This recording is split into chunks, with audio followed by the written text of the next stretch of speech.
I was clearly not prepared to hit stream to start up the stream, but nonetheless, here we are. Welcome, everybody. I'm so excited to put my headphones on the wrong way for you guys. Today, we may be getting a verdict. Today, we've got the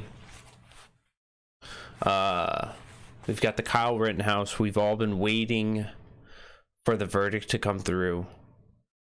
We've been waiting to see exactly.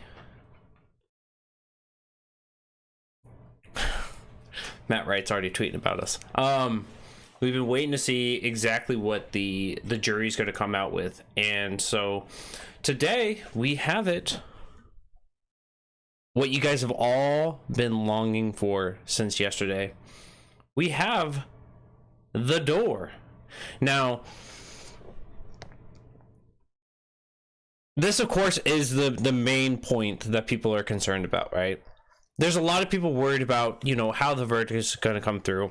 Is Mr. Rittenhouse, now 18 years old, is he going to be found guilty? Is he going to be acquitted of all charges? Is he going to be found guilty of a lesser charge? What is going to be happening to Mr. Rittenhouse? But I think the bigger question is of course, what is that underneath the Ford banner on the door? Well, I've got the link. Let's bring it up. At the Clardy Law Firm, we of course we gotta go through it now. Our employees and our clients' health and safety during this national emergency. There we go. Oh, there it is!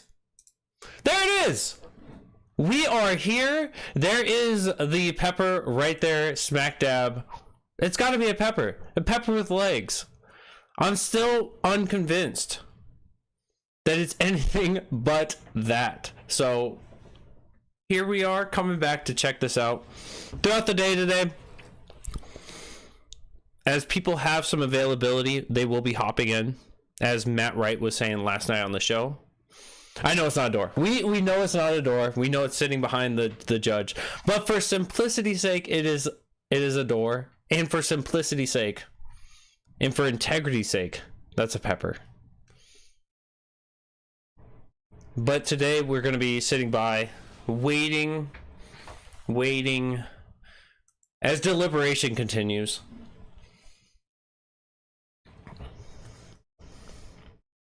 The judge, yes. Now, the bigger question that has come through: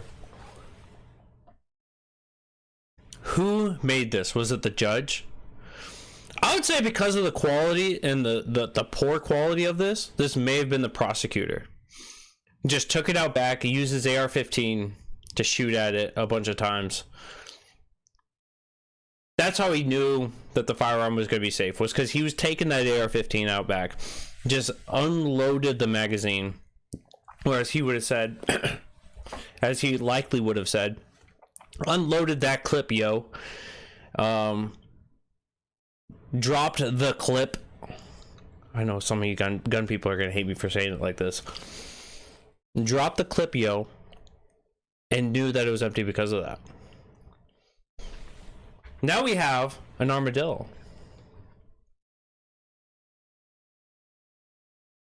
I don't think anyone said armadillo yesterday. Somebody had said porcupine, maybe a naked porcupine. I like that idea, you know, putting the libertarian thing on top there. Facts matter, it's not a door. Facts matter. Yes, we agree that facts do matter. And that's why this pepper thing is so important to us. We've been waiting. I know you guys all had dreams of this door, if you will.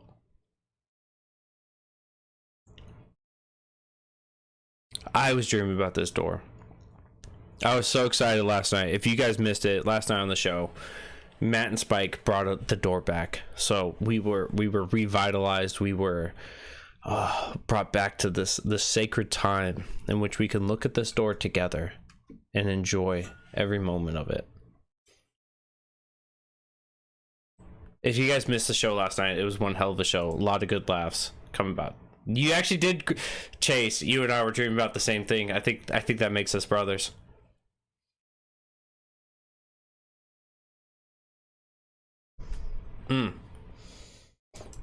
So excited to be here with you all today.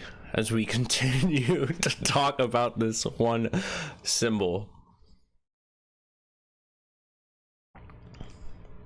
What else can we depict from this, right? They have the Navy up there on the top, or in the bottom right of the shield. Why? Why the Navy? Why an anchor? Or is that just the Coast Guard because, you know, the Great Lakes need to be protected?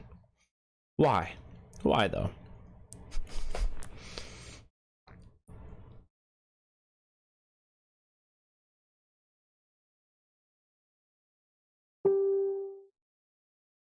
I apologize for the computer sound effects. I'll turn off Facebook. You guys stop it with that stuff. All right. There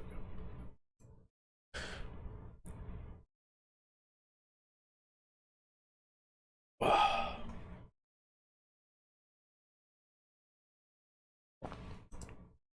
Do you guys, I don't know if you guys want to see me while you guys are doing this, to have something moving on the screen so you can make sure that it's not like, it's up to you guys. If you guys want me to put my big ugly mug as I'm slightly dressed up today, put a 1 in the chat. If you guys just want to stare at the pepper, which it's a pepper, hit a 2. I'm open for it.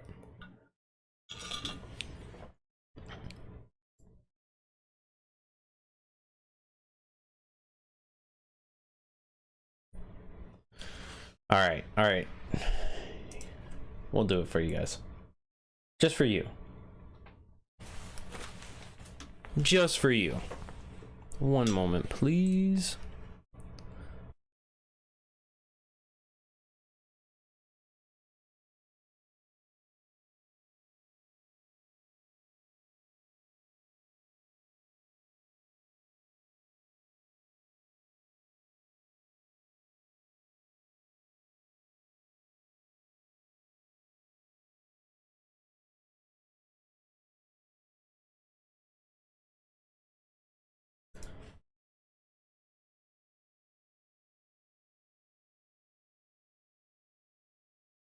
Bam, that's huge. That's a big ugly mug right there. Oh boy, there we go. So here we are, waiting it out. Make the browser a picture-in-picture and have it like a broadcast above your shoulder.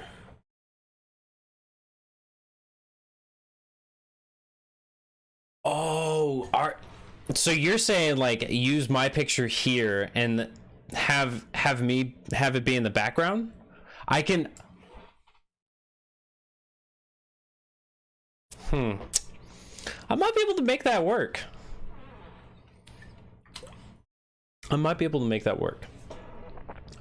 We could totally mess with this the entire time. I mean, if Chelsea has to deal with it, we should help shoulder the burden, right?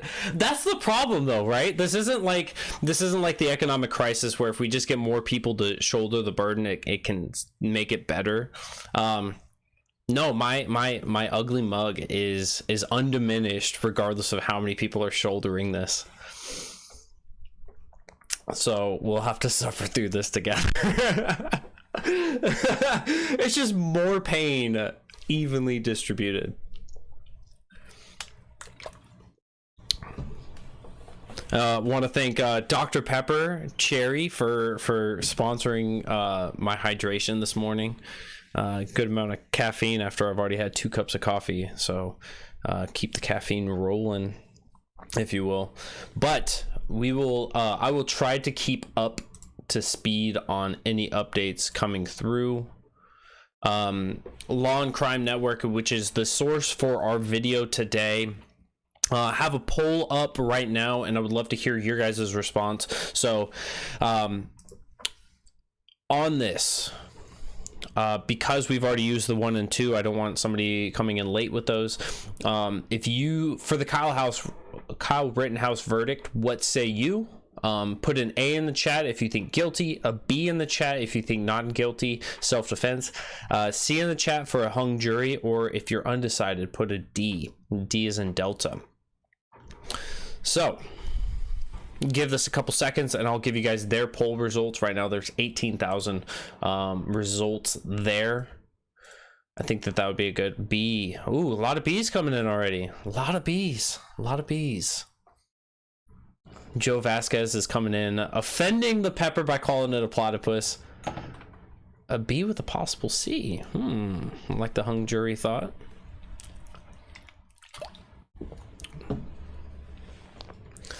I like it. I like it.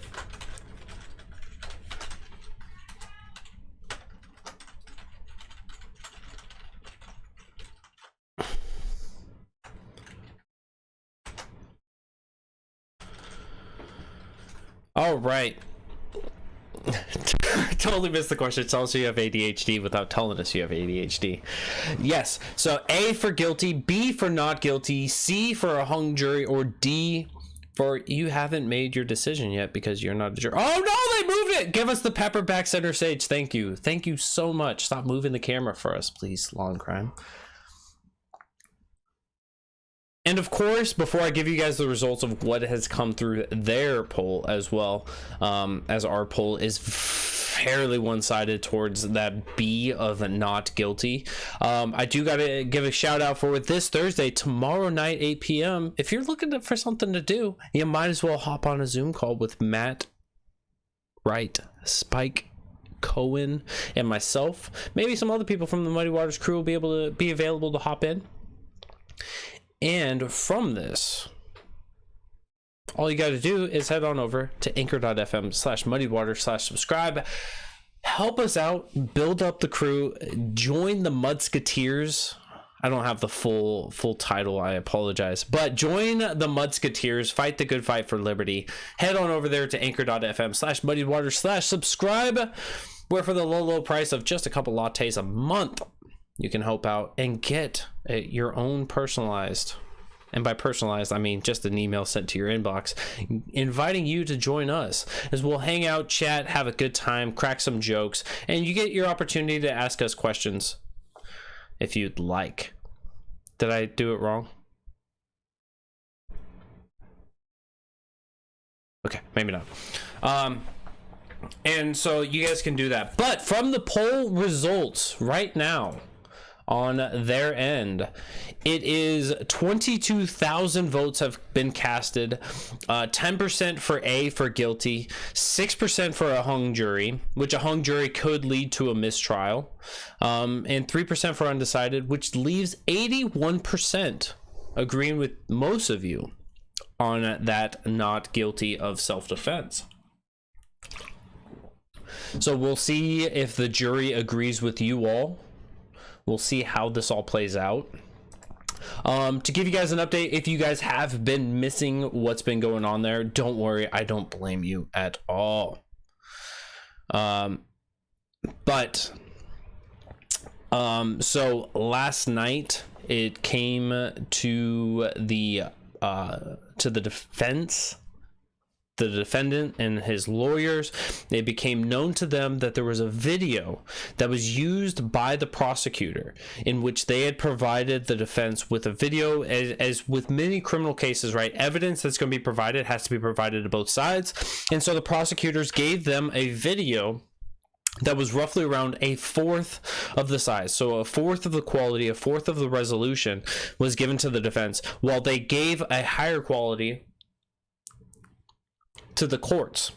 And so by lowering that resolution, they had impugned their ability to give an accurate depiction of what had gone on. And so this is grounds on many cases. In many cases we've seen in the past where this is grounds for a mistrial.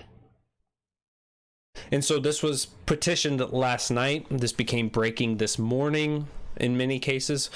I'm not sure if anything broke out last night over this, but this morning this was the big headlines of what was coming out. And so there is a petition there to call this a mistrial to begin with. So I believe it was Matt Wright there in the comment section saying E. Yep, he said B or E. E is equal to mistrial. There is an opportunity where that comes through.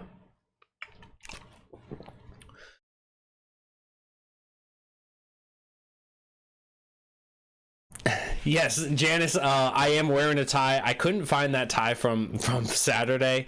I had gotten tired of wearing these things. I do get tired of them. I wear different knots typically. I threw her on with a Windsor knot. Otherwise I was planning on wearing that tie this morning.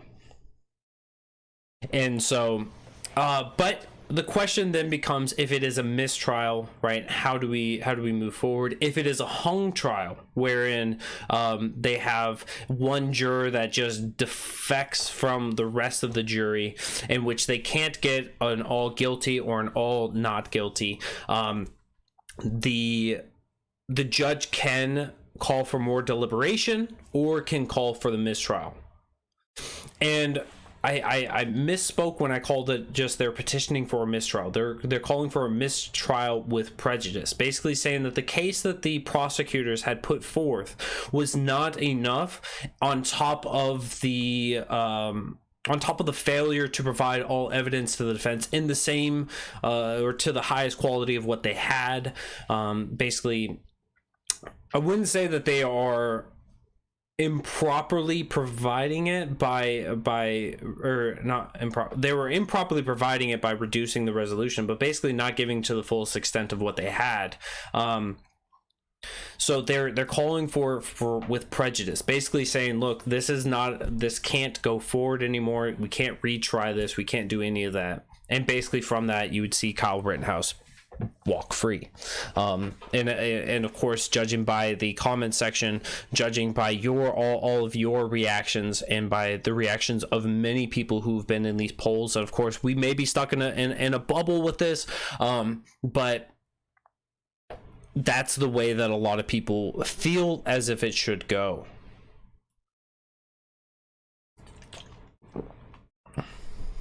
Is this going to be due process and justice or a politicort?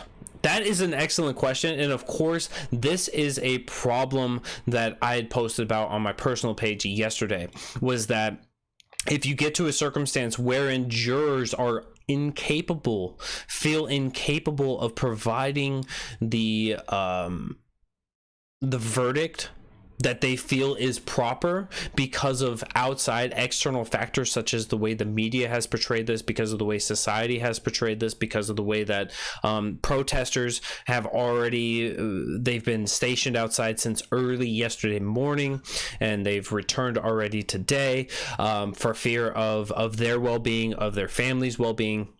If they're incapable of reaching the verdict that they feel is proper, or giving the verdict that they feel is proper, then do we really have a justice system when it comes to a jury?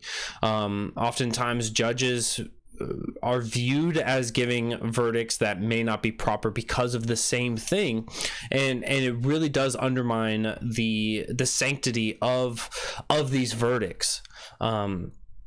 When external factors outside of just this case alone are actually changing the way that people are viewing it or coming to a verdict, it really does undermine the justice system as a whole.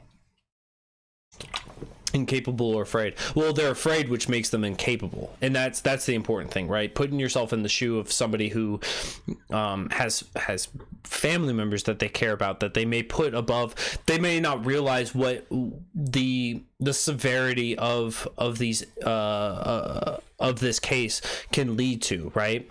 And of course, a lot of people have pontificated about this, but the idea that the way that this hearing goes, the way that this verdict goes, can really fundamentally change a lot. Because being hit in the head with a skateboard could potentially be not life-threatening, even though it has killed a great amount of people on accident and purposefully.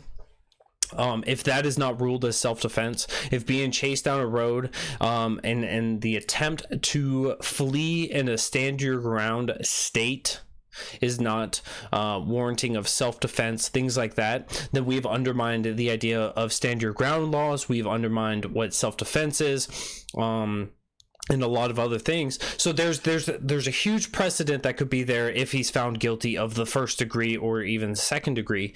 But then on the other side, right, if he's found acquitted of all charges, does that change the way that protesters and rioters are looked at? Now, you will never see us.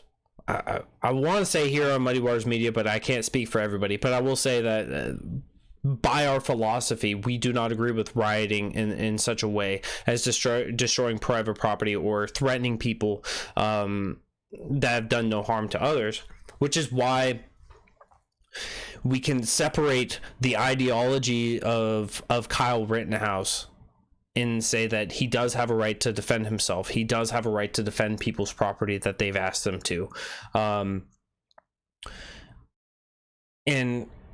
And so when it comes to that, there's a huge conflict there.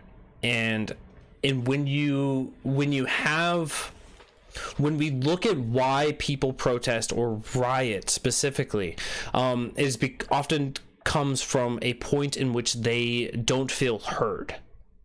And having an opportunity there, having a society where people don't feel heard, oftentimes violence is why they resort to it.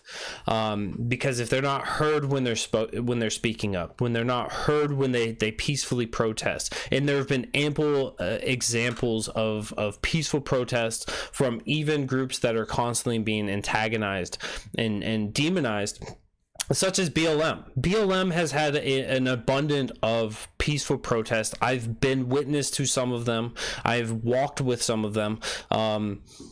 These things don't seem to have any effect. And so for some people who are more adamant on these stances, whether we agree with them or not, they will result in violence. And so in that way, it can undermine their thoughts on being heard. This is not something that is very easily spoken about, especially on our side, as we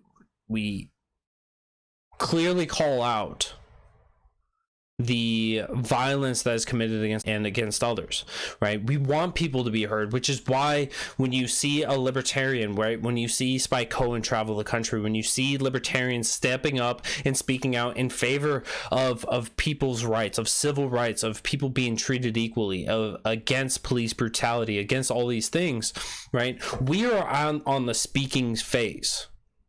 But there have been groups out there that have been doing this and feel like their groups are not being heard at all. Having it to where you say, look, if somebody feels threatened, and this is a subjective thing, if somebody feels threatened, then they can use self-defense to the fullest extent, which is what some people view Kyle Rittenhouse as. Doesn't mean that we all do.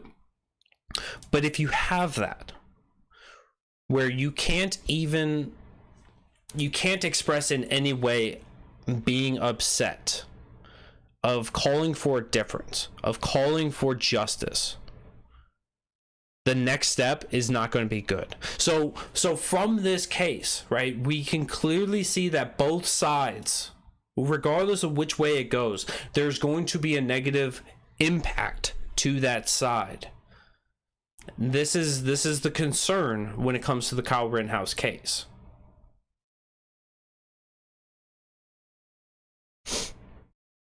Some BLM were on video trying to stop the violence. Seems like there are professional instigators. There are always going to be professional instigators. There will always be people on both sides that are willing to step up. That's why, you know, commonly when we look at groups, if you're a part of a protest group and you see somebody trying to instigate violence, usually it's a Fed boy. But beyond that, it's good to try to find other means. It's good to try to find other ways of peacefully spreading your message. This is why MLK was somebody that we still see in a very favorable light, though we disagree politically with him on many fronts. But the idea that fighting fire with fire is going to lead to less fire is it's illogical at best.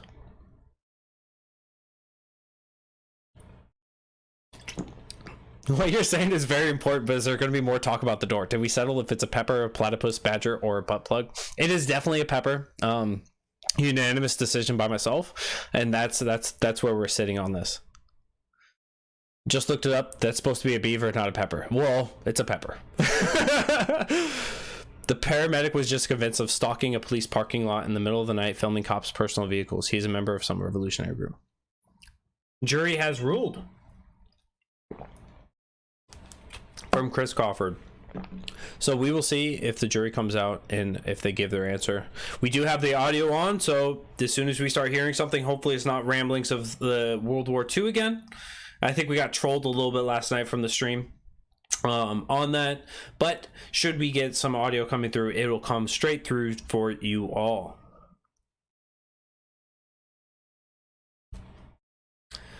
If Kyle, the victim, is wrongfully convicted of murder, consider the Second Amendment officially null and void. It will definitely degrade some of that of more of the right to self-defense. Wisconsin is the badger state, and they need to stop badgering their peppers and putting them on doors.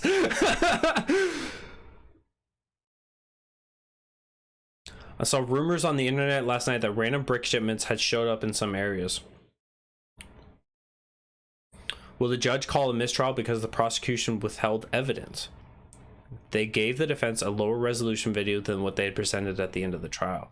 Audrey, your concerns are something we discussed earlier, and we are going to have to wait to see how the judge rules on that. This was petitioned last night by the defense team, and we'll see how that plays out. It's the state of Wisconsin seal. According to the state website, it's a badger that looks like a pepper. Yes, in this courtroom, it is definitely a pepper. They got to work on their marksmanship if they want those to be well known to be a badger. I love. Can I just say that I love you all for continuing this fight? We have the facts in front of us, and we go, no, it's a door. It's a door that doesn't open, and it's a pepper. It's a pepper with legs and potentially a face and a tail. That's just the stem.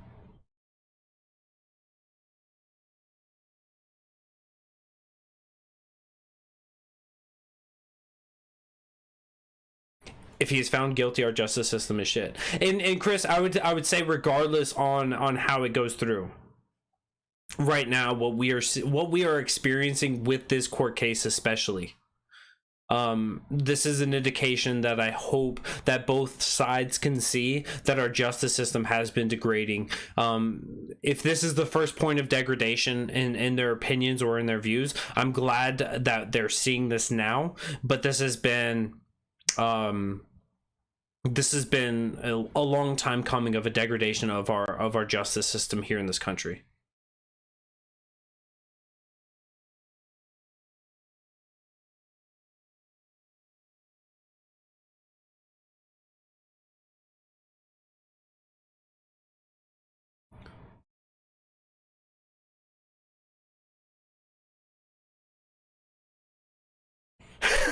We like the left on this trial. We have all the evidence that it's not a door, but we're saying it's a door. This is an obvious case of self-defense, and the left is saying lock him up. It's a door. Looks a bit like a cooked Thanksgiving turkey. That's made out of a pepper.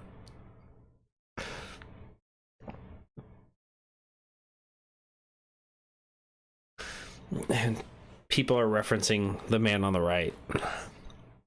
I just gotta say, we got the man on the left here in the comment section, Matt Wright, and so I'm excited for his event this Thursday night, because he's sacrificing the writer's block for us this Thursday night for the Muddied Zoom call, where you guys are all more than welcome to come onto the Zoom call. All you got to do is hop on to anchor.fm/muddiedwaters/subscribe, and you'll get your own personal email inviting you to the Zoom call. You'll get exclusive content of Spike. What was the term? Firing up the base. Of being actual and being energizing to the people he's speaking to. You get to hear these speeches, get fired up, get passionate, start shimmering and shaking and tremoring and everything else. Shimmering, I just made that word up. because it's shaking and tremoring. You get that, and you'll get plenty more of exclusive content as the pipeline continues to unfold. Getting the base a jumpin'. Getting the base a jumpin'. There we go. Did we figure out what happened to the left? The dude on the left, his left arm, it got eaten by the pepper. So what kind of pepper is it? It's a pepper.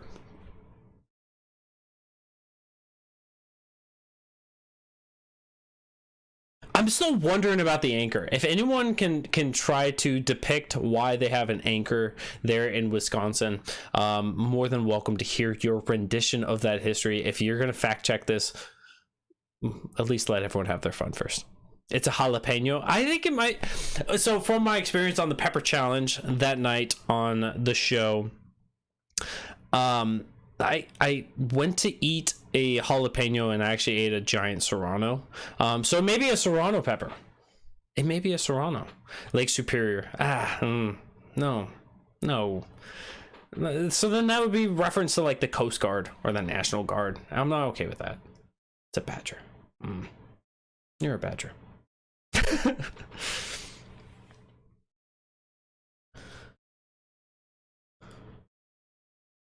Yeah, prosecutor yesterday pointing a firearm at the jury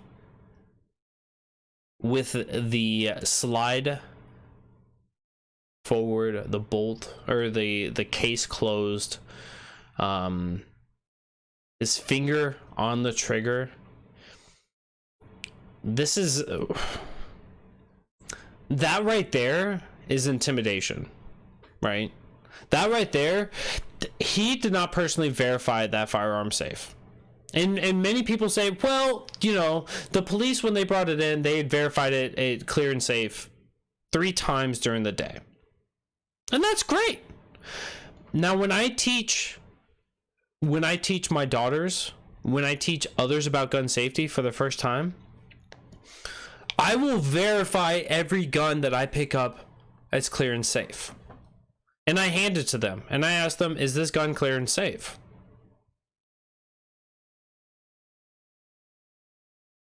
Are they to believe somebody else that the gun is clear and safe, or are they to verify it themselves? Of course, when you pick up a firearm, it doesn't matter if there's never been a round in that firearm. You pick it up off the assembly line, fresh out the mill, and it is brand new. There's never been a fire or a round that has been loaded into this. There's never been a magazine loaded into this. You pick that firearm up and you treat it as if it was loaded until verified, clear, and safe. You always have to verify it yourself. So he failed to do that. He put his finger on the trigger and he was not ready to shoot. He didn't care what was in front of the firearm. He didn't care what was behind the firearm or behind the target in which he was aiming at. He had violated so many of the cardinal gun rules. And for that, I think that there needs to be some kind of a conversation of a punishment for that. You don't get to talk to people about how this isn't self-defense and then point a firearm at people. Tyler's pointing out a good meme. Firearm safety is incredibly important. This is what we've learned from the Alec Baldwin case. This is what we've learned from the Kyle Rittenhouse case. This is what we've discussed every time that there is a firearm incident, is that firearm safety is incredibly important, right? Whenever there's discussions of constitutional carry, of open carry laws, of persons being able to even conceal carry in some states still, of carrying pistols, of firearms, or whatever, or rifles, and I hate the distinction that people are trying to make of semi-automatic rifles as if there's another form of them. Let's just say that there's semi-automatic and there's fully automatic. That's about it, right? One trigger pull equals 1 round or multiple rounds. That's it. And that's all semi-automatic is. when we have these discussions, right, usually the discussion starts off with, okay, here's what the natural 4 rules are for every firearm out there. Never always treat a firearm as loaded until verified, clear, and safe. Always treat it as loaded. Never point your firearm at something unless you intend to shoot. Always be clear of what you're aiming at and what is behind what you're aiming at. Never put your finger on the trigger unless you're ready to shoot. Like these are basic things. There's also bolt action, lever action. Yes, and those are different forms of semi-automatic when it comes to basic firearm understanding. Yes, bolt action where you have the bolt and where you have to manually rechamber around. Lever action where you have a lever on the bottom and that is going to rechamber around. But still, nonetheless, when you pull that trigger, you're getting 1 bullet for 1 pull of trigger, or one squeeze of the trigger. And so semi-automatic versus fully automatic, that's really it. You have belt fed, fully automatic, you have just what you would have is a magazine go in and causes the mechanism to work where you pull the trigger one time and it will empty your magazine, empty your belt, or until you release the trigger. So this prosecutor definitely has some major issues, and I think that the blowback from the memes and from a lot of people criticizing him has been well warranted, because it was gross mishandling of a firearm, regardless on if somebody else had verified it safe or not. He had not.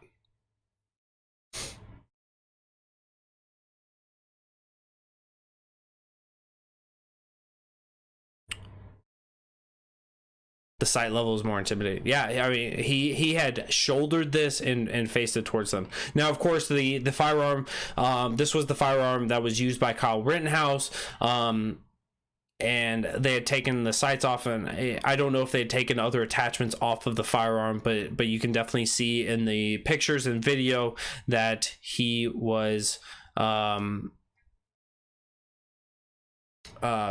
there was no magazine in. And so that's how I guess his presumption that I guess the rest of the firearm was empty. But you can have, of course, a round loaded in and not have a magazine loaded. So it was gross negligence at worst.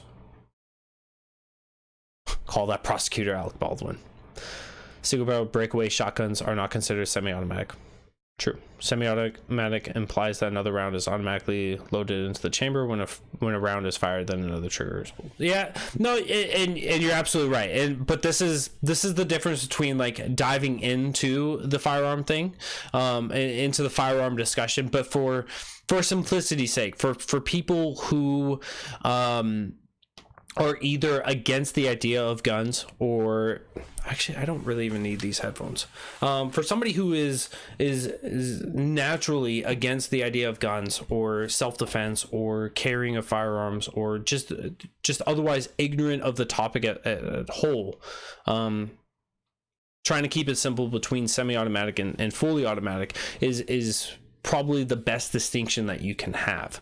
And for this purpose, for the purpose of that discussion, I would hate to say, look, we got to talk about all the different chambering rounds. We got to talk about all the different types of firearms, right? We could talk about the different trigger pools, right? So, there's just so many distinctions that can be made with firearms, and it will get to a point where when you're in a court case or when you're just talking with people, if you overload them with information, they're not going to take away a lot of the good stuff. And we could dive away from that. So I definitely do appreciate Kenneth. We may have that further understanding of firearms and how they function and how they work, but for simplicity's sake of just being able to give them the base level, it's important. I'm very pro-gun for someone who is deathly afraid of them. I'm deathly afraid of guns as well, which is why I am so adamant about those rules. Just jumping on, has the jury found their verdict yet? No, we are still awaiting a verdict to come from them. Hopefully this camera will start moving again and it will pan out to see the judge welcome in the jury in short order. As much as I love you all, I don't want to sit here until 7 p.m. again. as much fun as it is, and we can get back into the conversation of this damn door that's not a door. Exactly, Meg. This is about the door. This whole day is set up so we can talk more about this wonderful, beautiful door that's not a door. We can talk about this pepper, which people keep accusing me of lying about. It's a pepper.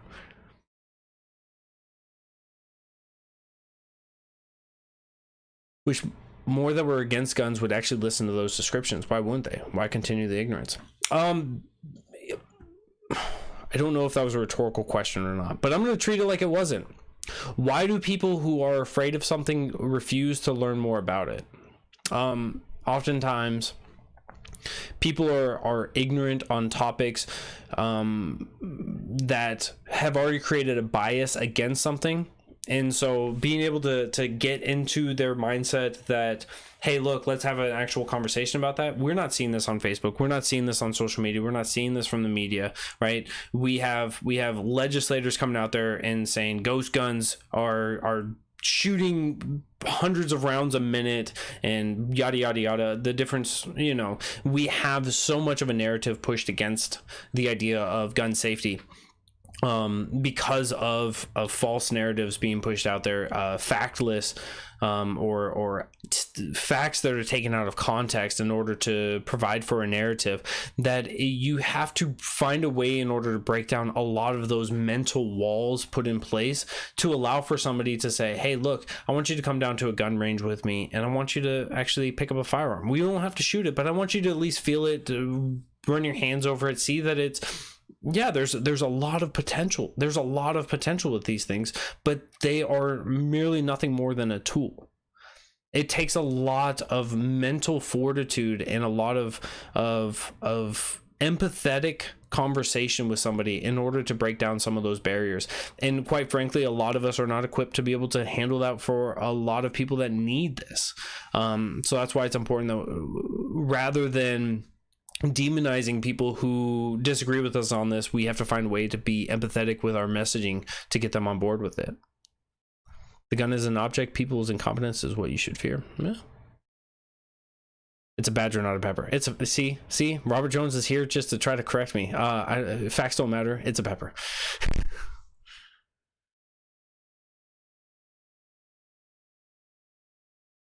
Anyone think news channels will interrupt TV broadcasts to show the verdict? I have it would, judging by everything that's been going on, there may be some value in doing that. I don't know that they will. I think that they would rather collect their thoughts, get a narrative. They probably already have narratives spun up for different verdicts in the way that they come out. But they would rather just basically blast something out at like the end of the hour, cut off some sponsorships, or just wait for a more scheduled time in order to do this. A pepper-shaped badger butt plug. There won't be a verdict. You think it'll just go straight to a mistrial?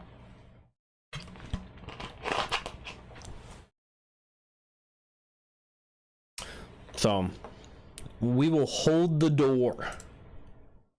We will continue to hold the door until we get an answer.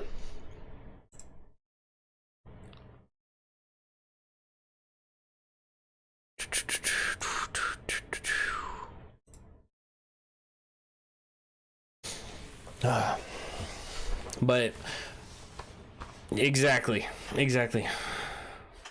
Thank y'all for getting the reference. Biden is president. Anything can happen with this case. See, I don't even think that necessarily the president has much of an influence on how these cases go. I think that right now we have enough things that are influencing how court cases go, from the media, from society, from culture, from everything else, that I don't think that necessarily President Biden is having a big influence on this case. I work in a restaurant and we open in 15. I'm gonna have to stop watching. Oh, I'm so sorry.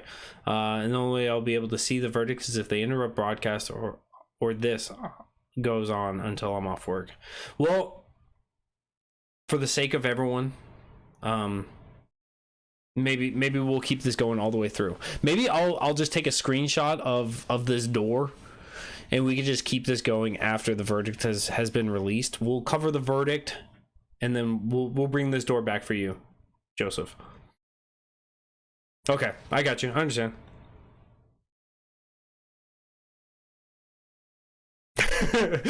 we could just run with this door. Just do a 24/7 hold the door Muddy Waters Media broadcast for the rest of ever, and we could just come in and we can badger each other over this pepper.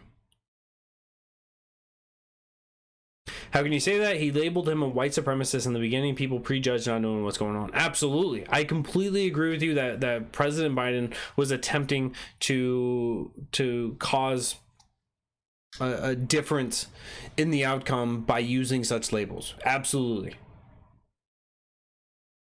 All right. I gotta snap this quick picture for y'all. Give me 1 second. I'm snapping it right now. All right, I've got a picture of the door. It has been saved. I have it for y'all.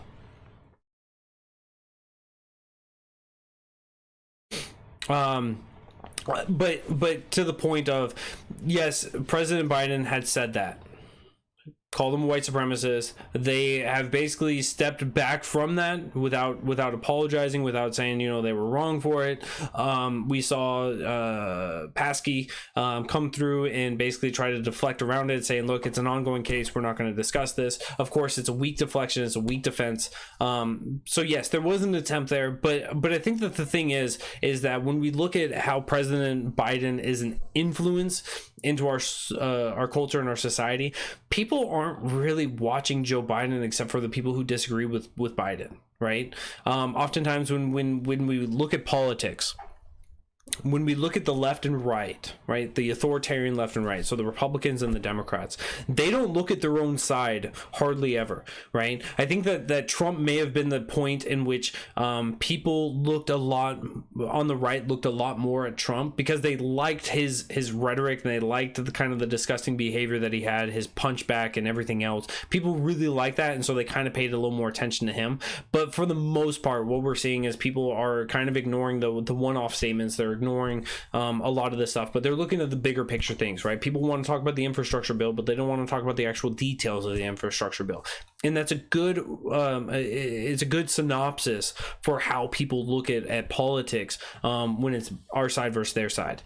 And so people who are against the Rittenhouse, they may have echoed that he's a white supremacist or had tight leanings. You know, we've seen where this symbol right here is looked at as a white supremacist thing, and the picture of him doing this symbol on a security camera has been floated around. There have been attempts. Was Joe Biden the originator of that view? No, he wasn't. So he kind of just jumped in on that along with a lot of other people. And so did that carry a lot of weight? I don't think that it did. And that's my distinction there.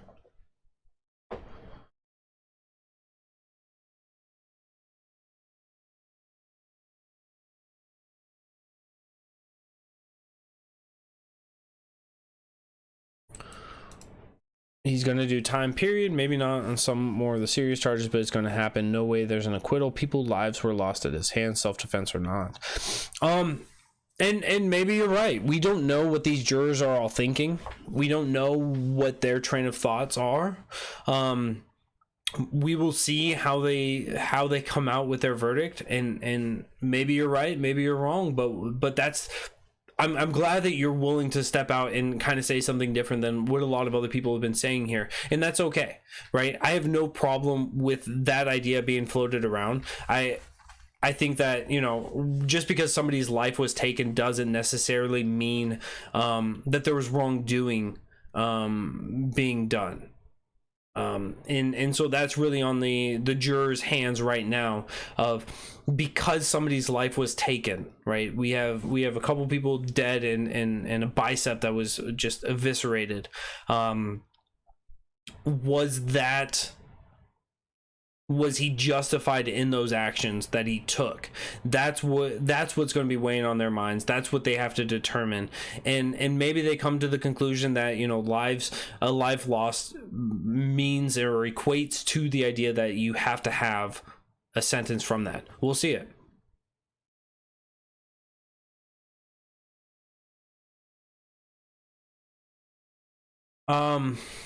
I just joined a minute ago. Is there any merit to the rumor that the prosecutor knew who Jump Kick Man is?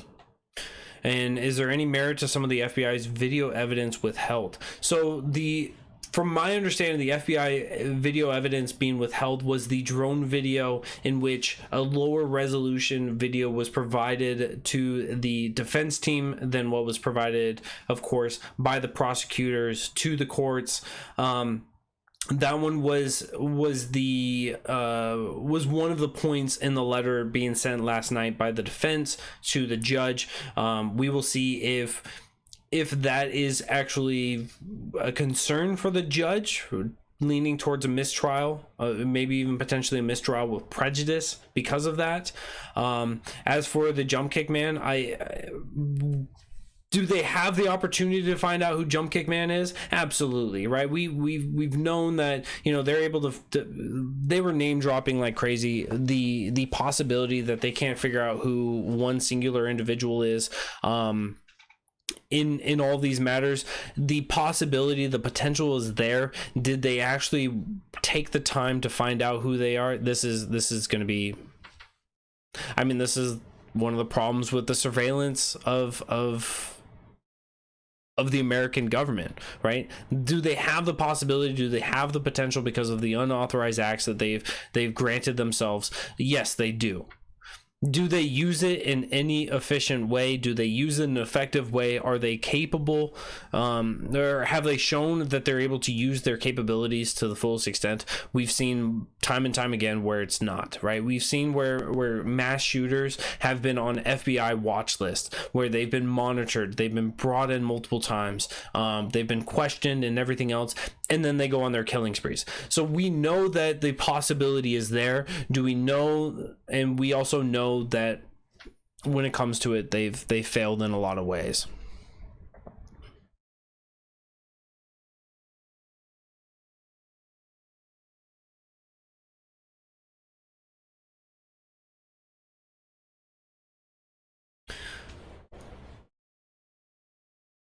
Absolutely.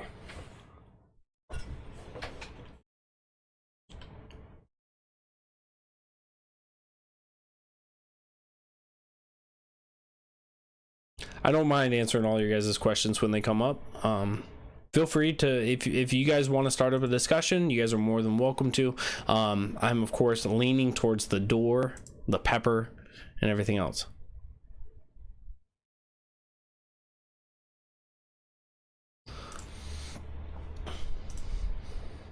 Did the glove fit? Oh geez. So whatever happened to Maxwell? So with Maxwell's, the court case is ongoing, I do believe, and yeah, no, it is, it definitely is. And so we will definitely try our best to have some coverage of this. I was fortunate enough, I had today and yesterday off to be able to cover this together, and so we'll see if deliberation finishes while I have the days off. If not, we have to bear through that.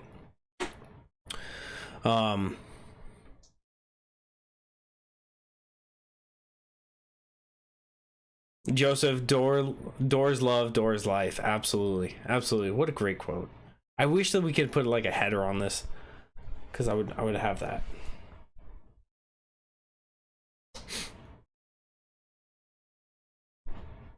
Watch the door at work. I feel like we need to all just take pictures of this door, and I'll be happy to. I'm gonna post on Facebook, or on yeah, I'll post on the Facebook page, and you guys are more than welcome to join me in posting this around your works, so that way as you go through your day-to-day mundane lives, you can look at the door and know that door is love, door is life.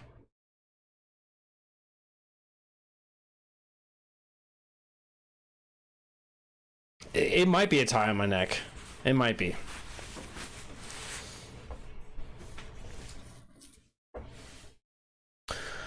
Jake, the guy who wore the helmet with horns on the to the Capitol on January 6th, is being sentenced today. We'll have to dig into that and see what's going on there.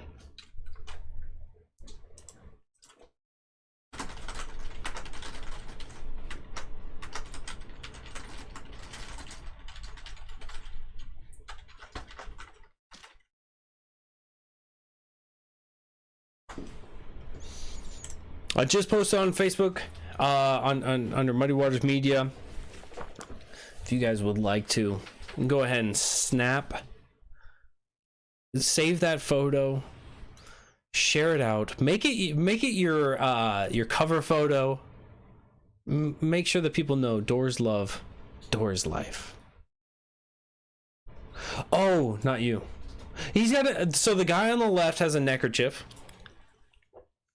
And the guy on the right, that might not be a tie.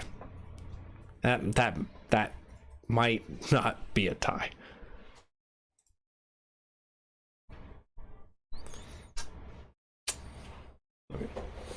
Is this a cult? Kind of feels like a door cult. I'm completely cool with it. Just curious. We won't call it a cult, but other people would pull up in a bus or pull up in a car, and as we file onto the bus with the door on top of just a bus made of doors, they would know what it's about. Sounds like either in a few minutes or at 3:30 Eastern. What are we waiting on? We are currently still waiting on deliberation to end, waiting for the jurors to come to a conclusion together. We were hoping that there was a well thought out train of thought in which the jurors weren't going to provide a verdict that they potentially had reached last night until early today, to give ample amount of time for protections to be put in place. And sadly, because we've been going at this now for about an hour now, that maybe they are still just kind of stuck. The potential for a hung jury, the potential for a mistrial. The judge has to review the request by the defense of a mistrial with prejudice. So we are just merely waiting. The guy on the left is a sailor. He does look drunk, so I can confirm. I can confirm that probably is a sailor. Probably why he's got his head cocked a little bit. It's a yeoman and a sailor represent. It's a yeoman? The guy on the right's a yeoman? Wow. All right. We had rates in the Navy, so former U.S. Navy. Well, I guess they say like you're a sailor for life, but we had yeomen on the boat. Will we know a verdict today? Hopefully. We are hoping for a verdict today, on a day that I have off, so that we can enjoy this beautiful view of a door together as we continue to hope and see a verdict together, and we can kind of parse through that a little bit as we've missed the opportunity for Spike and Matt to cover it on their normally scheduled show Tuesday nights. Yeah, Chase, I hope you enjoy this, but yeah, we were talking about military things, not the Air Force. But yes, much love to people who signed up and signed up for the military, and of course for the Coast Guard and the Air Force people as well. You guys are appreciated just as much and treated the same.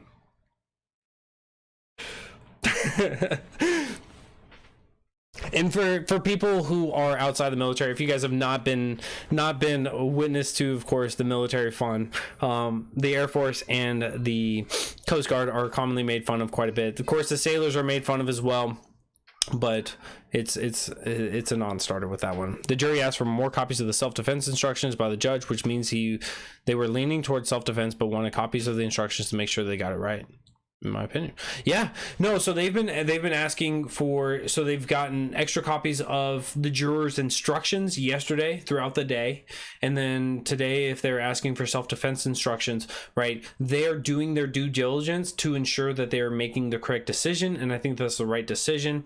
It could also be, if we couple that with the rumor that was given out yesterday that there were at least two jurors that were hung up on the idea of self-defense or their own safety of themselves and their families of not being able to reach a verdict. This may be using that self-defense line and the instruction on what it means as using a way of convincing them clear and through that, you know, juries have a job to do, and that some of the jurors do believe that it's self-defense in order to try to solidify that verdict with those other jurors. So there are a couple ways to look at this. So we will see if it's a guilty or a non-guilty verdict that comes through, if he's acquitted of all charges.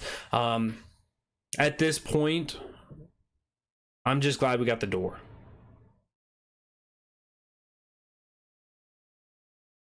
I still can't figure out why he is a white supremacist if he only shot whites. It's a question that it's a question that's a non-starter in so many ways, because just because somebody hates one group or another group, and I'm not saying that Kyle Rittenhouse is a white supremacist, I'm not saying that he's not. I'm not speaking to that at all.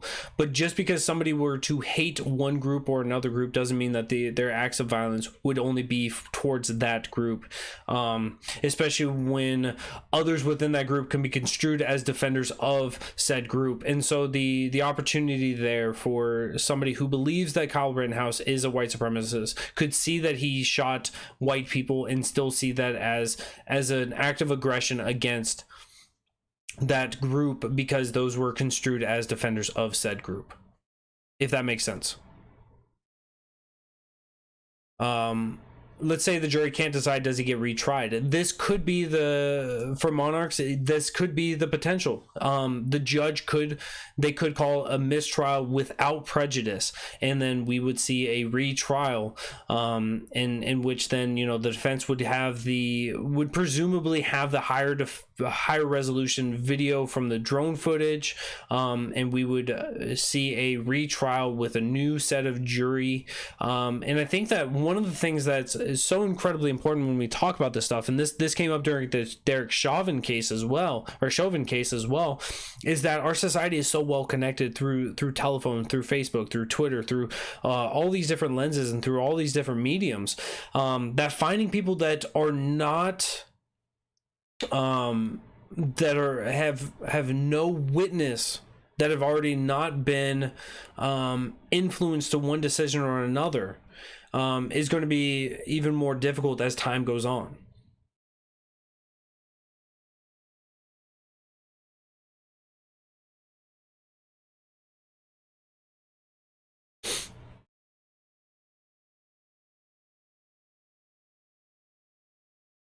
I appreciate that, Meg. The comment was, I love your ability to play devil's advocate. I honestly wish the Liberty Movement had that ability to hear both sides and reason things out from there.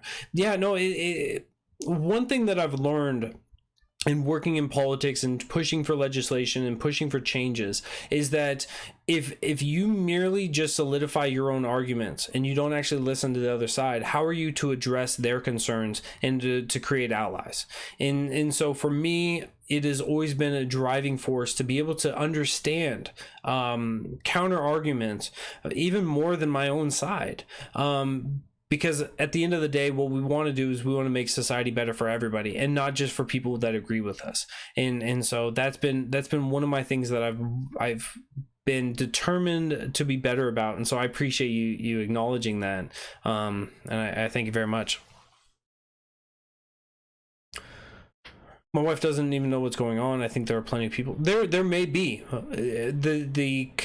The issue will be is to ensure that people are not claiming that, but are actually unaware of what's been going on. And understanding that people will be influenced if they see headlines, and the media has done a good job of covering that, that, you know, on their Facebook feeds, as people become more politicized, as people become more engaged on this, that, you know, when they scroll through their feeds, they're not seeing stuff like this, where those things can create an unconscious bias. That's one of the concerns that we have for jurors. What do you think, guilty or self-defense? I am leaning towards the self-defense on this. From everything that I've seen, I have not spent all the hours watching all of the testimony in the court trial and everything leading up to this. I've seen a couple hours of videos. I've seen a couple hours of arguments. I'm seeing a lot of Facebook posts and Twitter posts and everything else. But for me, from what I've witnessed to, I'm leaning towards the self-defense. I know that there was the I forgot the individual's name, the man with the R for starting off his last name. He was shot in the back allegedly, but when we look at the entrance and the exit of the bullet rounds, it went in his back and out his back, which means that unless there was a weird cycle in which the round was bouncing around on his innards, that he was at a horizontal plane coming towards the firearm.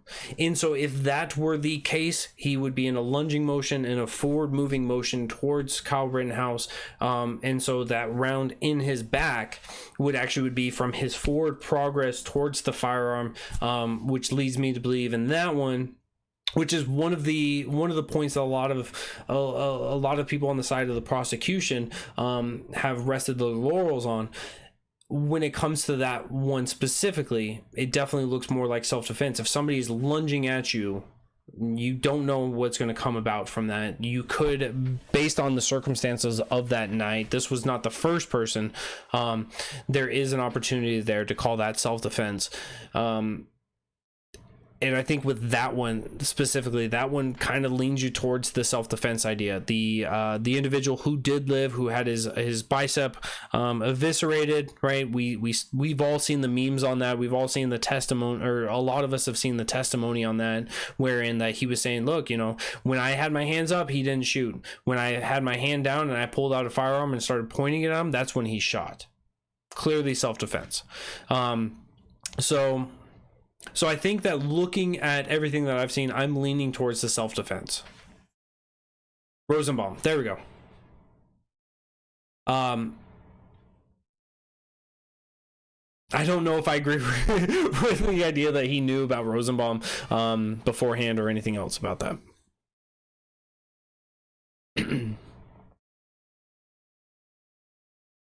But this door is hype, though. Door is life. Life-giving door.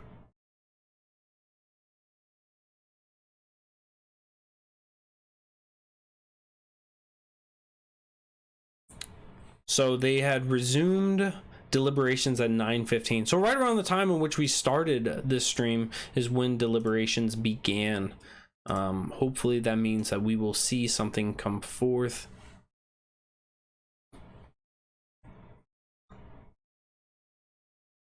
Appreciate that, Alex. Do you think rioters will explode if jury finds not guilty? I think that there is a major concern for the safety of that county, of that city, as well as plenty of other areas around the country.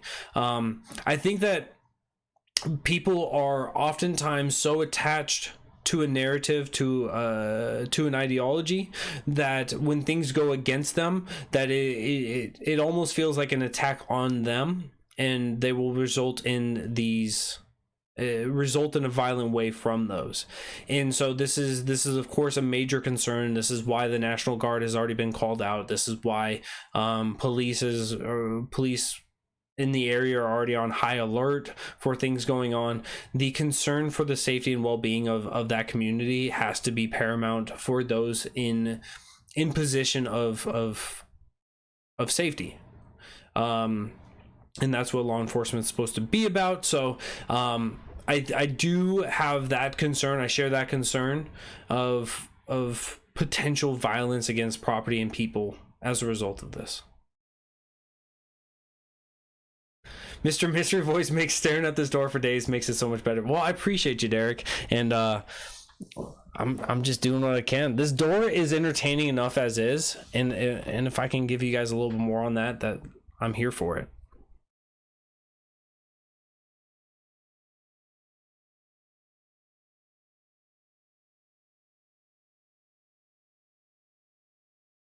I'm getting screenshots now of the actual seal itself in order to dispute that it's a pepper. And I gotta say, guys, It's a pepper.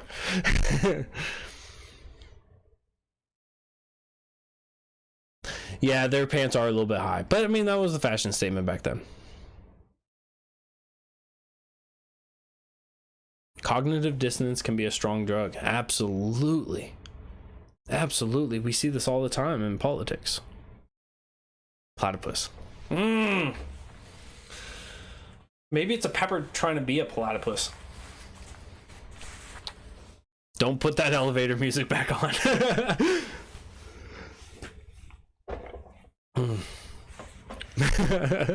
It's a turkey because Thanksgiving. Yes, they have a year-round tribute to Thanksgiving. Thank you, Wisconsin. Something good's coming from y'all.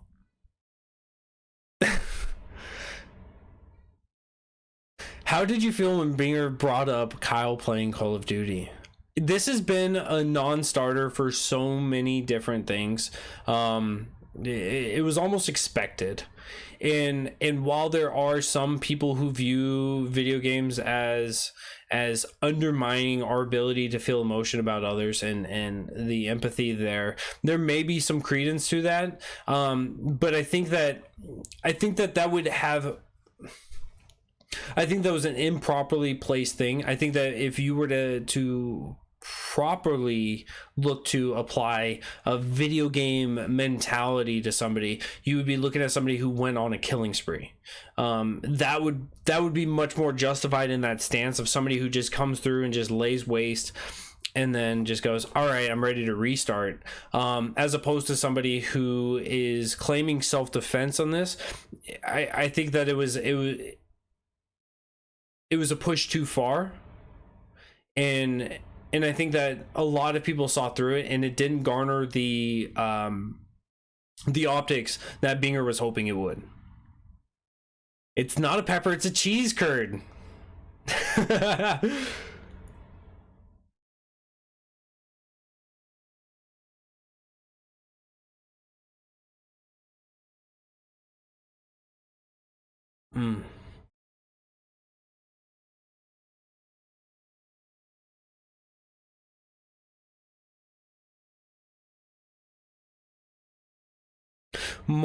Countless studies have shown that video games don't cause violence. I agree, and that is, yes.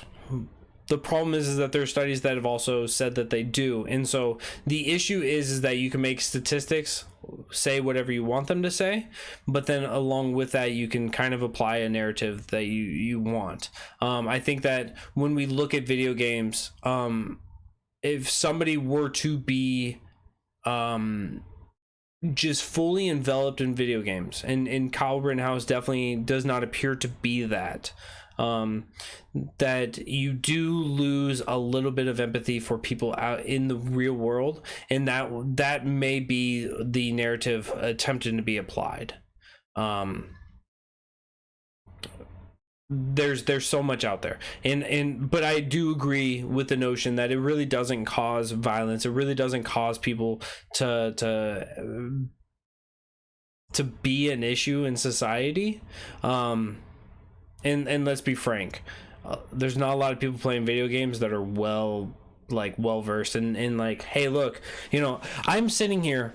If I could go off on a tangent real quick, I'm sitting here and the streaming computer that I'm using was over $2,000. The equipment that I'm using in order to broadcast this out to you is close to $3,000. I have spent a great abundance. I don't have a firearm arsenal because of that. So a lot of people who play video games, if they're playing on a PC, they're not going to be diving in and buying a lot of stuff. And for somebody who's 17 years old, it's clear why it wasn't quote unquote his rifle. But there's just so much to that narrative that just falls flat on its face, that it was a poor attempt. It was a giant swing and a miss. I'm not Frank, I'm Alex. Black lives matter. Black lives do matter. I can say that easily. Do I agree with the organization? Absolutely not. But do I agree with the notion? Yes.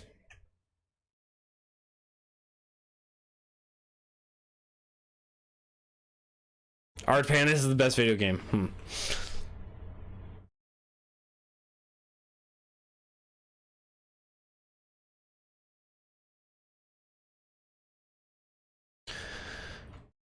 Kirsten is bringing up a point of calling him an active shooter.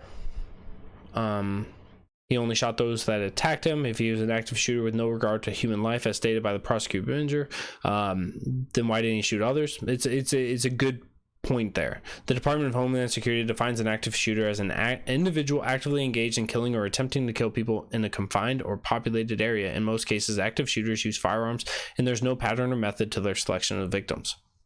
It's a very important distinction, and this is something that we'll commonly see where you use a term that's going to elicit an emotional response, and the term itself was exaggerated in the way that it was used, and certainly by those definitions, right, it was an exaggerated term to elicit a response from jurors to pull on their heartstrings and everything else.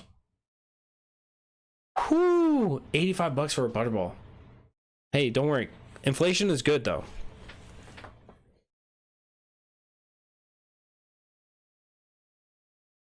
What if Rosenbaum was your son or brother?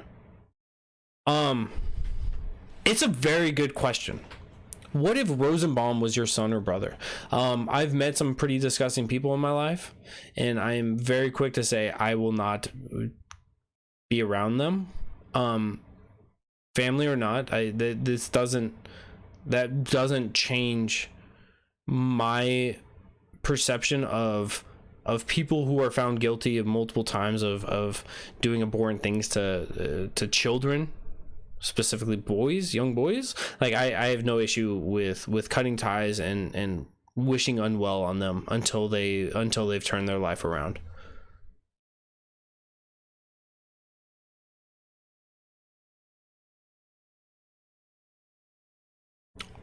Ryan, if you will send me a bourbon, I will sip it slowly and surely just for you.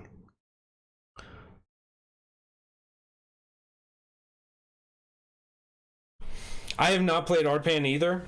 I am not a huge fan of playing scary video games. In my streaming days, I could have been convinced to get it.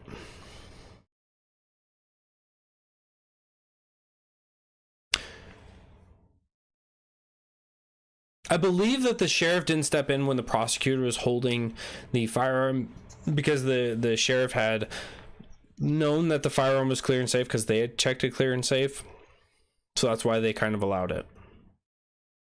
I do fine, bourbon. Ryan, you're gonna be my best friend now. If I send you a PBR, will you shotgun it? I will shotgun it. I'm not a huge fan of PBR. I had to have one at my barber the other day because that was the only free drink that they had on selection other than water, and so it was like flavored water or water. But I will definitely shotgun it for you. Could you change your name on your videos to Mr. Mystery Voice? I'll throw it in a tagline 1 week. How about that? Like how most people do.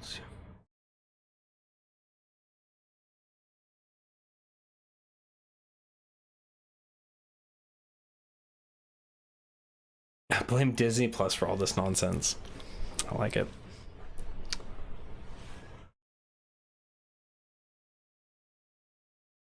I'll shotgun Milwaukee's best.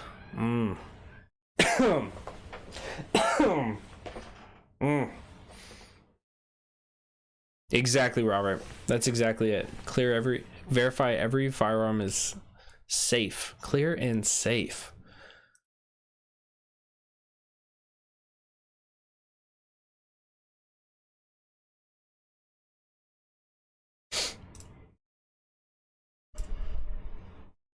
We have to verify. Firearm safety is paramount.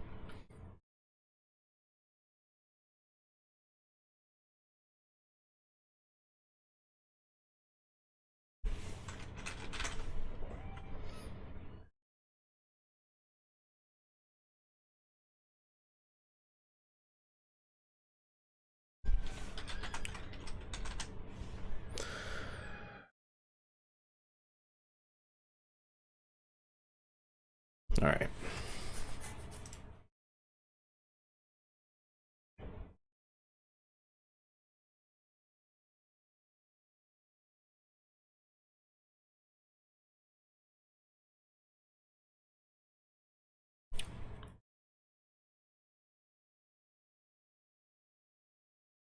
What time will we be shotgunning the beast? As soon as the beast arrives, I will shotgun it. I'll make a video for it. That's fine. I have no issue with that. Hopefully, hopefully I'm not having to do something right after I like drive. But I would be happy to do that.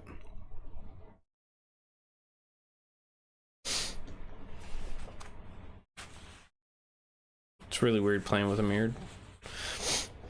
But is a skateboard a weapon? The prosecutor is irritating me with that stance. Absolutely. So here's the thing, right?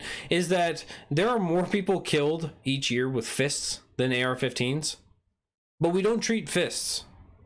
And certainly a skateboard is more, has a larger potential for killing than fists do. So it's kind of, it really, the problem we have in this society is that people want to look too far into things in order to try to apply to their narrative, right? As people saw this situation, there were so many advocates of banning AR-15 saying, look, it's killing people, it's killing people, it's killing people. And then we look at everything else and we want to pull it out of the context that people have a right to self-defense. And certainly handguns are not the most efficient weapon for self-defense in so many circumstances, that sometimes, you know, if you have a decent amount of property, a rifle is what's going to be able to defend your livelihood a lot better in those circumstances.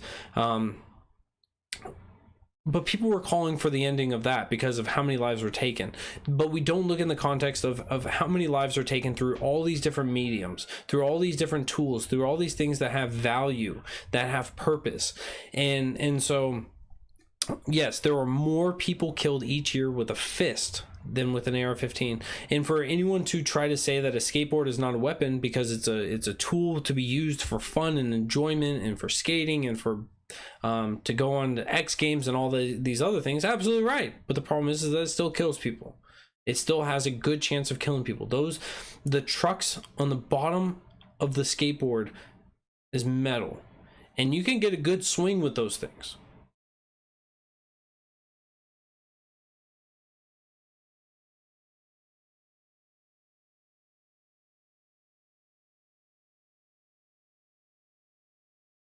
Anything is a weapon if you're creative enough. Yeah. Handguns kill. Remove all hands. Start lopping off the hands.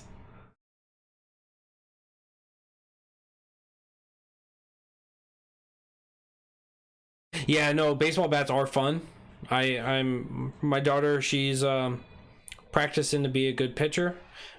She plays softball pretty good for her age. And yeah, I don't want to get hit in the head with her bat. Is a plastic bag a weapon? I mean, it's killed people plenty of times. I mean, that's why they got the concerns. Don't wear this as a mask.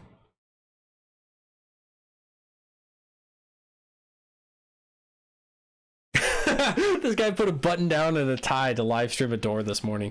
Most professional libertarian stream I've seen in a while. You should see my basketball shorts I'm wearing right now. To be clear, look at this. Look at this. To be clear, I am absolutely, these are basketball shorts, by the way. To be clear, I am literally dressed up from the waist up for you guys. That's it.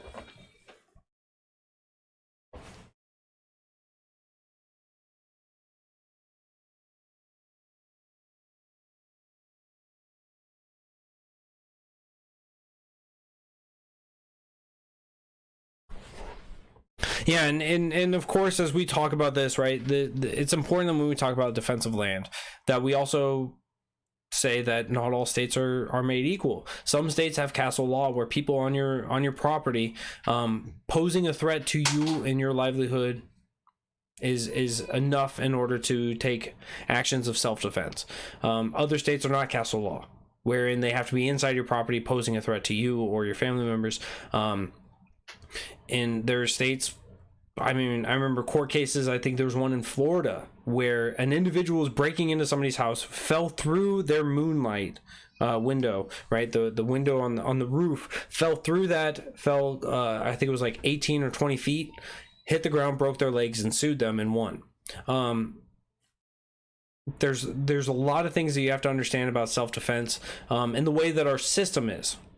This isn't an argument for libertarianism wherein you get to defend yourself when people threaten your life.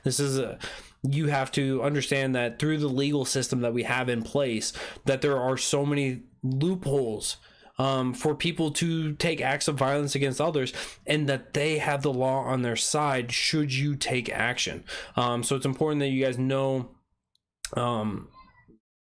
firearm safety, but also know the laws that govern over your area, because I would hate for a bad circumstance, a bad situation to get worse because of the laws governing over you.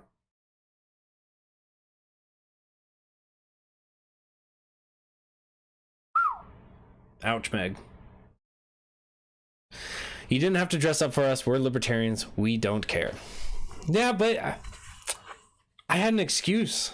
I got dressed up yesterday, and I didn't even pull the camera up. I got dressed up. Well, actually, I got dressed up for another court case yesterday. I got dressed up on Saturday for the convention, and that was amazing. Beautiful time. If you guys missed that, we did have 2 videos that we put out on Muddy Waters, both of them to the public page, where you guys can see the workshop that was done by Kelsey Lyon, by superfan Sarah Anderegg, by Casey Crow, by Brian Scott Lambert, and then that one guy, Spike Cohen. Spike Cohen was on there as well. I keep forgetting that he spoke. But they had a wonderful workshop really talking about how to make a campaign effective, talking about the different means and the different methods of making an effective message and having that grow. So we covered that in the morning, and then of course that evening you had Spike hopping in for a couple moments with us, but it was mostly Matt Wright, myself, and Cajun Libertarian talking about what's going on. Bill, you would be correct if this was not mirrored.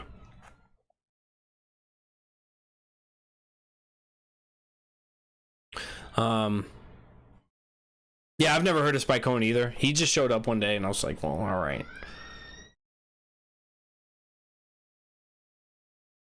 No, you're good. You're good, Bill. I always do my research on that stuff, because like the proper codes for flag wearing, which it's astounding how many codes are with that. I always want to make sure I wanted to be proper for you guys.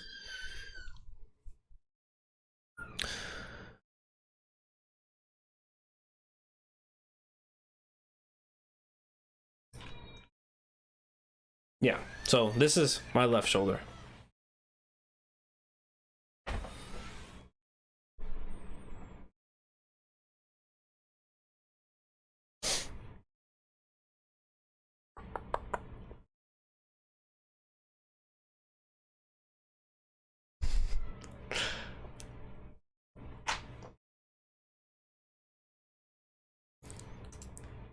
But so we are still awaiting the verdict. We're waiting the deliberation to finish up, hopefully soon.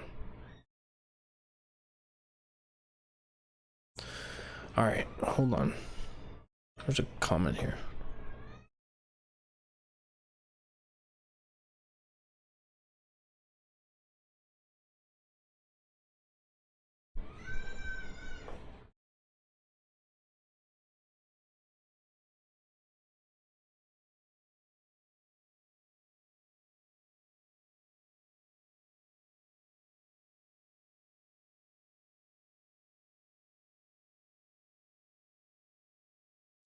No, sadly, no Lofi today. I think that from reviewing the concerns from Facebook yesterday, I think that that's why we were struggling with a Facebook feed. And so far, since not putting on Lofi today, we've been able to maintain this feed for an hour and a half, so a little bit longer. So I think that was the concerns that we were having with Facebook yesterday. So let's go ahead and just we're gonna have to suffer through. I will talk. Yesterday, you guys saw I was staying as quiet as possible. I will try to keep it going today for you guys. It's gonna be a long day, but we'll suffer through it together. After they're done deliberating, it'll still be about an hour before the verdict is read. Yeah, no, and I'm okay with that. I'm okay with waiting it out with you guys, and hopefully I'll be able to be good and entertaining for y'all. Sing to us instead. You don't want me to sing. I did karaoke for a good while, and I was politely asked to never sing ever again. What's my opinion on the case?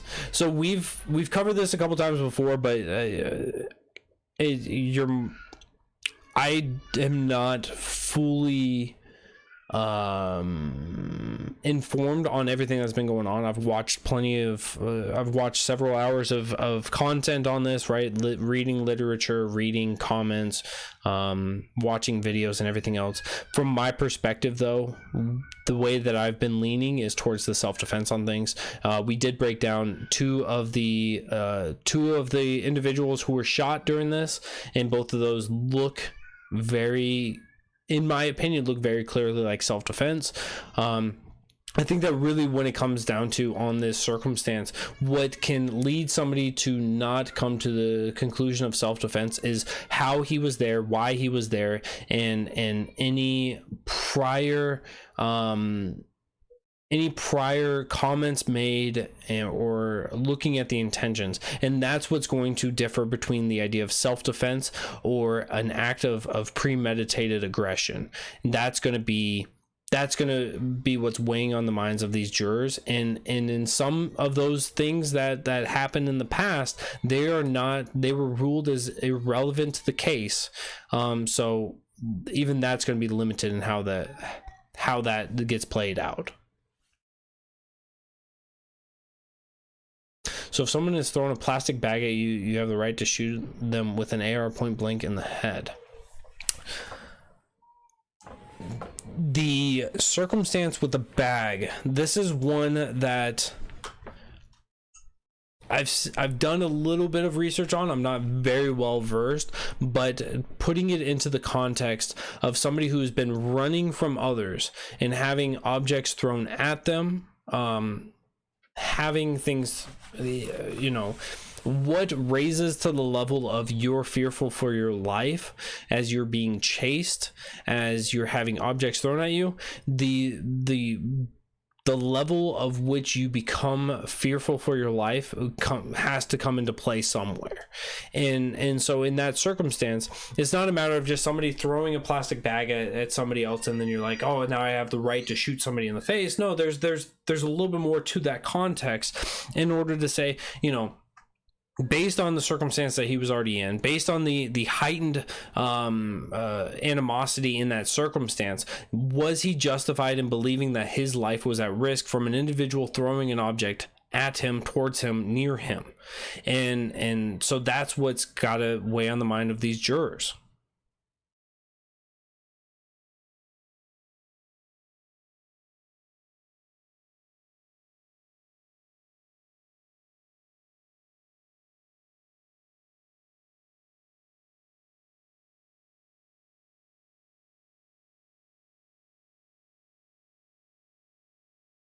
Was Rosenbaum, was he the one with the plastic bag?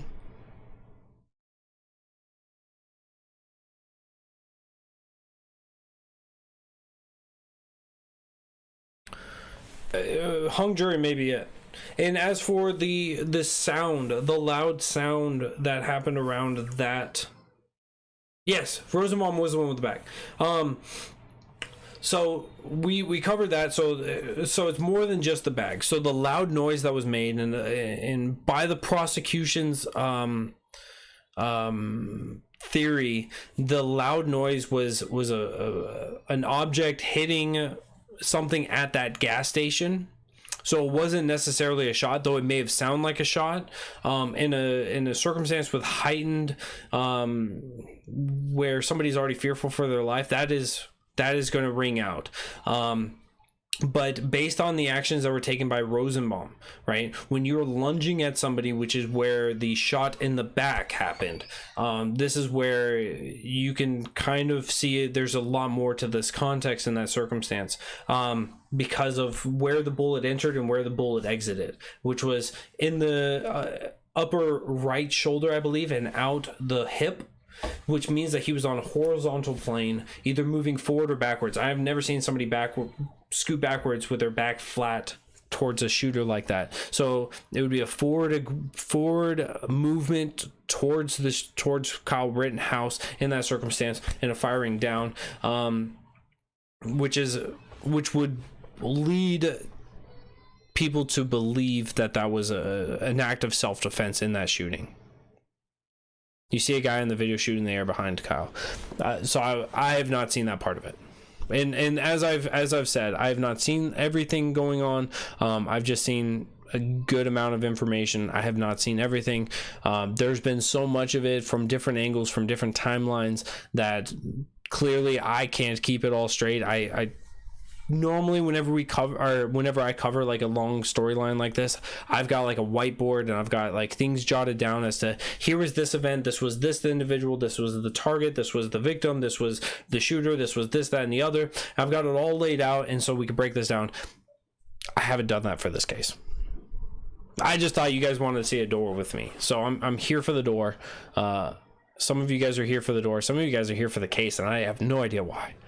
This is literally a screenshot. I'm just kidding. Hopefully we get a verdict soon.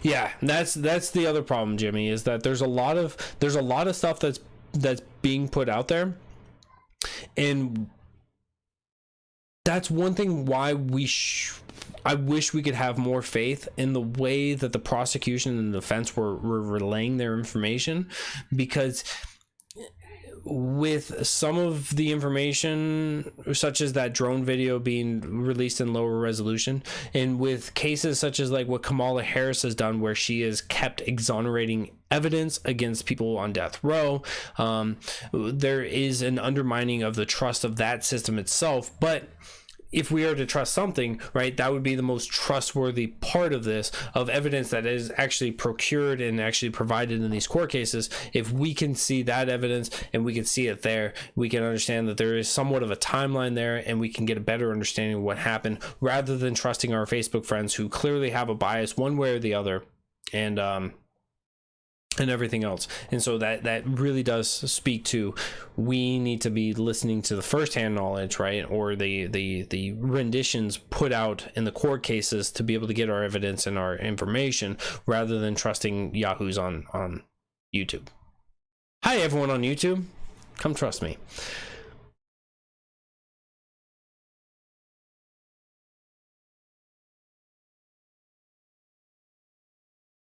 That judge is so bald. It's an angry bald head. He's blocking the door. No, it's not a door, but we're calling it a door for simplicity's sake. The judge's chair, you can see the wooden part of it right below. When he comes to speak, the camera has in the past at least panned out, and so we could see it. It's a very aggressive bald head.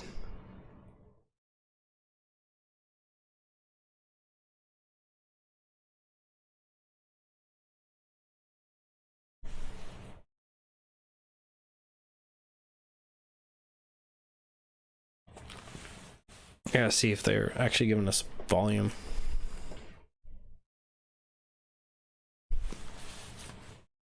Guess we'll flop that ear so you guys can see my beautiful ear.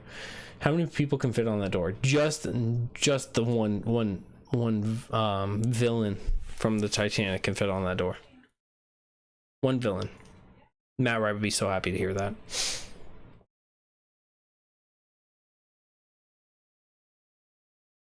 Ooh, what's the best Thanksgiving side dish?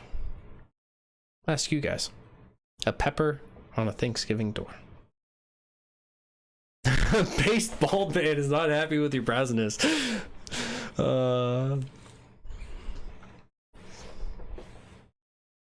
Rose could have scooted over for Jack. That's why she's the villain. The Titanic is literally just a rendition of a woman talking about one time that she wanted to get laid. I just ruined that whole entire movie for you guys. I know. I'm sorry. So mistrial, when the prosecution withholds evidence, how can the case move forward at this point? That's one of the reasons why they petitioned for a mistrial with prejudice. Now, the concerns with that is not that they withheld evidence, but that they withheld a higher resolution of the video. I believe it was about 4 times the quality of what the video that they had provided for them. But yes, the petition is for the defense, or from the defense, for the courts to rule a mistrial with prejudice to end this court case outright.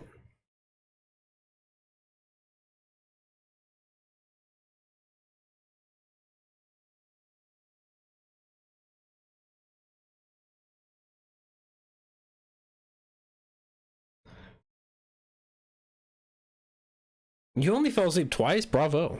Bravo, Alex. Was it insurance fraud?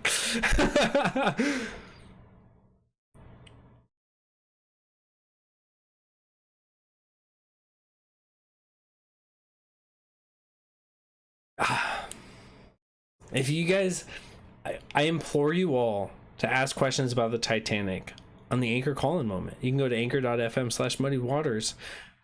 Put some questions in there about the Titanic. Let Matt love you for talking about the Titanic. It's his favorite movie, all-time favorite movie. And yeah, ask those questions.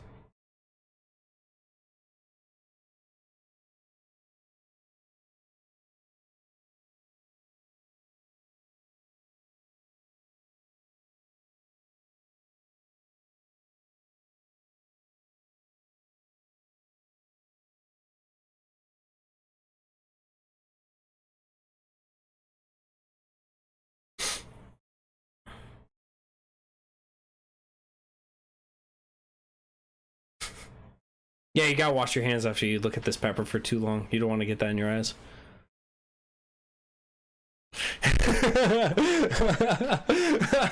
Matt Wright confirms favorite movie.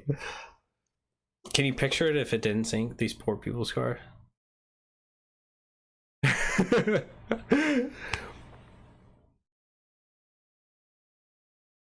He is going to screen the hell out of everyone's calls now for this next Tuesday night show. Or he's going to forget about it until then. And then he's just going to get bombarded with the first one and then take no one else's calls.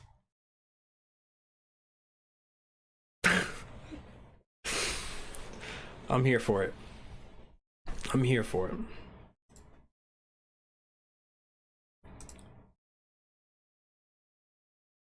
I'm going to keep searching for some more Rittenhouse information as we go along. I will be happy to... Nothing new. Perfect.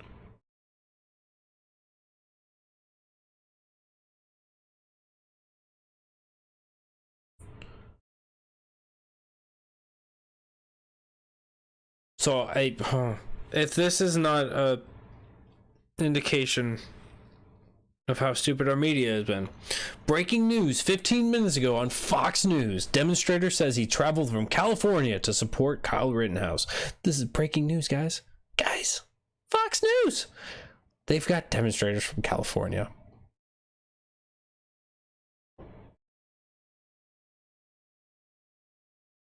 There was a demonstrator carrying a rifle that was confronted by police outside the courthouse about an hour ago.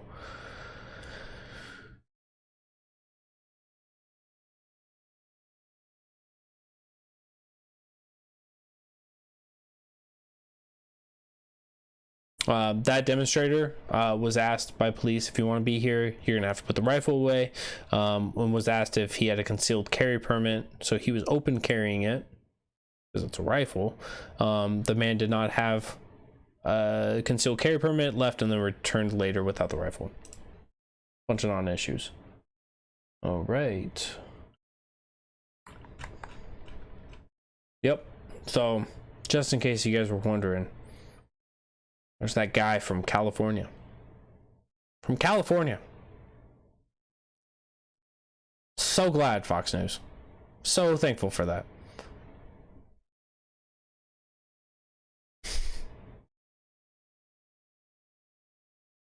I will definitely be live streaming all day until we get a verdict.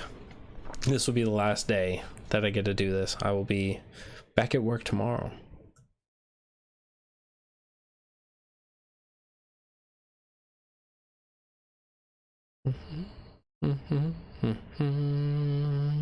Let's hope the jury isn't as long as the dude in the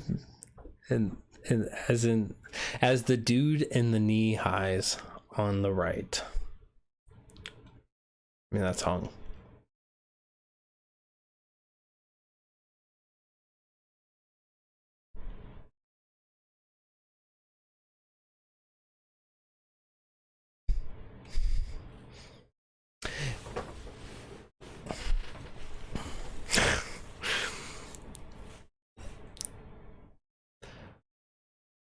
What is the librarian party?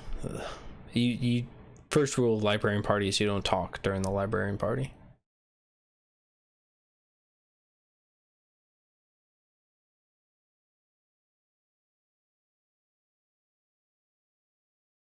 It would be amazing if they were just uniforms for if the country was to break out into civil war.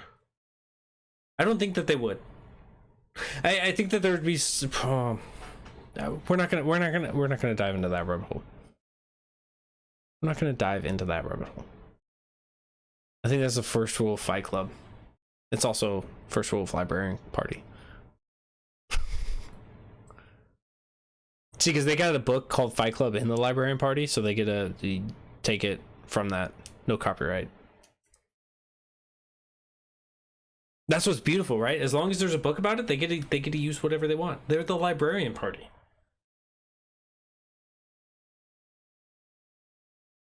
Just socks.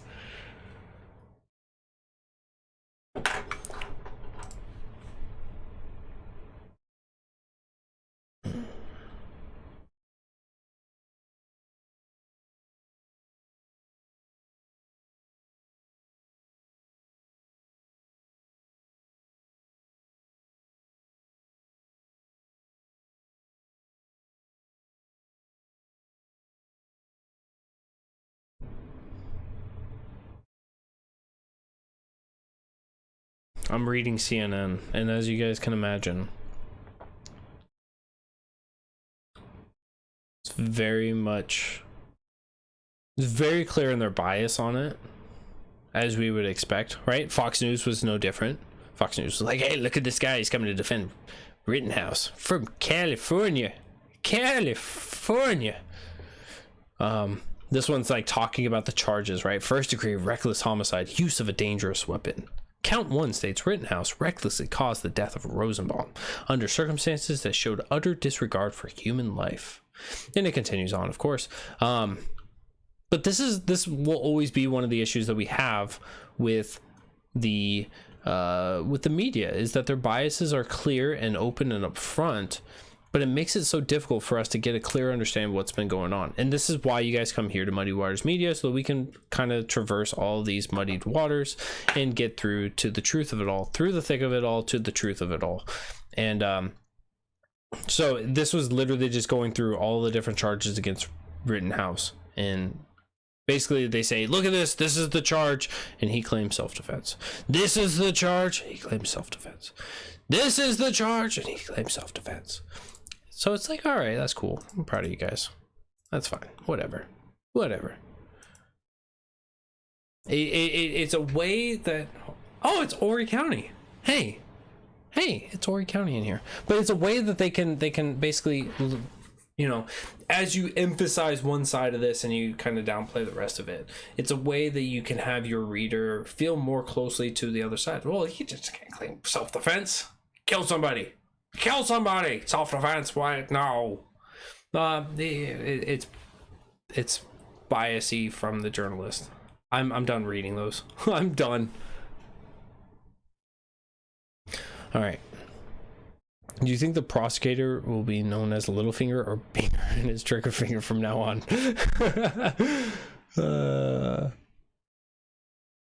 Any info on if the judge will be charged for his behavior? I read the other day, might, not sure if it's true. Can't find anything else on it. If by judge, if you mean Binger, I've heard that as well, but I haven't seen any follow-up on it. I doubt that it will come through. Muddy Waters is go to media. Oh, thank you. You're too kind. Don't envy the jury right now. I am right there with you, Jimmy. Their decision will change their life either way. It will change. That was the thing I was talking about earlier, right? Is this opinion, right? This verdict, not opinion, but this verdict will have irreparable damages to somebody out there, right? If they go against Kyle Rittenhouse, right, 2A supporters will feel like the Second Amendment is being undermined and diminished. Self-defense advocates will feel undermined and diminished. If he's fully acquitted of all charges, right, people who feel unheard already feel undermined and unrepresented in this in our political and culture. They will feel unheard and unwelcomed and everything else. So it really is a battle of those two conflicting ideas. And this is why libertarianism, of course, is correct, in which we say, look, everyone should be heard, right? Even the reckless and the most ridiculous things should be heard, so we can air them out and have people have a good conversation around it, but also that the idea that you have the right to self-defense, and that means that 2A means what it's written as, and that, you know, shall not be infringed. And of course, I'm not here to have that constitutional debate with people, but there are two conflicting ideas here, and oftentimes people view them as in conflict with one another, and there really isn't a conflict in those two things, because rights can live on despite they're not exclusive, right?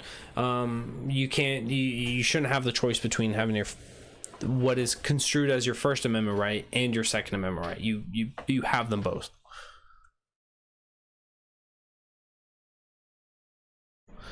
I hope he's found guilty, because if he's found innocent, we know that there are going to be people that will go after him, and they already are.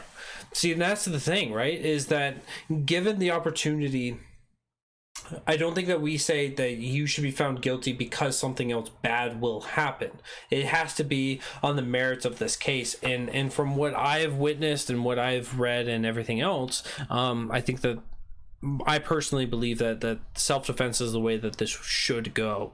That, you know, an acquittal, and just because something bad may happen in the future doesn't mean that we have to protect him by putting him into incarcerating him and putting him in a more volatile circumstance.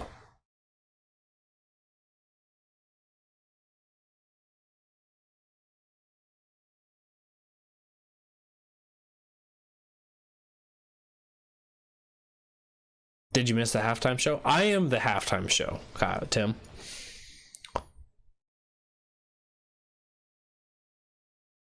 And you're absolutely right with that, Jimmy. The comment was honestly, my fear is if he's acquitted, it will just give more energy to the crazies with rifles. Give them the if he can do it, so can I mentality.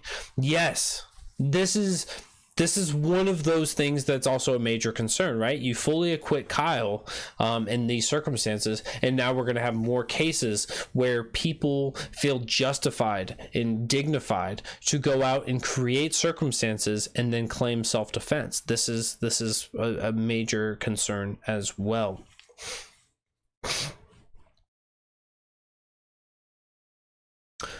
Why is there BLM outside the courthouse? Are these people stupid? There's no black person on this case. Crazy weird. Just want to make trouble. So the reason for BLM still being engaged on this was because the circumstance surrounding when Kyle Rittenhouse situation occurred was when BLM was engaged in that county and frankly across the country as a result of that one was blanking on the individual's name. The individual going into his car was shot, I believe it was 5 times in the back. Now it was later found out that he was reaching for a weapon, but it was as a result of that one. If not, it was the why am I blanking on everybody's names this morning? From Minnesota with the Derek Chauvin case, where Derek Chauvin was properly found guilty. That might be controversial for some of you. But So it's more of a follow-up on that. And so with BLM coming out there, and it may be just on that ideology that we spoke about earlier of people feeling like they're not being represented, they're not being heard and everything else, which is why some of these people have become agitators and aggressors and rioters and everything else, because they don't feel like the system is working for them in any way. George Floyd, thank you so much. Blake, that was the first one. Thank you so much. Jacob Blake protest. Thank you so much. I love you guys. But and so when you have a society like that, people are on edge. And so coming out there and just show solidarity for one view or another view is what they're going to be doing.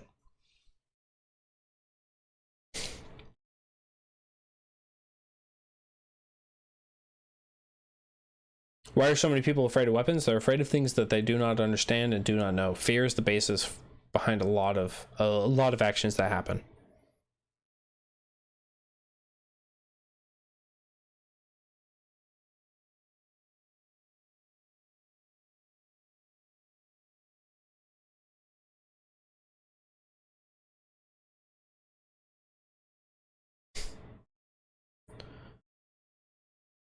Absolutely right.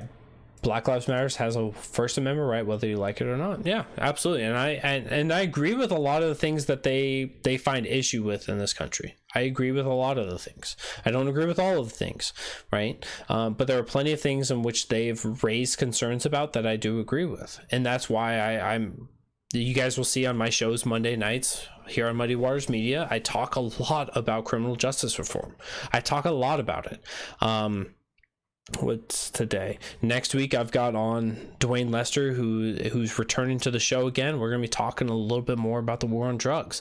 I've got the wonderful, amazing Hannah Cox coming on in early December. We're going to be talking about, I believe, the death penalty. We haven't solidified on that topic. We've got people coming on to talk about criminal justice reform because the criminal justice system is broken in a lot of ways. And so we have to have these conversations. So it's not that I agree with everything that everyone's saying, but there are things that they're saying that I do agree with. And that's important.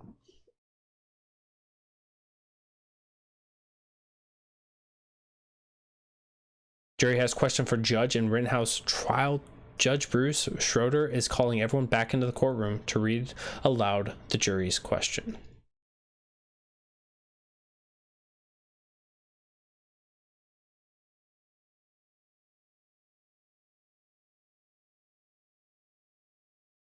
You should count Rikita Law and talk with him. Talk with who? Hannah Cox is amazing. Absolutely.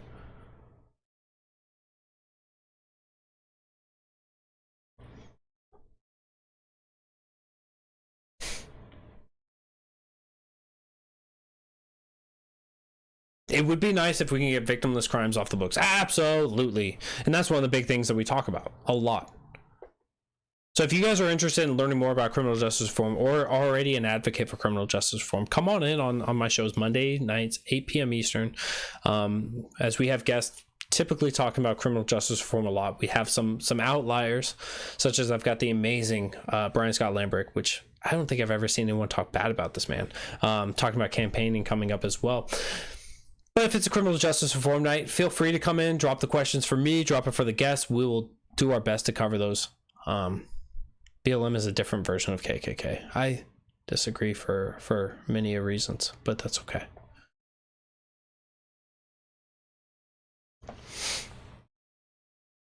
Oh, we got movement on the camera. They're trying to pull the pepper away from us. We need the pepper! Give us back the pepper. Here we go. Here's the judge. All right, we're back in the appearances are as before. The jury's upstairs, and as said inquiry. Question number 3. Sorry for the echo. Do we view videos in private or in courtroom? So my nightmare has come true. And then, do you need to know exact exhibit number of video or photo? So that's the easy part.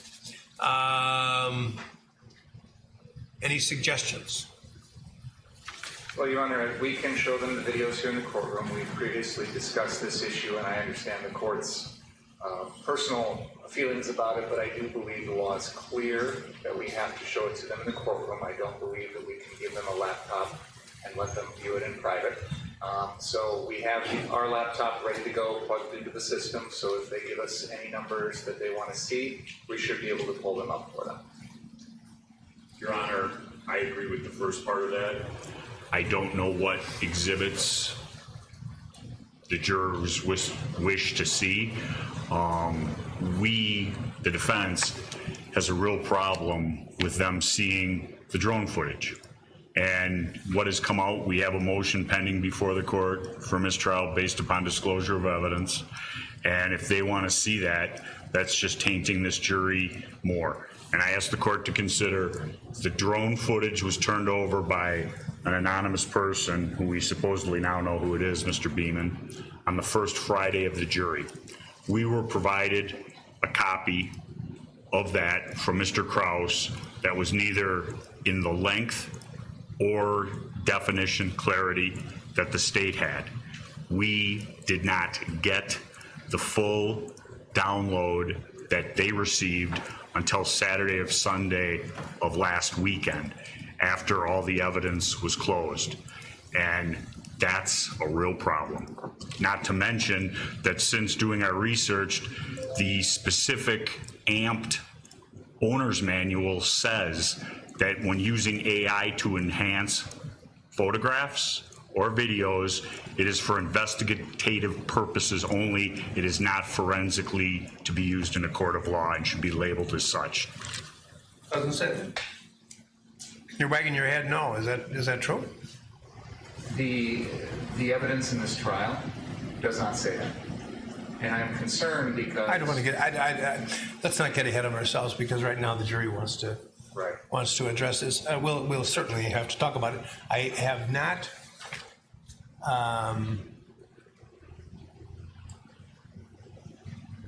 You know, it was interesting. I, along with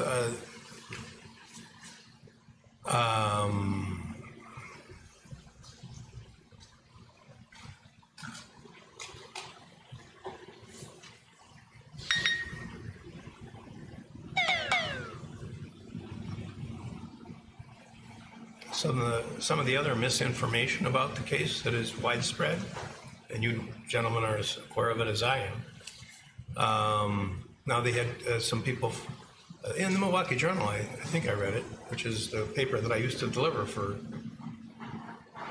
a few years when I was a preteen, in the Milwaukee Sentinel, which are now one paper,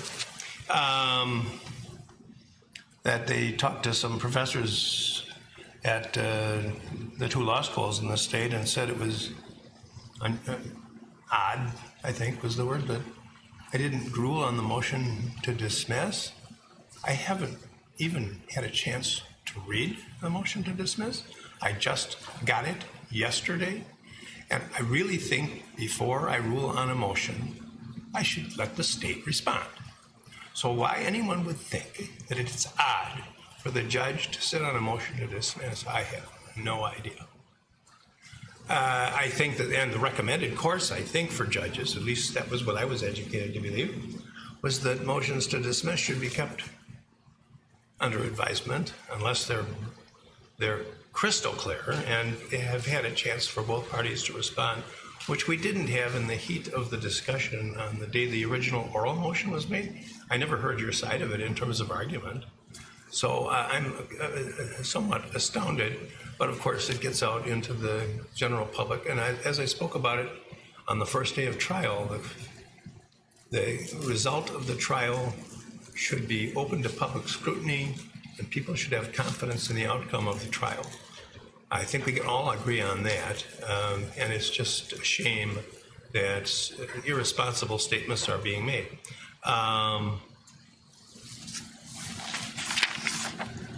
And as long as I'm talking about it, I guess I'm going to talk about that too. The business about people not being identified as victims. How would you like to be put on trial for a crime? And the judge introduced the case to the jury by introducing you as the defendant and the person who is accusing you as the victim. And then throughout the trial, have all the references to to the complaining witness as being the victim. Is it so difficult to just use the term complaining witness instead of prejudging what the jury is here to determine as to whether there's a victim and whether there was a crime committed? So I don't know what I'll leave that comment at that. And then finally, I'm now reading about how bizarre and unusual it was to have the defendant pick the numbers out of the tumbler yesterday. And I would admit that I don't know that there's a large number of courts that do that, maybe not any. I do it because of an incident that I had in a case I tried in Racine. Oh, I'm going to say I estimated 20 years ago it could have been less than that. It could have been more. But it was a big case. I think it was a murder case, but I'm not sure. And there was a black defendant, and there were 13 jurors, one of whom was black. And when the clerk, the government official, drew the name out of the tumbler, it was a black, the only black. There was nothing wrong with it. It was all okay. But what do they talk about? Optics nowadays? Is that the word for things? That was a bad optic, I thought. I think people feel better when they have control. So ever since that case, I have,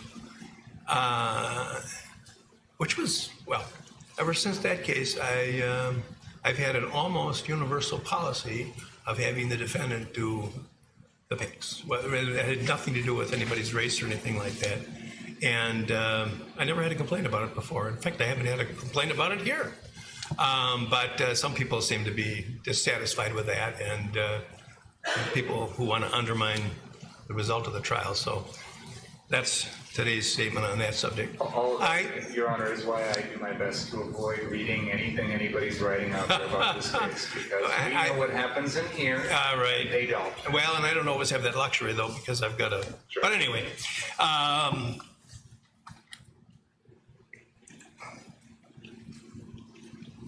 And some of the things that have been said, too, I guess I'll comment on that, too. These are five very reputable, competent attorneys that I've practiced with for years. And I think it's shameful, some of the things that are being done to these people. And when I talked about problems with the media when this trial started, we're there in part, not fully, but in part, because of grossly irresponsible handling of what comes out of this trial. I will tell you this, I'm going to think long and hard about live television of a trial again next time. I don't know. I've always been a firm believer in it because I think the people should be able to see what's going on, but when I see what's being done, it's really quite frightening. Frightening, that's the right word for it. But back to the subject at hand. And I've discussed my disdain for the rule. I'm not going to box you guys into accepting what I think is the better way. And I sense from the statements that have been made that I think that in some respects you may even agree with me that it would be better if the jury could. We're going to now have the jury will come down here to the courtroom, and everybody will be shooed out of here, as they should be. And I'm not even sure, we're going to have to review the procedure that's been outlined. But they get to watch it once? Is that what the rule is? I think they should be allowed to view what they want to view as often as they want to view it. Subject to my other objection, I don't have a problem with them viewing it multiple times at a certain point. I don't think that's, I don't think that's it. 3 or 4 times, I don't have a problem to sit here and just keep playing it. I don't think that's the right way either. Then it's giving more emphasis to one piece of evidence. Well, but sometimes there's one piece of evidence which is absolutely critical. And I talked about the Tsarnaev case. I talked about the attempted murder case that I had in here. And I don't know how we're going to police this anyway. And the other thing is when it is being policed and someone's watching them talk about it, Well, can they freely talk? Which is what we want. We want freedom of expression between the jurors. And so as they watch these videos, and to me, if they want to watch it 100 times, that's them. If it were a bench trial, and I've said this before, if this were a bench trial, and I put in my decision that I thought that Exhibit 486 was critically important, but I didn't want to overemphasize concentrating on it, so I left with questions in my mind about it, and decided I better not look at it anymore. I should get reversed. That's an outrageous thing. But that's what we're forcing the jury to do because of the disrespect that the courts have had in this country for the juries. These are intelligent people. They get treated like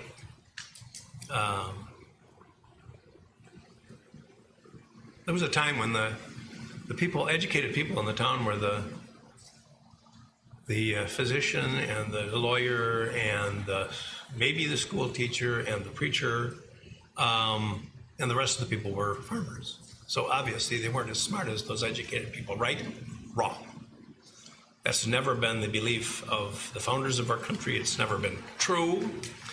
And I think these people are as competent as the educated people, and many of them are educated, to make these decisions. And that's where the founders of our country put the power, not with us. So I think it's insulting to the jury to tell them that they have to have these restrictions on their viewing. But we're gonna sit down with the books. We're gonna find out what the exact procedure is, and we'll await what they want to do. But for now, I will answer: do we view the videos in private or in the courtroom? And the answer will be in the courtroom. Do you need to know the exact exhibit number or video or photo?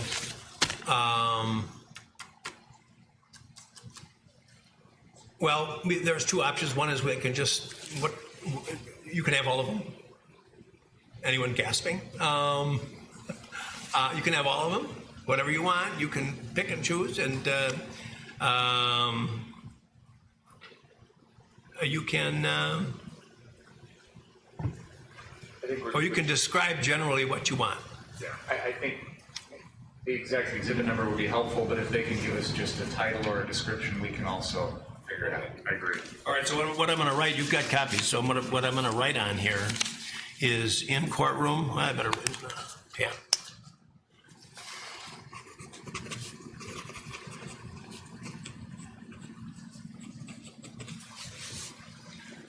General description.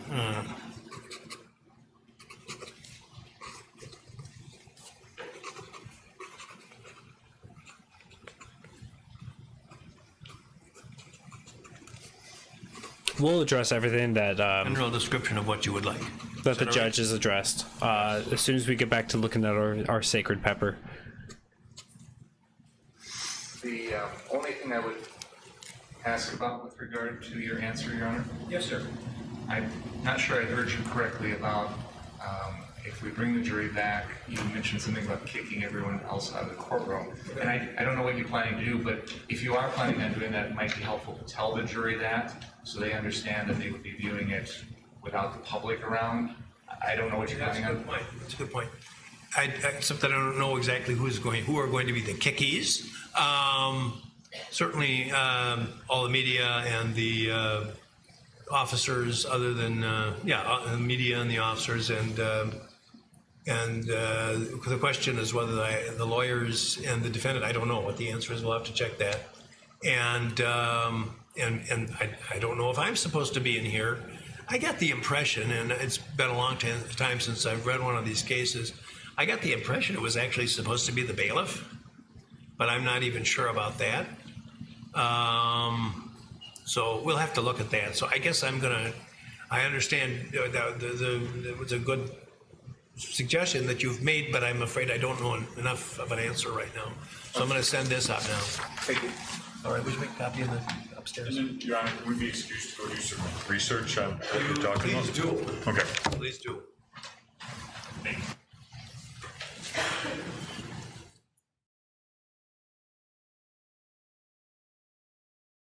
All right, we all have to chant pepper, pepper, pepper until the camera moves back to the pepper.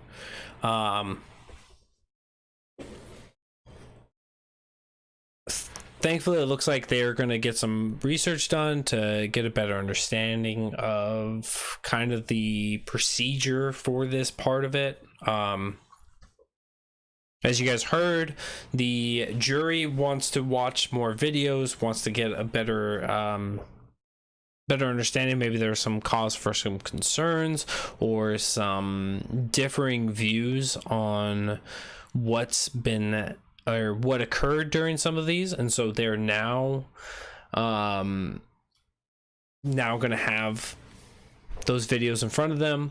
I do kind of agree with the judge on that, of like not limiting how many there are. I can understand there we go. You guys did it. You guys did it. You guys did it. Look at that. It's there. But I do agree with the judge on the notion that limiting how many times you can watch a video isn't necessarily the best thing. But also, I do understand the notion of you don't want to have such a strong emphasis on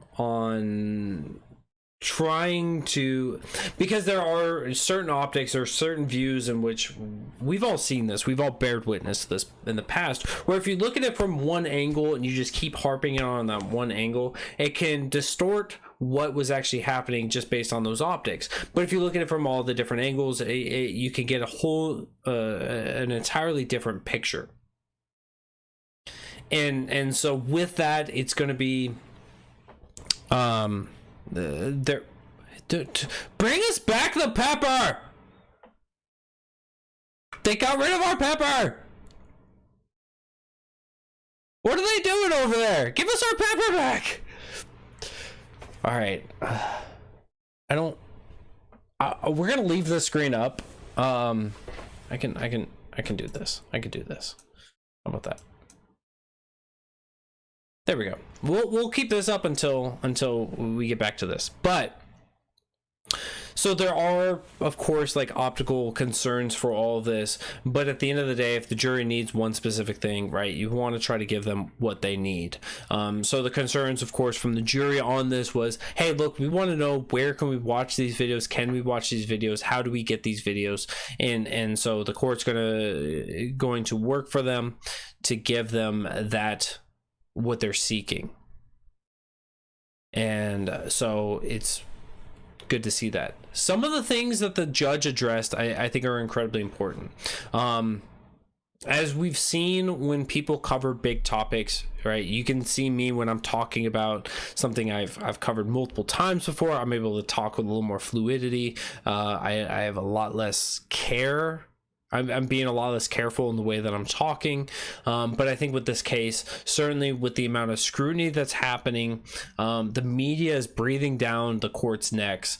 I don't need that anymore. The media is just barreling down on this. You've got millions of viewers across the way. And so thank you guys, each and every one of you guys who are tuning into Muddy Waters Media to check this out with me. That, of course, some caution has to be given during the speaking, which is why the cadence is a little bit different. Show us your pepper. We'll be right over this pepper. So the cadence and the way that this judge is speaking, it's bothersome because it's not well scripted and it's not ran through, but I can understand his cause for concern on the way that he's handling that. So I don't find much issue with that. He did bring up some concerns that I think we've highlighted already, and one of those was the media. With the media being able to broadcast this out and having people come to preconceived conclusions before the verdict has been reached, coming to conclusions before even the trial began. This has been a heavily publicized case, as we're all sitting here waiting for this case. And so with that, there's a lot more concerns, right? And he spoke about like the different narratives that have been applied to the prosecutor. Of course, we've criticized the prosecutor for some of his actions. the defendant's attorney, all these people have been criticized in so many different ways, and so the judge understands that perception that comes from that is problematic. Now he is discussing the idea of not allowing for live television to happen in his courtroom in future cases such as this. And I think that also creates a concern, because he even brought up himself of that he likes to be able to have that transparency of giving us the opportunity to talk about these things, and so we are in a struggle there in his mind of, do we allow for the public to see what's going on? Do we allow for the public to know what's going on, or do we keep them in the dark until the end, and then when a verdict comes out? Now here's one of the positives of this, right? If we're kept in the quiet, we don't know when a verdict is going to be reached, and the verdict comes out, let's say it was yesterday.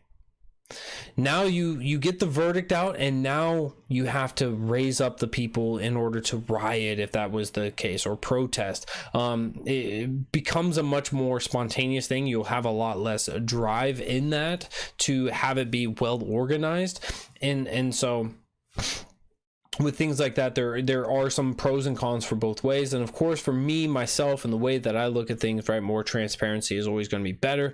I know that there's a lot of people out there that have disgusting and abhorrent views that will take things too far, and we've kind of addressed those in earlier on in this segment, or in this feed. So there are good and bad things there, and I'm still wondering why they haven't brought us back our damn pepper. So that's a big thing. He also discussed some of the concerns that the media and others have had of the defendant, right? Kyle Rittenhouse being able to pick out the jurors. I think that's a great way of doing it. When I've been in cases, when I've been involved with cases or was a witness in cases, oftentimes when they come to trial, I've seen where the defendant is the one that gets to go, hey, look, we want this person. Does a prosecutor, do they want to have, will they accept this one? I've seen where kind of it's in favor of the defendant being able to make the first pick. For him to have like a lottery, if you will, for the jurors, I don't see an inherent issue with that. It's a much more of a blind way of doing it, and you kind of got to pick one. Picking the prosecution wouldn't necessarily be good, because we have the presumption of innocence in this country, or at least we're supposed to. We have an implied presumption of innocence, and so giving the defendant the ability to reach in and pull out a number, like it should have been a non-issue. So, yep. And then, yeah, so I mean, those were my big takeaways from what the judge was talking about. If I forgot something, I tried to take notes while we were going, but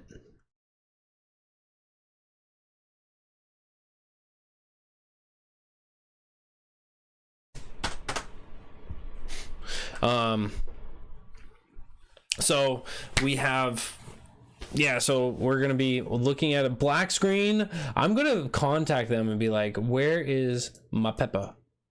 My pepper. I have a right to my pepper, and you need to bring it back. You need to bring it back.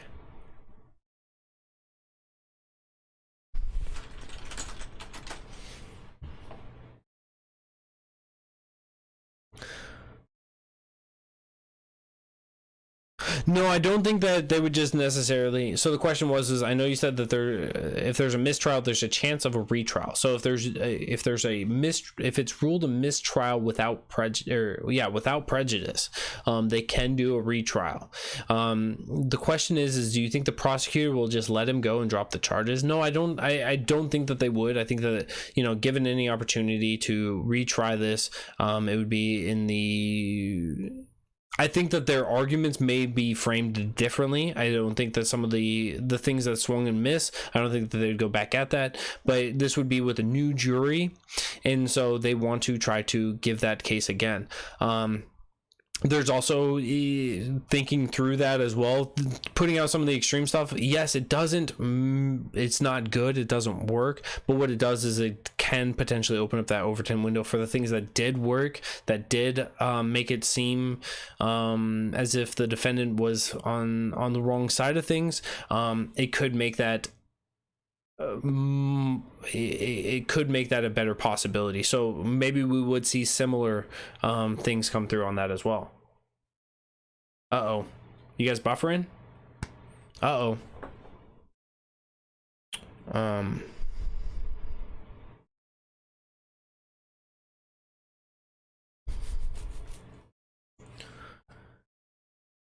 What are your thoughts on the defense's motion to mistrial based on the drone footage? I think that there is some concerns with that.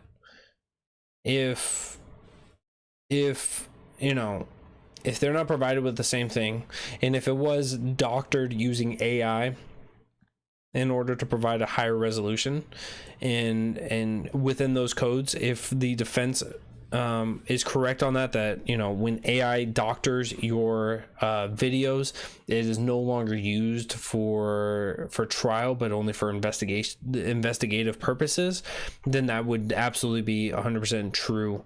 I think that's got to be something that gets addressed, and the judge was willing to bring that up at a later time as he continues to look further into that. Meta isn't buffering. Good. Hail Pepper.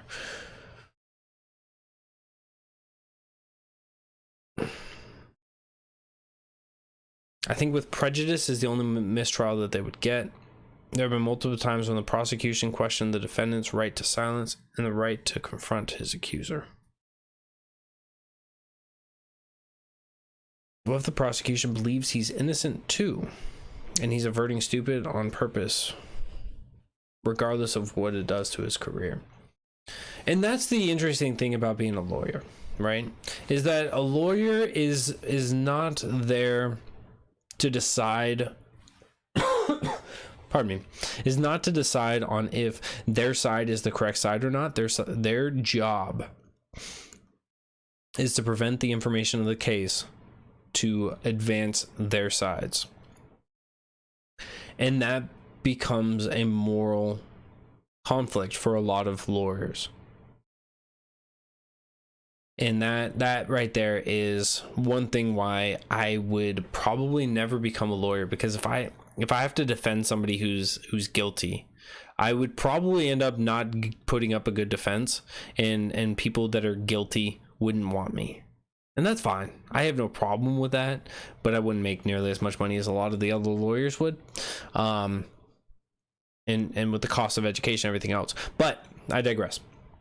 So his job is to prosecute. His job is not to find out that to figure out if Kyle Rittenhouse is innocent or not. His job is to prosecute to the best of his ability. And I think that's why some of those swing and misses, such as using the AR-15, such as talking about Call of Duty, pushing those, right? There is a little bit of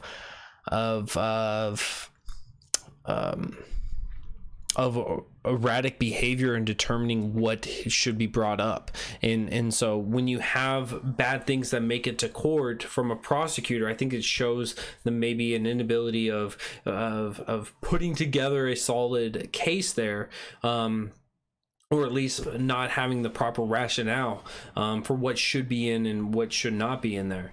Oftentimes when you're talking about bringing forth evidence in matters into a case, right, your job is to present the case as good as you can, as well as you can, to articulate that case and to bring people to your side. If you're bringing out things that are irrelevant or things that are not helping your case, you're only hurting your case. And so it is a major concern there in how that was being conducted.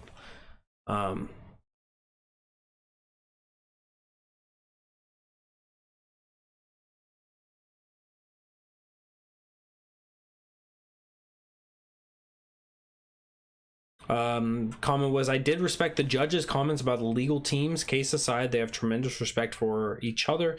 They have all worked together before. Showing a small sign of unity was a good idea. And this is something that they oftentimes will do. Oftentimes when within the legal community, it's such a small circle that oftentimes you have a history with the judges that you're working with, or with the prosecution or the defense attorneys, and so they all kind of have this understanding, which you know, the prosecutors and the defendants attorneys, if you have a history there, they know how to play to that judge, which is a completely different thing when it comes to a jury, wherein you're playing against 12 people of your peers, right? You don't know how they all are, you don't know what's going to work for them, so you kind of have to throw everything at the wall and just see what sticks for each of them. And so, yeah, no, it is a good thing. It's an important thing to show that solidarity, that unity there, as the media kind of tries to pin one side as ignorant and stupid, or the other side. And so having that unity, it kind of will, that won't get covered, right? That's not going to get covered on their mainstream media. That might get covered on the live feed, but they're not going to come back and touch on that later. But having that is a way of saying, look, if you respect one of these people, or you respect one of these sides in all of this, then you should respect all sides. It's something that's not going to go through, because unity is not acceptable from the mainstream. Yeah, no, I'm right there with you, Terry. Taking away our doors really pissed me off. No, I'm livid. I mean, it's give us our door back. Let's check to see if this feed is still going. I'm actually going to comment on their feed. Give us our door, our sigil back.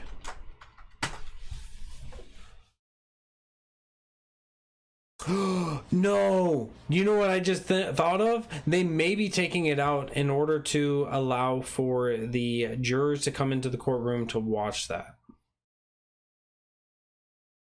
because everyone was being evacuated. You know what? I got you guys. I've got you guys. Bam, bam, door. All right, let me just go ahead and download this picture once more. Bruh.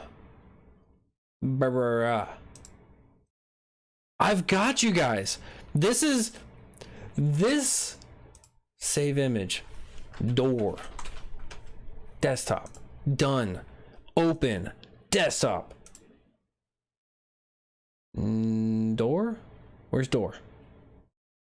Oh, my door didn't show. Door. Why didn't you save? Save images. Oh, that's why. Okay. All right. There we go. Door.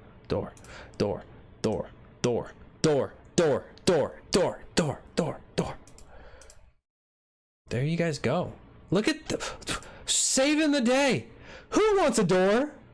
Who wants a door? Who wants a door? I got y'all. All right? We got the door back. We got the door back. We got the door back. There we go. Ye ask and ye shall receive.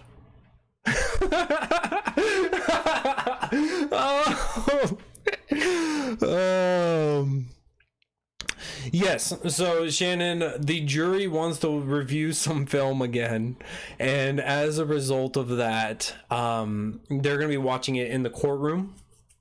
And so the judge had to evacuate everyone in order to not have engagement with the jurors, in order to not have the judge or others be able to talk or influence in some way, symbol or otherwise, to the jurors. So the jurors have the courtroom to themselves, so they had to cut the feeds.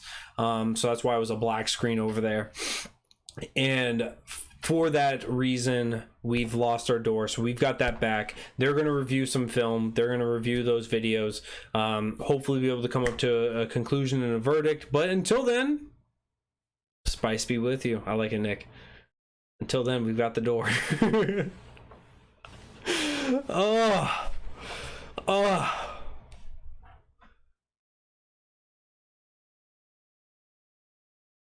I've got you guys. Yes, the jury has seen all of the videos thus far, Jimmy. It's just a matter of reviewing them again, because oftentimes, right, if they may have watched it a couple times because of the way that everything was being litigated, but to go back and review it now is kind of what they're looking at.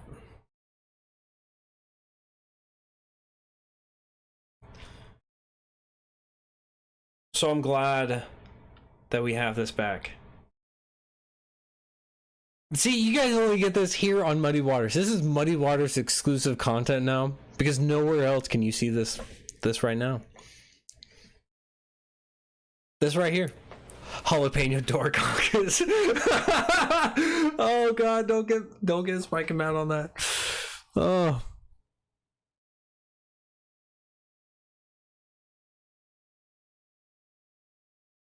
Oh god.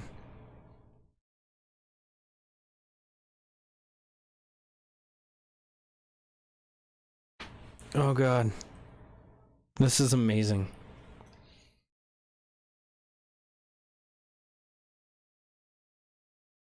Why can't we agree on jalapeno door caucus? That's it.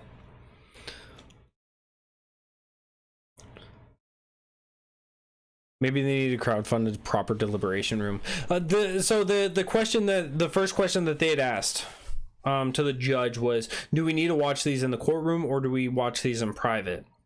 And the answer was both. You're gonna do them private in the courtroom.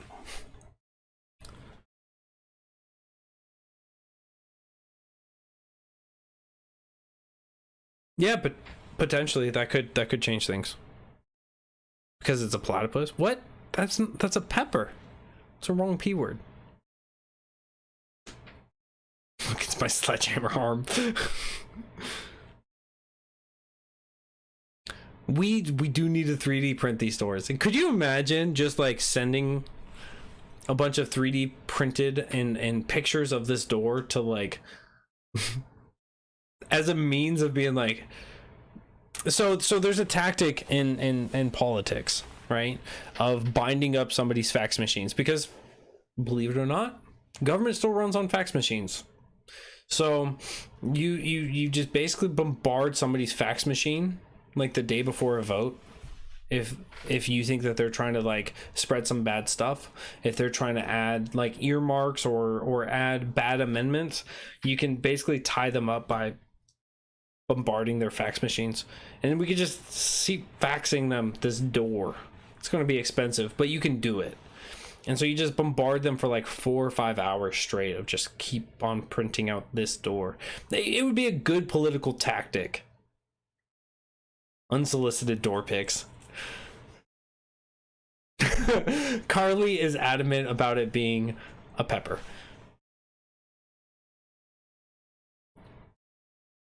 A spicy badger. Does the guy on the right have a super small hand like the guy from Scary Movie? That's a strong hand. Spicy values from the pepper party. Oh. I want the original. Tell the rioters to break in and take it for me. That's...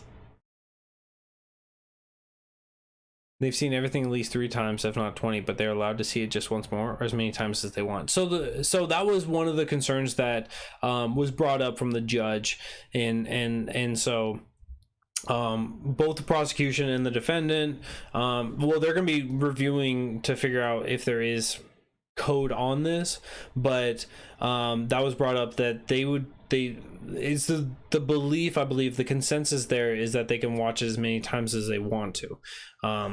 The defendant or the defense did bring up concerns of watching it too many times may put too much of an emphasis in the psychological beliefs of jurors and try to make that be a focal point for some people. But the judge brought it back and was just like, yeah, but it may be an important part of it.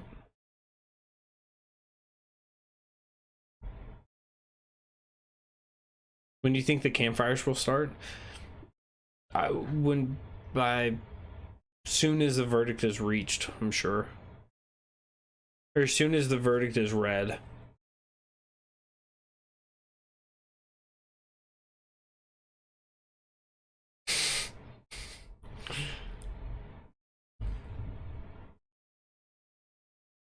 I'm really upset. Here, this is what we're seeing now on that feed. They're still going with it, but it's just sad panda. I'll keep that up just so that when their feed comes back, we will be good to go.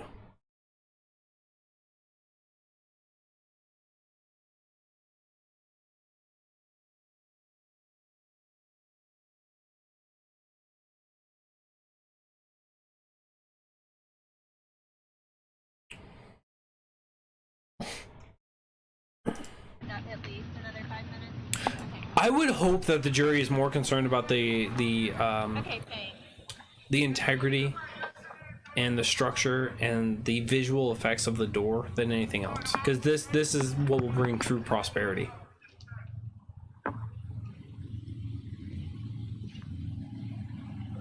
Daylight's running out. They better watch it at 36 times speed. That's fast. You hear audio. Huh? Oh.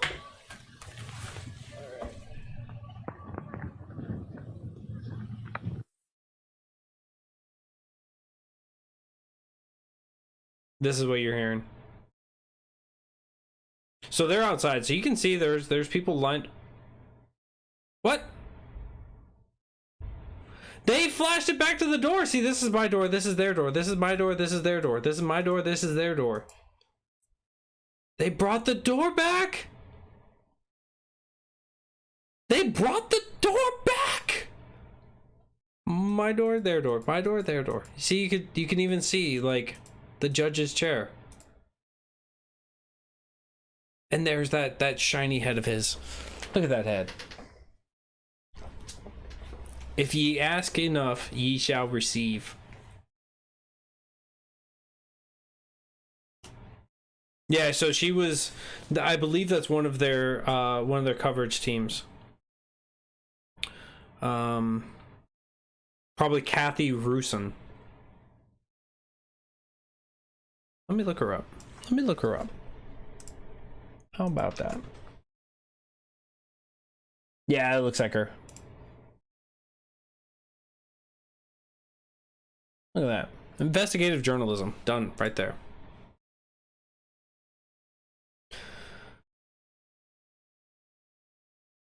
Do you think Groskitz will be charged for being a convicted felon in possession of a firearm? I doubt it.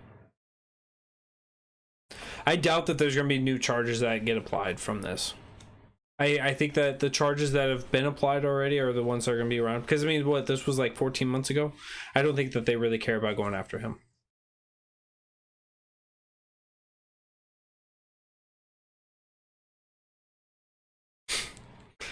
It's only 3 doors down, though.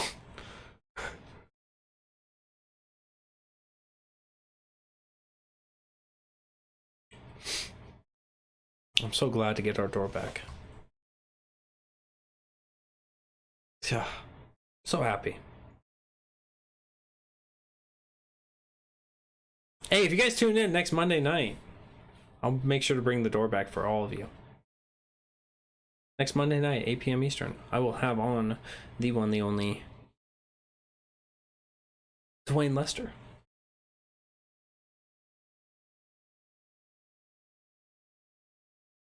Do you think they know we are worshiping their door? Oh no, the judge is putting a bag on.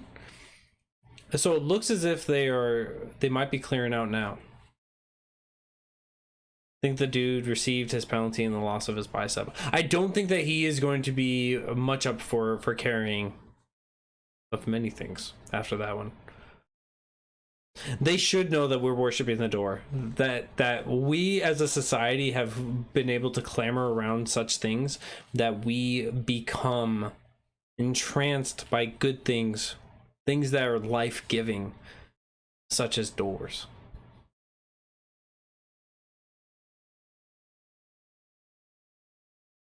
Wow, Nick, that's horrible. Meg, you just have to understand that my show is priority over date night. Move date night to like another night. Kidding.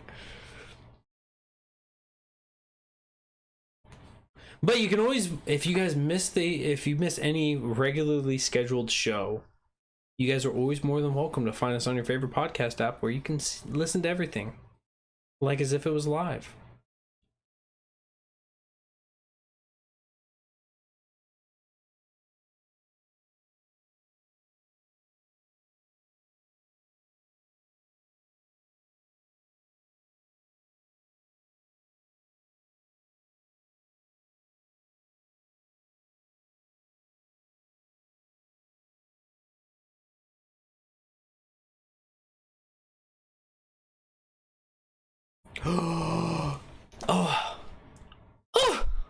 I'm offended.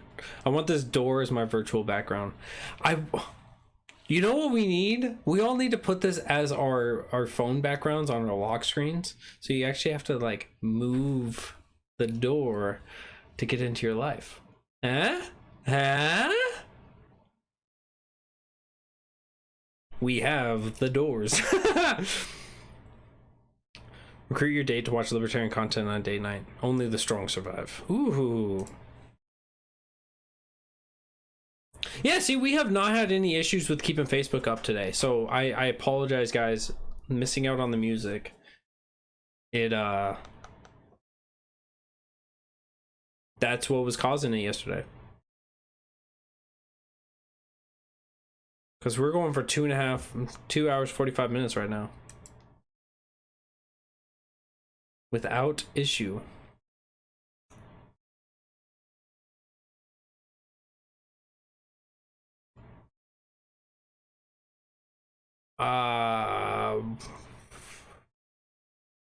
Due to the Brady violation? Due to the Brady violation.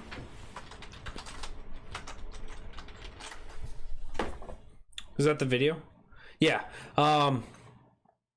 The judge is looking into that. So the Brady violation is, of course, is the evidence the prosecutor is required to disclose under this rule includes any evidence favorable to the accused. I don't know that it necessarily would fall under that because the Brady would be favorable to the accused. I don't know if the resolution. So the concerns is that the resolution increased for the drone or from the drone was by AI, and so rather than it being more favorable for the defense to be in a higher resolution, it wasn't provided. And the question of if you could use that increased resolution by AI, if it's legal. So appreciate you making me look up the Brady rule. Seeing a Spike's mixtape, I don't want to get kicked off this platform. Did anyone answer my Titanic question? I think we all did. I don't know what your Titanic question was.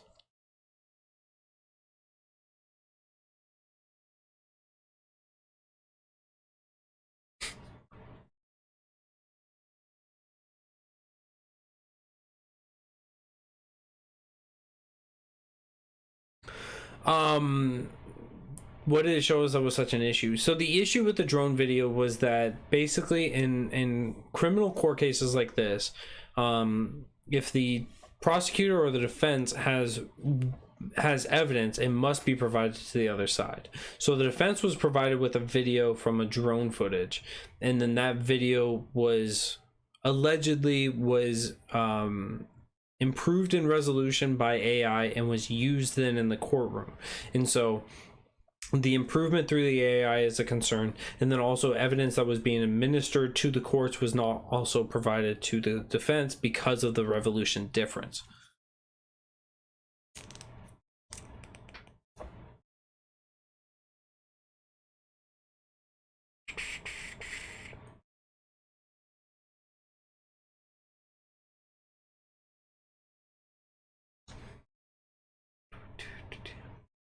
Ryan brings up a good point about people being concerned about firearms in the Second Amendment, but then they have the felon who has a possession of a firearm and do nothing about it to deter future felons from doing such things. It's because they only care about law-abiding citizens. They don't care about people who don't care about the laws.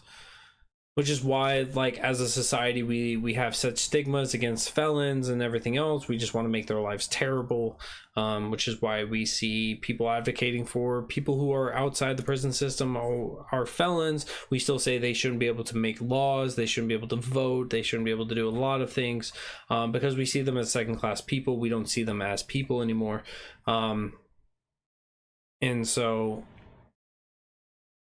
is this still their door? This is still their door. Good. I always forget now. And so, like, this is it should be a concern in some ways. It should also be opening up the conversation of, just because you're a felon, should you be allowed to carry a firearm? In my opinion, you should. I don't see an issue with that. I think that if you're released into society and you're supposed to be a trusted citizen because you're in society, that you should have your rights restored. When we look at circumstances like that, we have less of an issue with the actual felons themselves, but we have more of an issue with the system, because the system, in the way that is a punitive system, is not rehabilitating people, is not restorative, it's not fixing the problem. And so then we just know that it's not working, and so by virtue of putting people in a timeout in a cell for a long period of time, we think that somehow they're going to get better, while the system itself has a culture that is violent, that is drug induced, that, you know, people are able to maintain drug addiction throughout their entire sentences, whether it's decades long or not. So we have to have the discussion of what is a proper system, what is a good criminal justice system, how do we fix that, how do we make this work for our society, so that when people leave the criminal justice system, when they get out of being incarcerated and they're back in society, how can we know that they're going to be trustworthy? How do we know that they're going to be upstanding? How do we know that they're going to be able to provide for themselves? And how do we know that we're not going to have to worry about giving them their rights back? Jalapenos don't have legs. That jalapeno does have legs.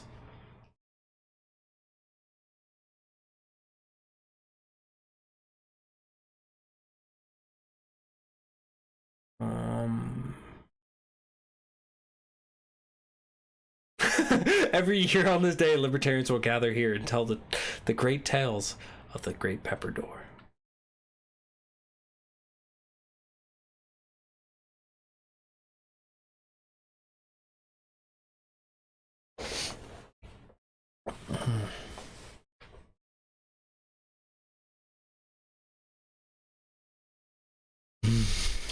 I love this door stuff.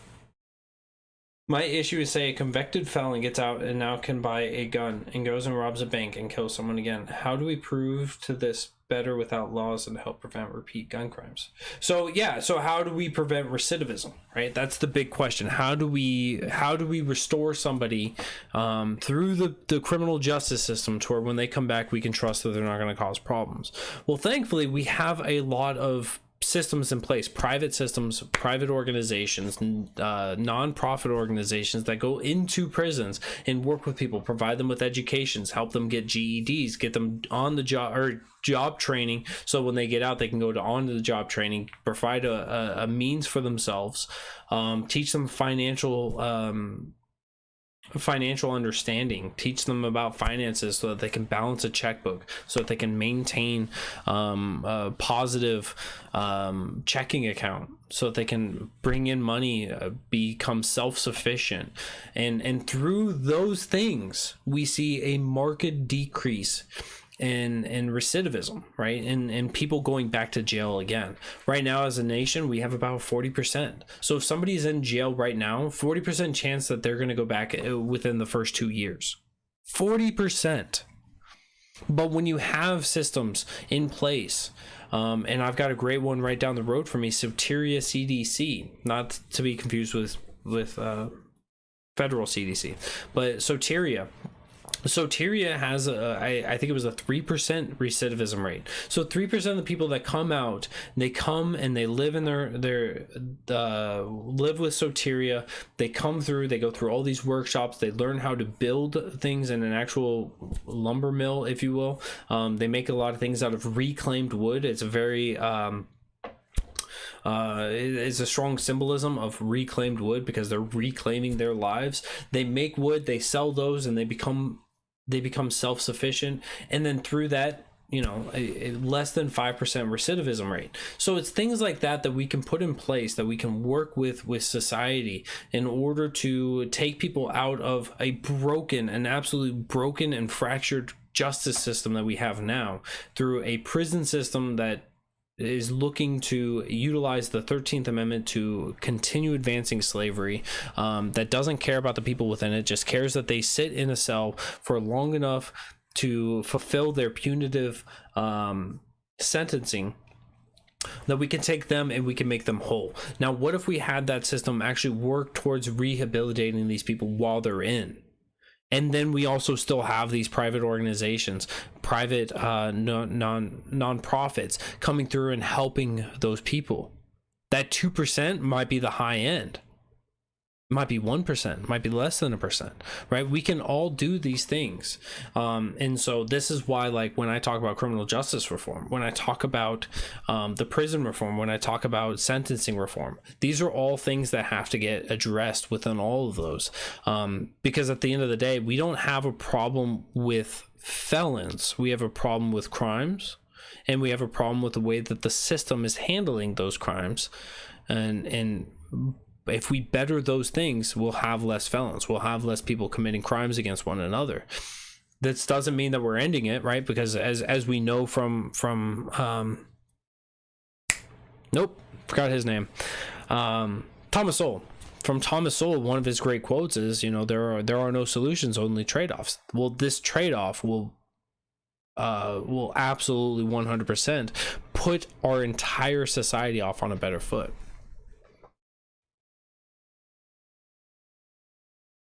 You guys are getting like full on like show quality while we stare at a door. This is good stuff.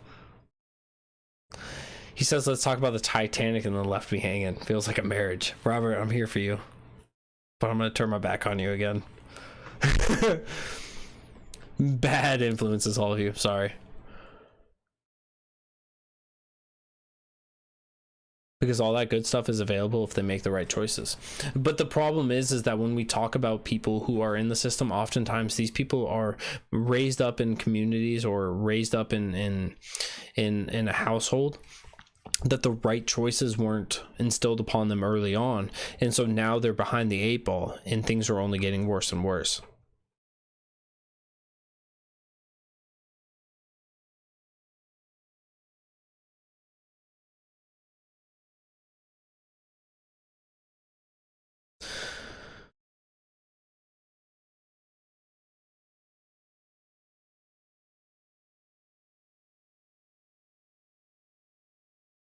Doug, I will hold this door. I will hold this door for you for 2.5 hours, all right?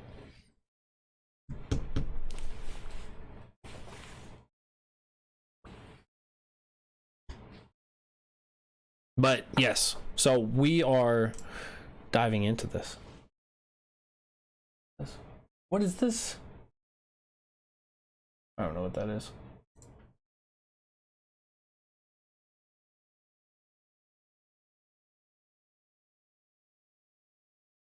That's why going into the system should be the shock to make better choices while inside. There are programs and libraries for many institutions. Absolutely, there are.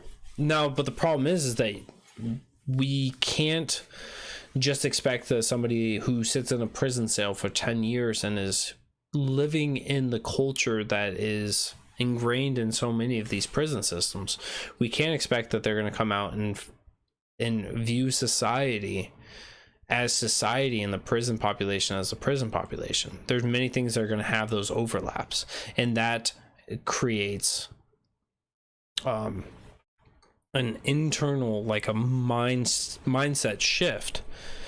And so that's why many people come out and then they can't function in society itself because they haven't lived in society for so long, and now they're destined to go back, which is why the recidivism rate is so much higher than even many of the countries across the world. That's why we have one of the largest prison populations besides that, and the number of victimless crimes that people are in prison for. If Kyle is found guilty, what are the chances he makes it out of prison alive? That's a good question. I don't know. Society won't view them as a clean slate either, but some things shouldn't be overlooked. Case in point, Rosenbaum raped 5 boys. Some things shouldn't be overlooked, right? And that's why a prison system, rather than a punitive, right, where it's a punishment of time, rather than a punishment of rehabilitation, right? Once you have gotten somebody to where you can trust that they're not going to re-offend, they should be able to be released, right? And having systems in place that will be able to with high integrity and high confidence, be able to release people back into society should be kind of the way that we look at things. Something as egregious as raping 5 boys, including anally, like that should be that's a major concern for just about everybody out there. We should be looking to figuring out this system, and if you can't trust them in society, they shouldn't be back in society. Just my 2 cents. Transition services need to be available, and keeping prisoners educated and informed needs to be a priority. The real question is does he get his gun rights restored? Absolutely. If anyone is back in society, they should have their rights restored. Not just one of them, not just a couple of them, but their rights. Even if it was an accidental shooting, should be some remorse. I don't know if I ever agree with the idea that just because there was a shooting that there necessarily was an issue, or that there should be some recourse engaged. Just because there's so many different things that contextually matter with how somebody's actions happened, what caused them to take those actions.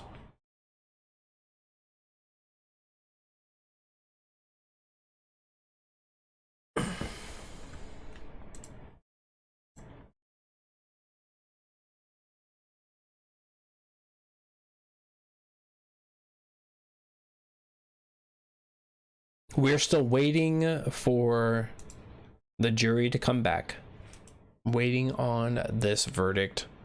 I'm gonna have to get some lunch here in a little bit. I was hoping that I wasn't gonna have to eat lunch in front of y'all, so I'll probably have to take the camera down, but I'll at least chat it up with you guys. You guys don't want to see this. You guys don't want to see me stuff my face like that, but I will still be sticking around. I can't play music just because that's been taken on the Facebook feed yesterday, and I would rather keep it up for you guys all. I don't want to kick you guys out just to have you come back and everything else. It's good on the metrics, but it's not good on for you guys. So I'll make the sacrifice on my end for that. I don't know. That's a good question. Kind of want to send the wife out to go get me some.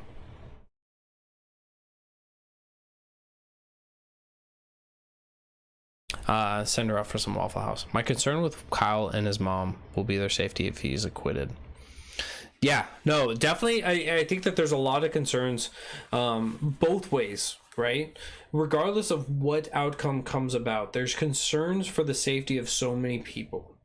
Kyle and his family is one concern. The jurors are another concern. The concerns for the community. Basically, any way that we look at the outcome of a verdict, there is somebody that I'm genuinely concerned for. And that's one of those concerns with having such a nuance to so many different points of view, that when we can't address them all because it's either guilty or not guilty of certain charges, that dichotomy creates such a strain for all of the nuances within people's points of views. Eat some stuffed pepper. If you brought food, share it with the class.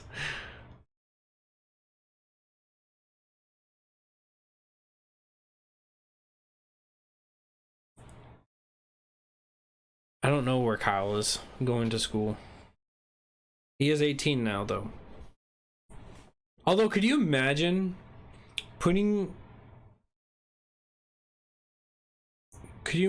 having been through one of these circumstances that becomes national headlines as you're just starting off your life, your adult life, and having to live the rest of your life through this. Now, when we look at like the Stoneman High School shooting, right, a lot of those kids that were front and center from the media managed to broker $1 million deals, and they'll be taken care of for a while. Will he be able to get the same and kind of ride out on his political win, if you will, should he be acquitted, and then become like the face of another hero for a little bit to collect his fortune and fame, and then ride off into the sunset? You know, how is this going to play out for Kyle? It's one of the concerns, one of the things that I've been thinking about.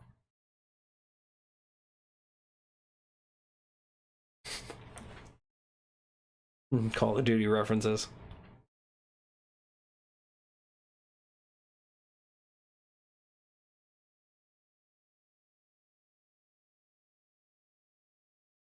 Yeah, I agree with you, Joshua. This definitely has the potential for being a very historical decision.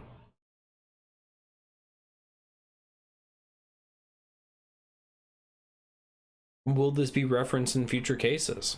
And we discussed this earlier, that there is the possibility that some people will become more emboldened in the ideas of using a rifle or a firearm in other circumstances, wherein they may have been viewed as more of the aggressor and claim self-defense. That's a major concern as well. And Joe, it's a pepper.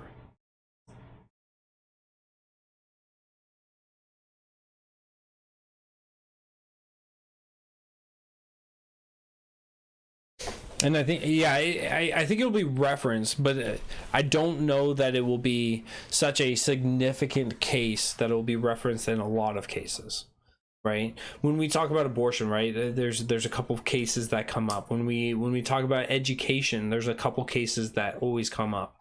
Will the Kyle Rittenhouse, will the what is it? It's Wisconsin versus Rittenhouse. I don't think that this one will nearly have the same airtime as the others.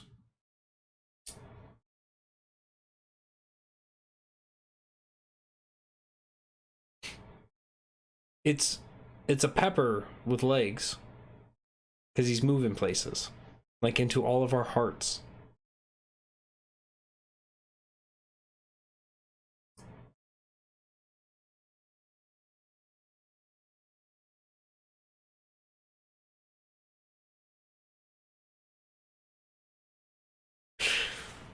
We're still on the door.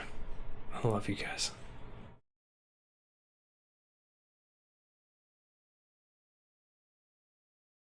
All right, give me 1 minute. I will be right back. I'll be back in a minute. I'm gonna go check out the food situation, but I'll leave the stream running. It looks like Facebook's not having an issue today. Hopefully that maintains.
somebody asked for mystery voice.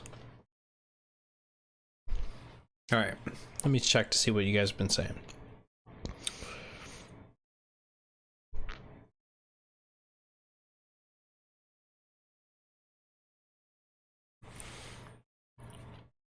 The jury has 2 more questions. It's unclear what they are now. He's going back into the chambers while he waits for the attorneys to get into the courtroom.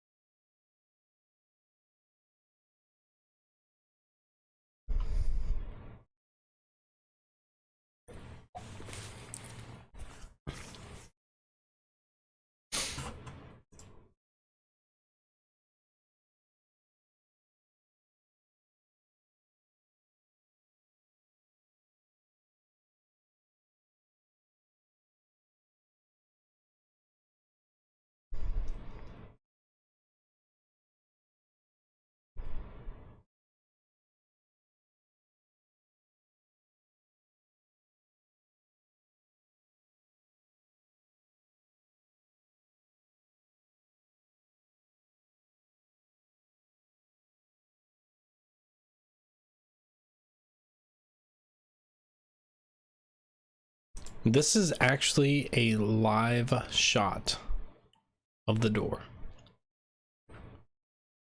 So we're back at it. This is the picture. And this is the door. Yeah. So we're back at the live. They took it away from us for about 10 minutes. They wanted us to be sad and longing for that big beautiful piece of wood. But we're back. I will definitely do that, Terry, because I'll be leaving here in a minute again as well. I'll be making some grilled cheeses for lunch.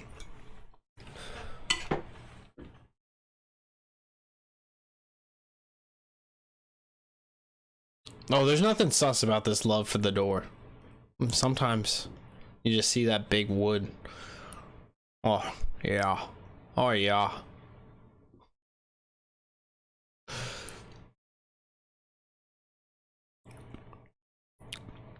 If my wife was watching right now.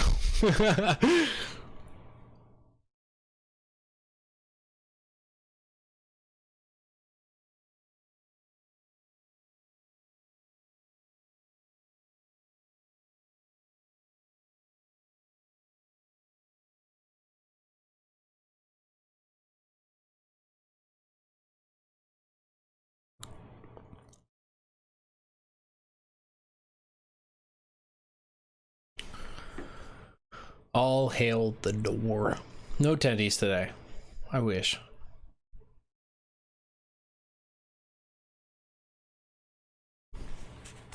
Tony B, is that a genuine question? Breaking news, the prosecution found an additional 40,000 pixels at 4 a.m. to add to the video evidence. Fuck.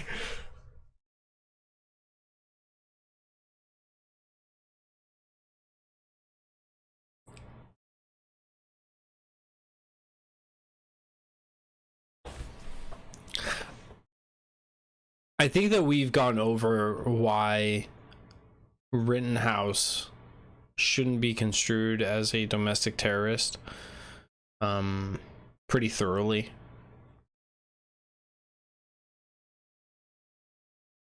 It's definitely a couple claims too far to be taken with any sincerity.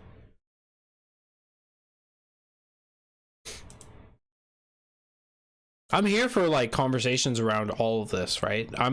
I genuinely, I know a lot of politics gets really inflammatory, but I'm here for like people who want to come in good faith.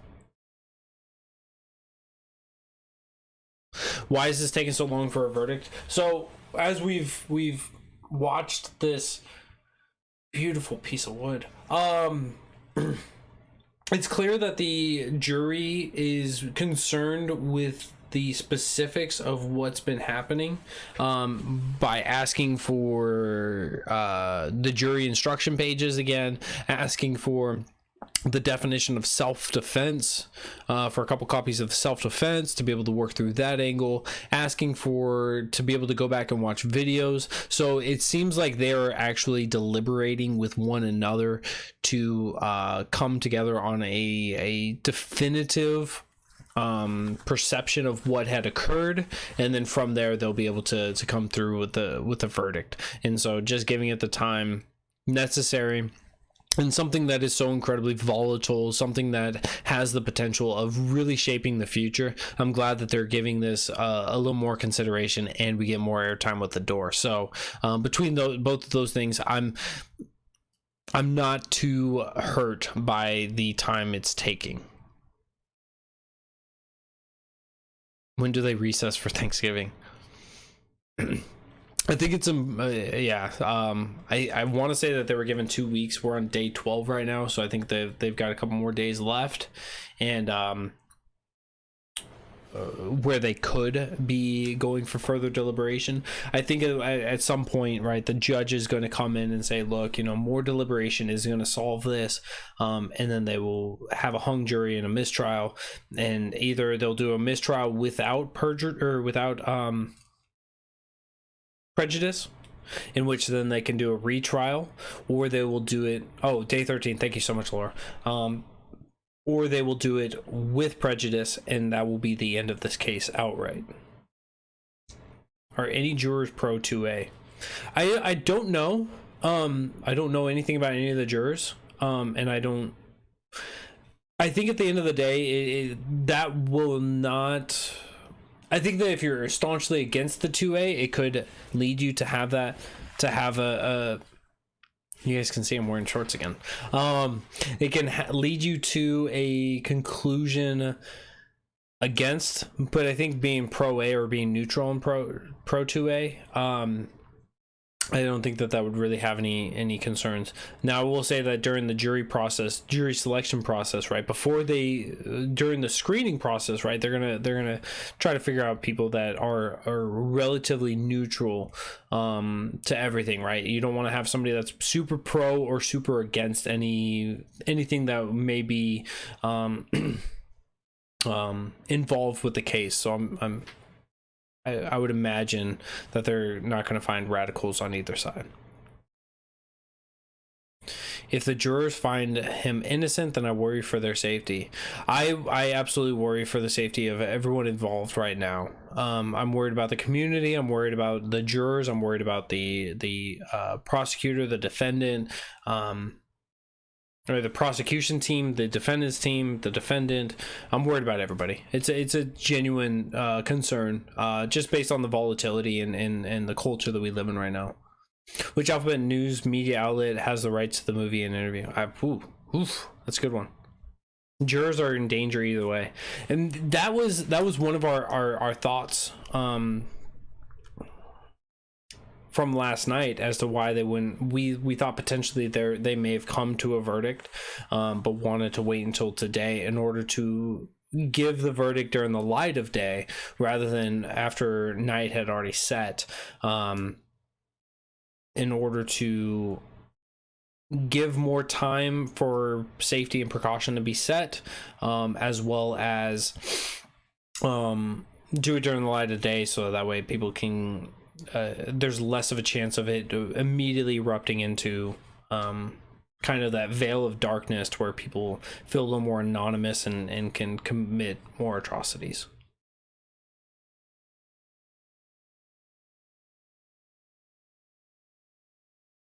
Jurors have been threatened in cases before, I'm sure, so why would this be much different? Yeah, no, jurors get threatened all the time, and that's one of the things that is a major concern for the sanctity of jury by your peers, right? When you have a jury of your peers, right, you want these to be uninfluenced by anything external. You only want the case itself. You don't want to have somebody's political ideology weigh in on this. You want them to be able to focus on what is occurring there and nothing more.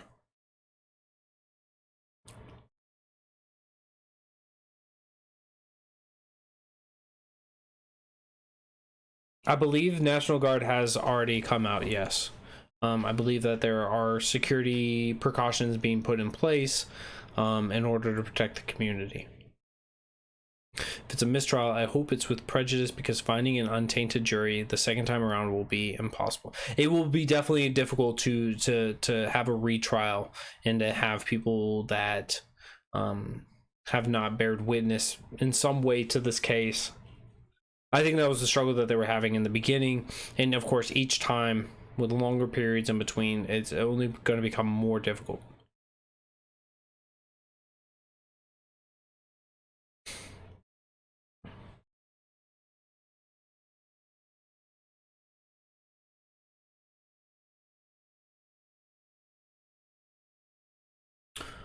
I would like to reiterate for anyone who is interested, if you guys want to have a Zoom call this tomorrow night, 8 p.m. Eastern, you guys can go to anchor.fm/muddiedwaters/subscribe. You can go sign up over there, and you'll be able to sit down this Thursday night, 8 p.m. Eastern, with myself, with Matt Wright, and of course the one, the only Spike Cohen. We'll be having a Zoom call, broadcasted out for the world to see, where you get to hang out with us, ask your questions, chat with us, have a good time. We're bringing that back. It's been a couple months, but it's coming back, and tomorrow night you're not going to want to miss that. Maybe you'll watch it tomorrow night, and you'll watch it on any of the places you normally watch Muddy Waters Media, and you'll be jealous. But don't worry, you can come back next week or next month. We'll start back the second Tuesday or second Thursday of every month. We will be doing the show, the Zoom call, so it'll be fun.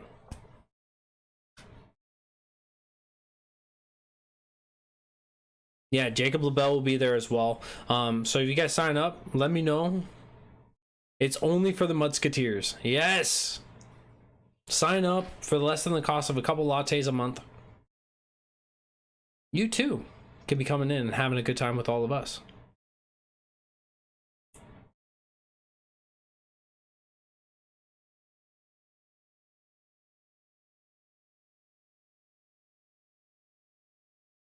You're absolutely right.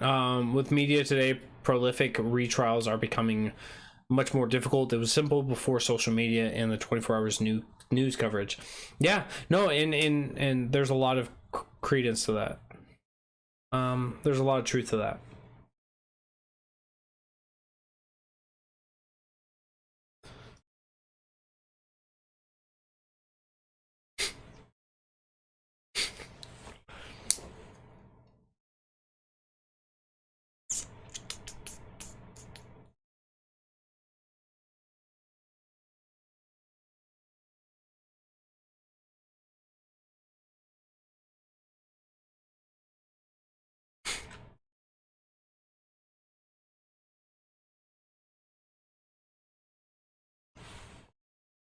That's an interesting concept, having multiple juries. But I think that they would still become tainted. I don't think that you can really necessarily stop that. Because even if they watch the first trial, right now they're tainted for the second trial.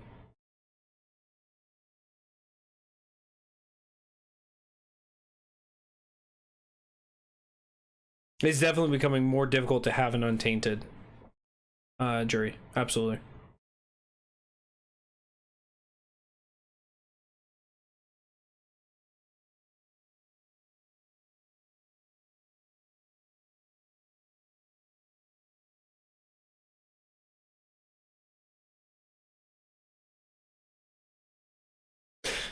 Justin, judge drops prosecutor with a suplex. I'm looking across the Twitter world. It's fairly quiet.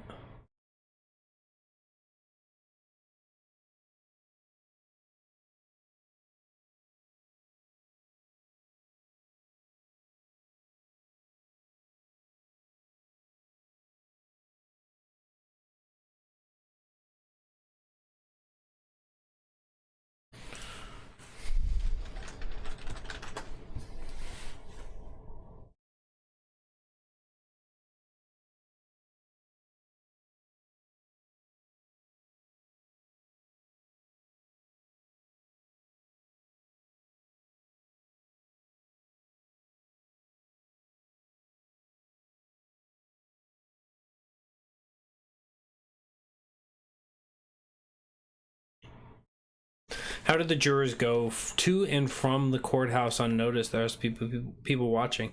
Yeah, so that's one of the concerns, is that when you're transiting, right, they're requested not to listen to the courts, listen to like any of the media, or not the courts, but listen to the media, listen to like the radio and stuff like that, and try to stay away from all of this as much as possible. And conversations that they have people outside of the courtroom, even if it's with other jurors, to keep it from those conversations surrounding the topic of the court.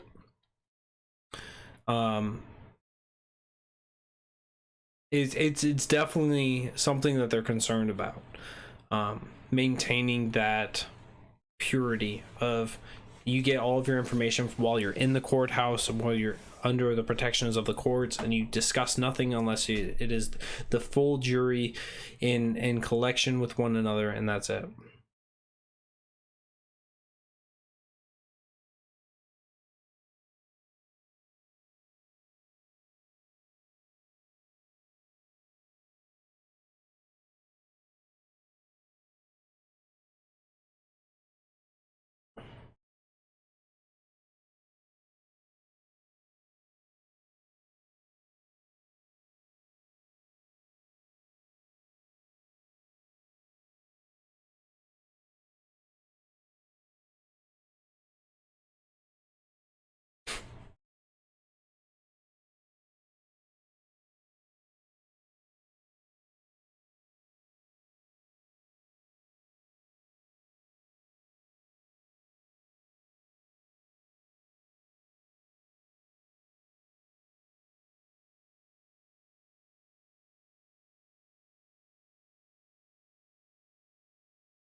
You just drive. There's so many people there that are coming in and out that you can have some of that protection just by those means. And you'll notice, right, the cameras never pan to the jurors. The feeds will never pan to it, so it's only people that are there that will know who's the jurors and who are not the jurors. And so there are some things that are taken in order to protect their identities.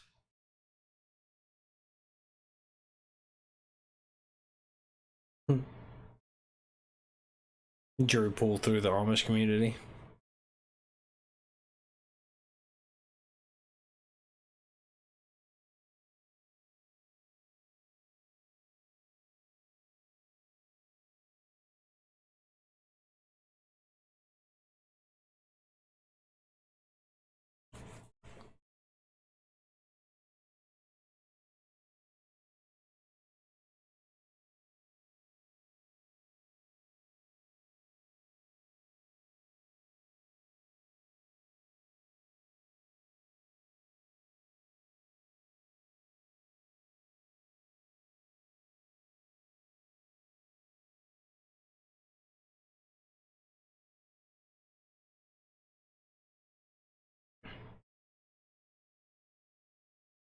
Put on the Amish pro gun. Asking the important questions now. I mean, as long as they're not electric, right?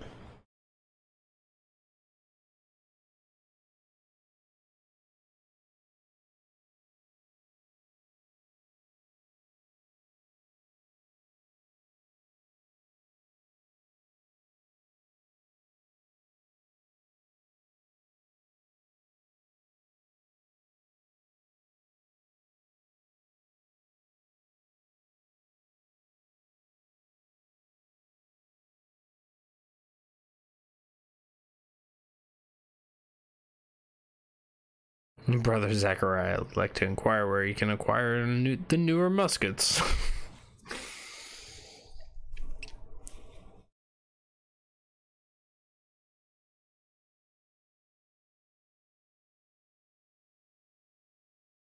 It's an interesting concept there, Ryan. I like that. I don't believe the stream is down on YouTube. No, I've got feeds coming through on all of them.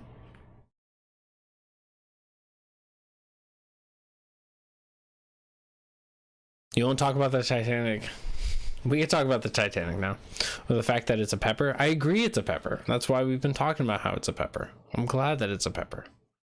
We love the pepper. We love the door. The door loves life and gives life to all. And the pepper fuels the door.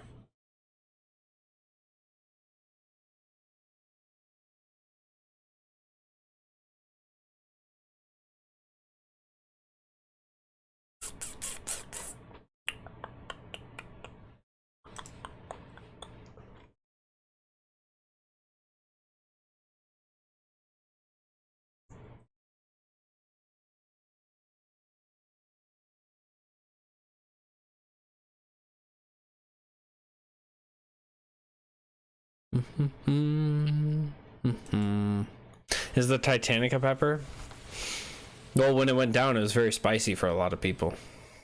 When did peppers get legs? Just that one.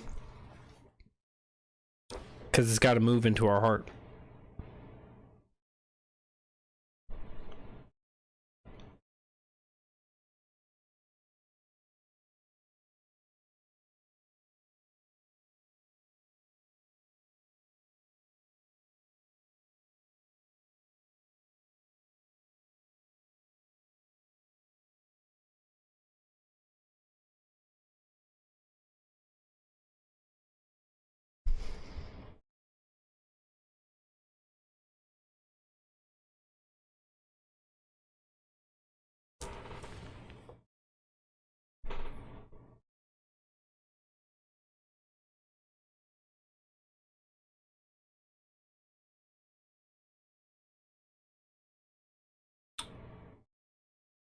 It's a warthog.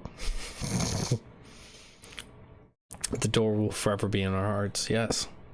Unpopular opinion. I would have done the same thing as Cal and grabbed an abandoned child and pretended she was mine to get on a lifeboat. Oof. It wasn't the Titanic. It was an RMS Olympic. Sheesh. Judging a pepper for having legs is very bothering to the pepper. Yeah. No. Let's stop judging the pepper for having legs. All right. Just because the evolution's occurred for that pepper doesn't mean that we have to make fun of that pepper because other peppers haven't grown in that same way.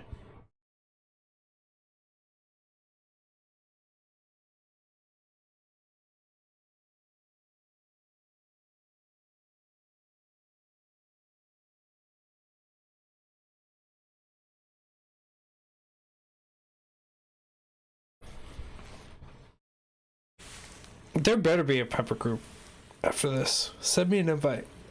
Oh.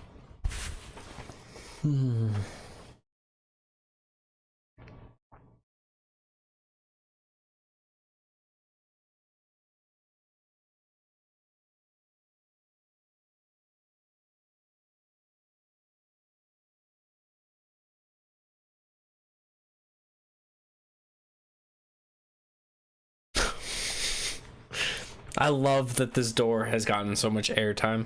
It needs it.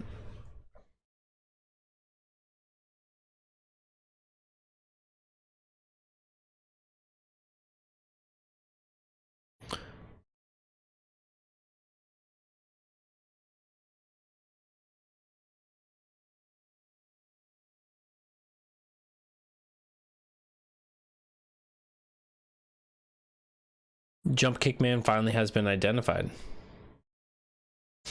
I'm surprised that it took so long.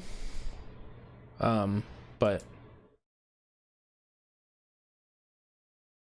I like where your head's at, Derek.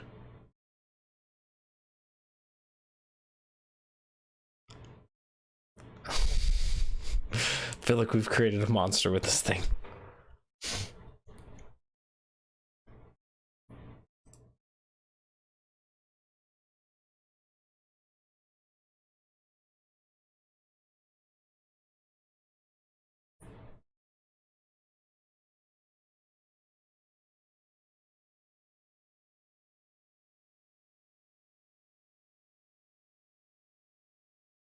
I'll have to look up Jump House or Jump Kick guy.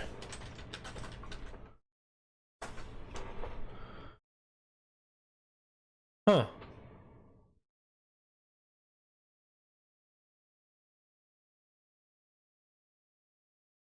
I'm seeing where he was identified yesterday, even.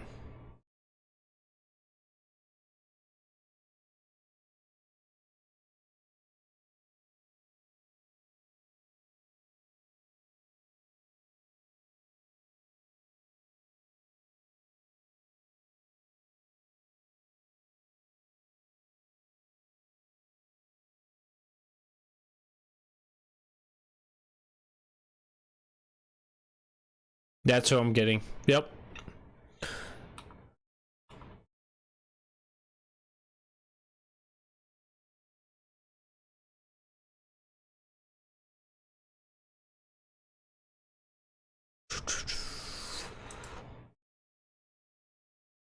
And this guy has a criminal record.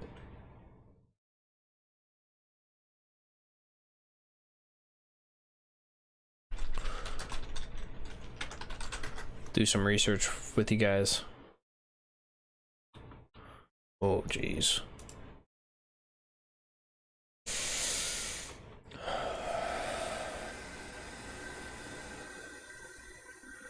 Here are some of the charges that Jump Kick Man has. Battery, disorderly conduct, possession of marijuana, OWI, operating while intoxicated, operating while suspended, deviate from designated lane, operating motor vehicle without proof of insurance, and that one's not a charge. So 7 charges. That was just on his booking 5/31 2021. On March 5th of this year, contempt of court. On March 23rd, disorderly conduct, criminal damage to property, battery, operating vehicle without insurance, operating while suspended. 10/26/18, disorderly conduct. 1/8/2018, disorderly conduct, probation and parole felony. So he does have a little bit of a record.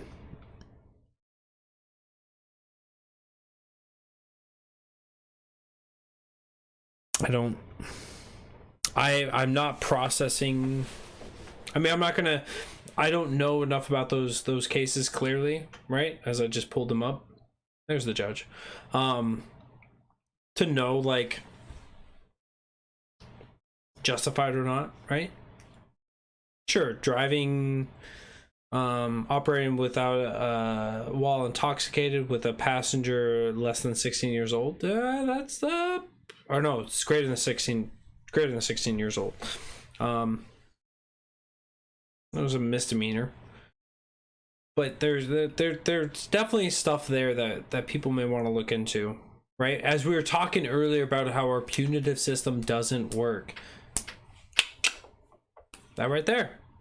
We're talking about it. We're talking about it right now, right? We're talking about somebody who has a record, who came through and was kicking a 17-year-old in the head. So is our system really working for us? Or is it just creating people that are going to cause more problems down the way? So we have to look at the justice system as a whole, right? We can find issues with people that have no problem going back to jail over and over and over again.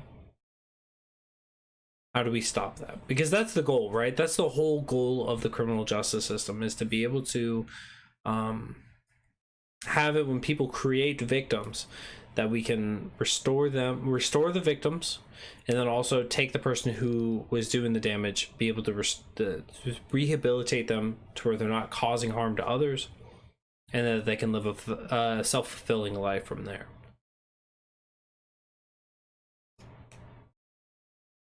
Uh-oh. There's the judge.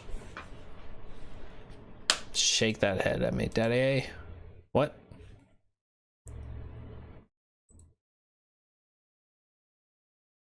Okay.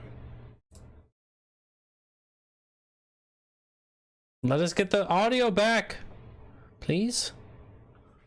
Pretty please.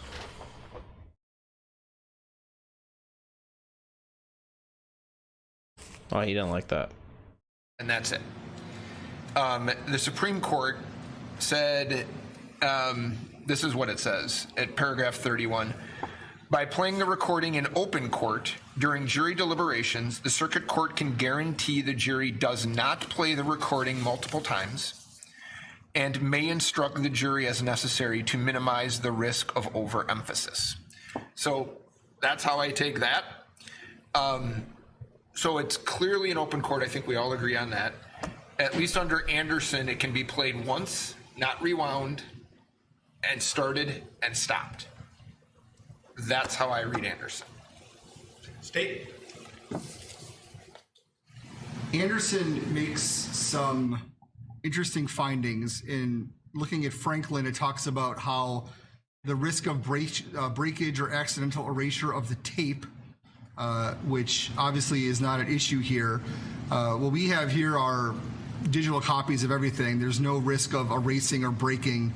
They can be duplicated as much as we would like. Now, I do agree that that is what Anderson says, but I think it's important to note that what Anderson says is about a statement, a video of a statement, not actual evidence. And Your Honor had a case, State of Wisconsin versus Antoine Flint, in which you, because it was actually a video of the incident itself, not of a statement. So Franklin is about a defendant's statement, Anderson's about the statement of a child. Here we're talking not about statements, but a video of the actual incident. And that was, you sent the video, I think it was an armed robbery, back to the jury room. It was appealed. There's a per curiam unpublished opinion. Can you cite a case that the judge actually remembers? That what? I remember. This was on 75th Street. I hold up at the I don't know. It's about 43rd Avenue and 75th Street, and there was a video of the incident itself. And go ahead. I'll take the fine. It's $50. I hope he's ready to take it too. I don't know. You know, this is what I mean about insulting the jury. That's what we're doing. The big thing about breaking the tape, that's from the original Maurice Franklin case. I talked about it a few days ago. I tried that case right here in this courtroom. I was a district attorney, and he was on trial for murder, and he had a very small role in the armed robbery in which a man was killed, and so he was charged as part of the crime, and he had a very non-knowledgeable and stubborn attorney, and insisted on taking the case to trial without really, well, for whatever reasons. And the law was clear. It was a premeditated murder by a 15-year-old boy. And Mr. Franklin was, I think, 18, and he never even entered the building. He was a lookout. And the defense attorney stood right down there and said, the intent does not transfer from one person to another. And then the judge correctly read the instruction. It's called transferred intent, and he's guilty of any act which is a natural, probable, and usual consequence of the armed robbery. And that concluded the murder. And so Mr. Franklin was convicted of first-degree murder. Judge Morton, who is a wonderful man, who had a heart of gold, and who knew the law, granted judgment and sentenced him to life imprisonment, and commented that he hoped the case got reversed. And it was reversed for a different reason. But they discussed that statement that you're talking about, a tape-recorded statement. This was in 1974, as I recollect, right on the heels of Watergate. Rosemary Woods erased 14 minutes of President Nixon's behavior and there was he lost his job. And so this was a big deal. And so the Supreme Court mentioned about the breakage of the tape. But that's not an issue, you're correct. They also talk about exaggerating some aspect of the evidence. The defense, the state, I should say, is totally correct that the incident on 75th Street that happened more recently, what was the name of it? Flint. I admitted that because I said, no, that those rules don't apply because this is actually an image. These are images of the event occurring as opposed to a statement of the accused or a statement of a witness, which were the case in the Franklin and Anderson cases. And so I do feel that those rules are not, the rules to be derived from Anderson are not strictly applicable to the to footage from the actual event which is claimed to have been criminal. So it's not just that one case, there have been other cases that I've admitted these videos and let the jury play them. I complain about the case of, well, I don't remember the man's name, but he was convicted of attempted murder of a police officer. Well, actually, I think of reckless endangerment or something, but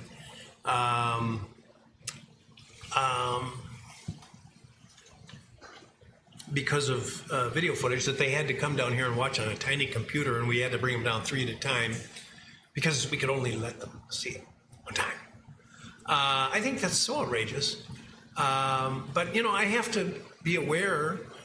You want me to kind of just let them have what I gather what you say, although actually most of the time your office has come in here and told me, no, Judge, don't risk our case. So don't send this. What do you want me to do? What do you want me to do? Tell me. Judge, I do not believe Anderson applies directly.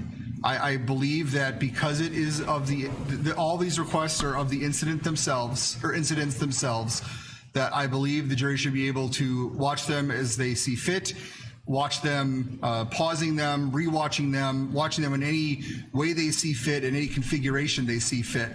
I believe that the Franklin and Anderson cases, I understand how someone's statement, a videotape statement, could be overemphasized. I do not see how videotapes of an incident could be overemphasized or looked at too much. And really that's what this whole trial has been. While there's been lots of testimony, almost everything testified to is on video. So to me, I believe it is clear that given that it's a videotape of the incident, they should be able to view it as they see fit. Now, Anderson, again, of a statement says it should be in open court. That certainly can be done. The jury may feel uncomfortable, obviously. So I think if the court makes specific findings as to why it's appropriate in this case to send it back, we could send it, or actually what I would propose is making the courtroom the jury room, clearing out the courtroom, checking for any devices that would be recording the deliberations. We can either give them all the exhibits and instruct them to only watch the numbers that we agree on or that are allowed, or we can put them on a separate drive, the exhibits that they've requested or that they'll be allowed to see, and they can essentially have access to all the screens here and they can play it and do it as they see fit. Now, with this distinction of it being the incident itself, if the court makes findings of why it's appropriate, the state believes that it will survive any scrutiny on that issue if there is any kind of guilty verdict. Well, you're suggesting an abandonment of the insulting precedent of the last hundreds of years that the jury might overemphasize some aspect of the exhibit. He says it should be played only once if it's played at all. And you say play it as much as you want, which my intellect tells me is the best way, because as I talked about the Tsarnaev case, that's how it got solved. And it seems to me this is a pursuit of truth, and you should take the course that you think will lead you there. And if the jury thinks they want to look at it 80 times and they want to talk about it and criticize each other for their respective views of it, I think they should be allowed to do so without interference on our part. That has not been the law in this country, which in my estimation treats jurors very poorly. And so I don't know, your office, this is the first for me that your office is agreeable to this, but that doesn't mean you can't do it. You can. And usually the only time I've ever encountered this issue, I can't speak to everyone that's been in my office the last few years. The only time I've ever encountered this issue with you or any judge, I believe, is because it's a statement.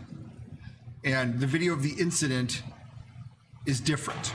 So, and what the court must weigh is whether the exhibit will aid the jury in proper consideration of the case, which you and I at least agree, whether a party will be unduly prejudiced by submission of the exhibit, they've already been submitted, and then improper use. I understand how, especially a statement of a child or a statement of a defendant being reviewed over and over and stopped and rewound, how that could be an issue. But if it of an actual incident like this, which is what this whole trial has been, is showing videos of the incident. And I think it is fair to this jury and fair to the process and frankly fair to the defendant if they're able to see the videos as they see fit. So we can either give them, if the court adopts this, we can give them a drive with the acceptable exhibits. They can play them. They could have access to the court technology if everyone is kicked out, and it can continue as that. I don't know if the court can allow that with its calendar, but this is more important than anything I've got on the calendar. The state's position is that Anderson is very strictly relevant only to a statement of a witness or defendant. By the way, what about, I now have had the chance during the break to read the defendant's motion for dismissal. Yes. And there are allegations made there about the material that was provided to them. Yes. Certainly if I follow through on what you want, I think I warned the other day because I was queasy, very queasy about this particular exhibit of from the drone. And we exchanged a lot of emails over the weekend about it. And I think I warned you the other day that you're putting an awful lot of emphasis on this.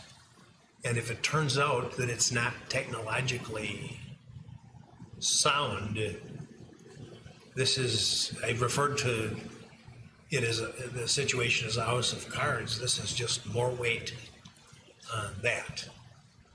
If I now allow them to review it without restriction as to the number of times, Judge, you're comfortable with that? we are. Now, if I can respond at least to that portion of the motion to dismiss, it's factually inaccurate. So let me go back to the first Friday of trial. Mr. Lukowski was testifying. In the middle of his testimony, I got a notification that there was someone at our office who was refusing to give his name with a drone video. This drone video was shown on Fox News a couple days after the incident. It apparently was on the internet briefly and then taken down. The defendant's first attorney, Mr. Pierce, appeared on the Tucker Carlson show and discussed the video and seemingly brought the video. We've been told since then by the person who took the footage that they've sold the video to Fox News. Now, we've had a poor quality of this video the entire time. It's actually in Exhibit 41, which the defense submitted. On Friday, the individual who took the footage, who had been unable to find, came and airdropped the footage to Detective Howard. Airdropping is a way that it just goes from phone to phone. It doesn't go through text messages or email. It has to be iPhone to iPhone. So in the middle of Mr. Lukowski's testimony, I asked Mr. Howard to go, and our investigator, to go speak with this individual and see what he had. I suspected it was this video from the Tucker Carlson show. It was. Detective Howard got a airdropped copy. He brought it into court. As soon as the next break happened, which I believe was just minutes after he arrived, as soon as the next break occurred, which I believe was just minutes after Detective Howard arrived, I took all 3 defense attorneys in the back to discuss a couple of issues which are not relevant, and I also indicated that we now had a much better quality drone video. Detective Howard asked them how they would like to receive it. Ms. Wisco asked that it be emailed to her. He emailed her the file. Now, somewhere along the lines, whether it was, it appears the issue is, I believe Ms. Wisco could not have an airdrop because she has an Android phone. Going from an iPhone to an Android, it appears somehow compressed the file. Was she made aware of that? Because I have an Android phone too. We did not know that this would occur. If I knew how to compress files and knew all this technology things, I'd have a much better job. So this file was given to us. We gave what we fully believed was the full file to Ms. Wisco. It was admitted to evidence. It was the authenticity was stipulated to. It came in without objection. We've heard many times this trial how there was no objection. It was an exhibit for 4 days and played and shown to the jury and on the screen for 4 days. And then on Friday is when I think we all discovered that something had happened to Ms. Wisco's file. She played it on the big screen. It clearly looked different than the copy we all had. I believe we offered to airdrop it to the other attorneys, and I think it was declined because they didn't know how to use airdrop. And then we got her the full copy. We cannot be held responsible for the software on Ms. Wisco's phone. We didn't compress anything. We didn't change anything. That would have been something that happened in the transfer that we had no knowledge of. We of course did not mean to give them a different copy. And until Friday, when Ms. Wisco played it and it looked different than what we've been looking at, we had no idea it was any different. And then when requested, I gave her, so what I did is I took an email from Detective Howard. He emailed me the file. It was not compressed. I don't know, probably because it's Apple to Apple, or I was using Gmail at the time. It was the full, as far as we know, the only copy of the video we were ever given, the only copy that's ever been had, and then I put it on a thumb drive to give the State Crime Lab. So I cannot explain why Ms. Wisco's file had been compressed. That is not something that we can be held accountable for. We didn't know it. We don't, and if Ms. Wisco knew it, it wasn't brought up until Friday. Now, there was some dispute Friday about there being different copies. There was no different copy. The software on Ms. Wisco's phone, or whatever software she used to view it, compressed the file. The only compressed file is the one Ms. Wisco has. All the ones that we have seen, and we did not alter the file. None of us know how to alter the file. None of us know how to compress the file. We wouldn't have had time to do so. You can probably go back on the footage and see when Mr. Howard, Detective Howard brings it in, and while Mr. Lukowski is being questioned, we're looking at it to see if it's the drone footage that apparently the defendant's first attorney had or was aware of. And I understand he's different attorneys now, but this is still the defendant's attorney at the time knew of this 3 days after the incident and was talking about it on national television. So to somehow now accuse us of compressing a file and somehow being able to do this technical wizardry to somehow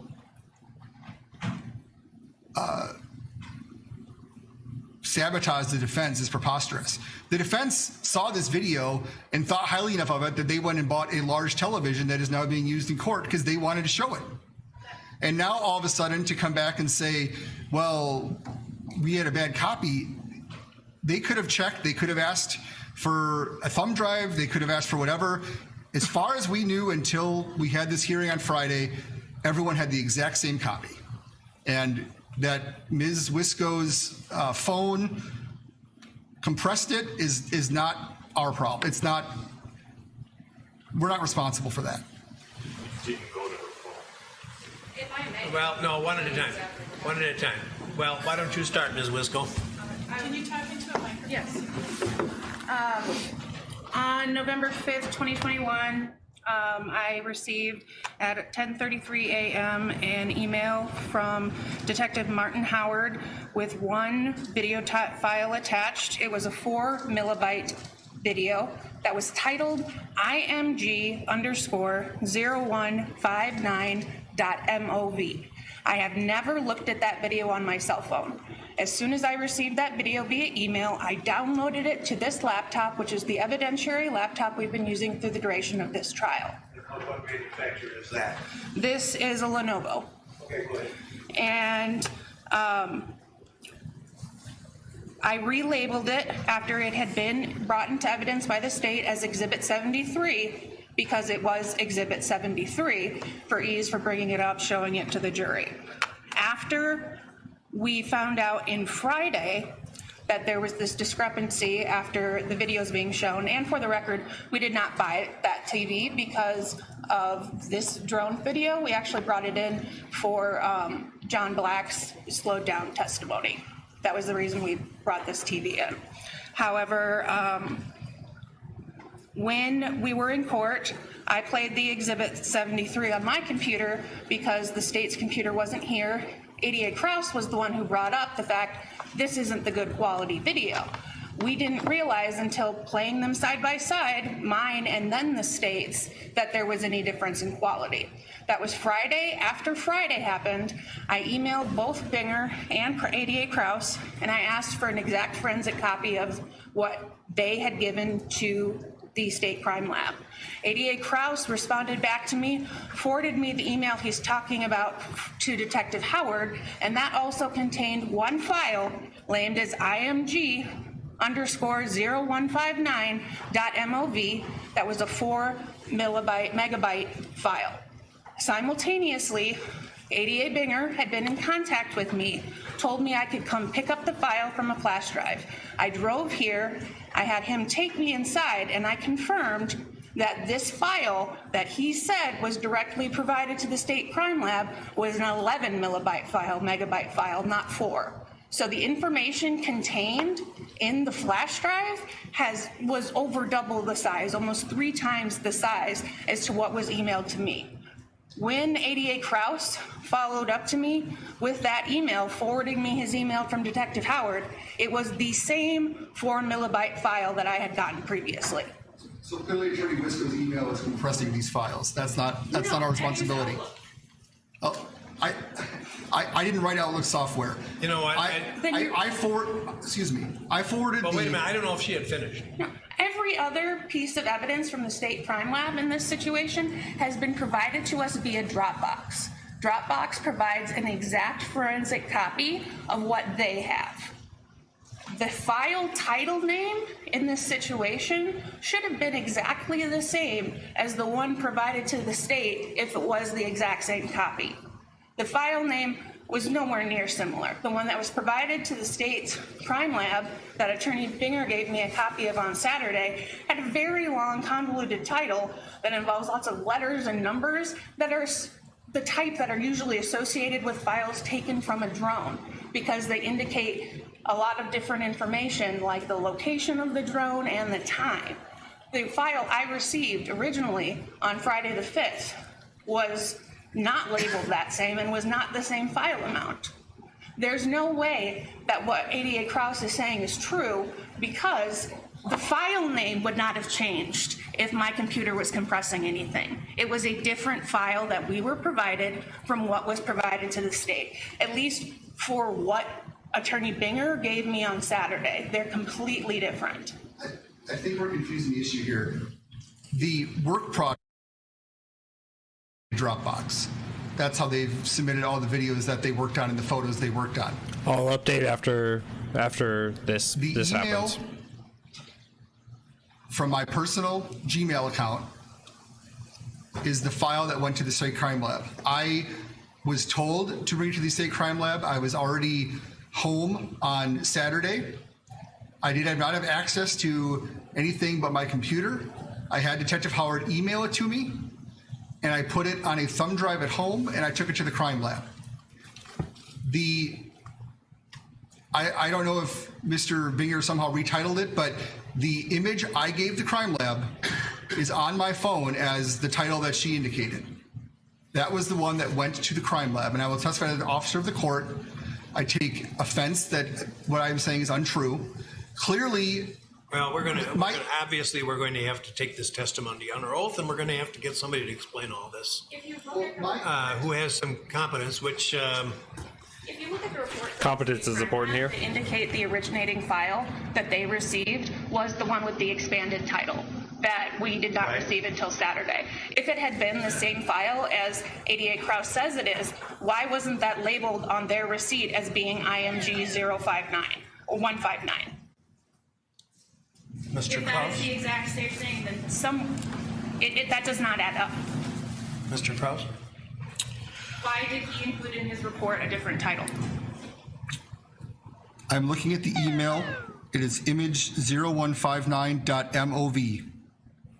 When it's downloaded to computer, perhaps it has a different title. On my phone and on my Gmail, that is the image. I'm watching the video right now. This is the precise one that was given to the state crime lab. I had no other access. At this point, the first time this was ever put on any kind of hard drive is when I did it Saturday at my home. And I'll do a little experiment here. I'll save it to my computer and see if the title changes, but we're going to do this. Pardon me? I accidentally saved it 3 times because I was trying to re-download it multiple times, and it all saved it as IMG 0159. Okay, well, you know what? We can't resolve this now because this is going to require expert testimony from people, and we're going to have to take testimony under oath as what the facts are, and so I'll reiterate my comment, which started this discussion, which was that given the cloudy picture about this particular exhibit, yeah, this is a high-risk strategy for the state. I was queasy about this from the beginning, and I'm only queasier about it now.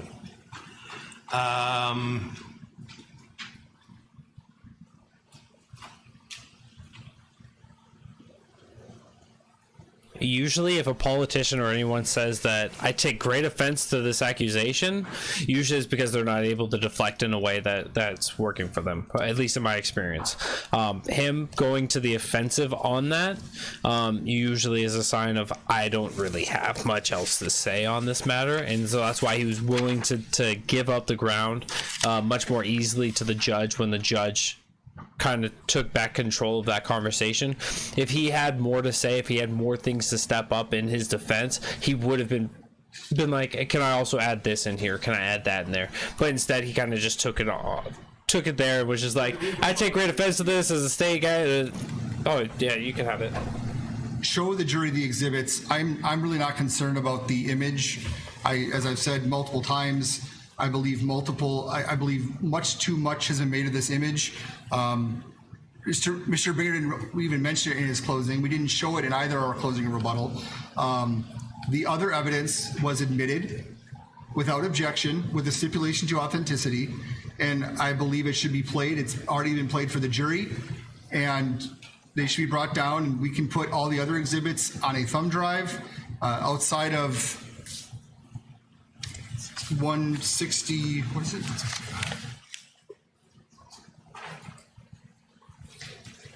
Outside of exhibit 155, which is the the image that the court is received over objection. But the other exhibits were not objected to. And again, the defense, although a prior attorney, had access to this video 3 days after the incident. So to now claim that they're somehow prejudiced is preposterous. I understand it's previous counsel, but it is still the defendant's attorney. He was charged with this crime, and if Attorney Pierce did not turn something over that he had and that he seemingly brought to the Tucker Carlson show, that also is not our responsibility. Your Honor, can I briefly respond to that? Yes, sir. Yes, sir. Mr. Pierce was my client's attorney. As Mr. Kraus said, Tucker Carlson purchased that video. That video is very different from the video that was delivered here in quality, color, there. We stipulated to the video based upon what they gave us. We didn't see it as anything different. We were given... I want to stop you now. Okay.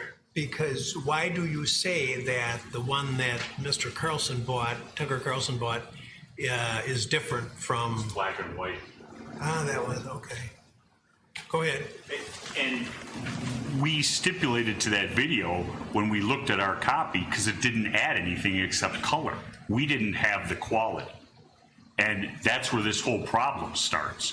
And we weren't aware of the quality until after the evidence had closed on Friday when we were here and it was plugged in as Ms. Wisco was saying.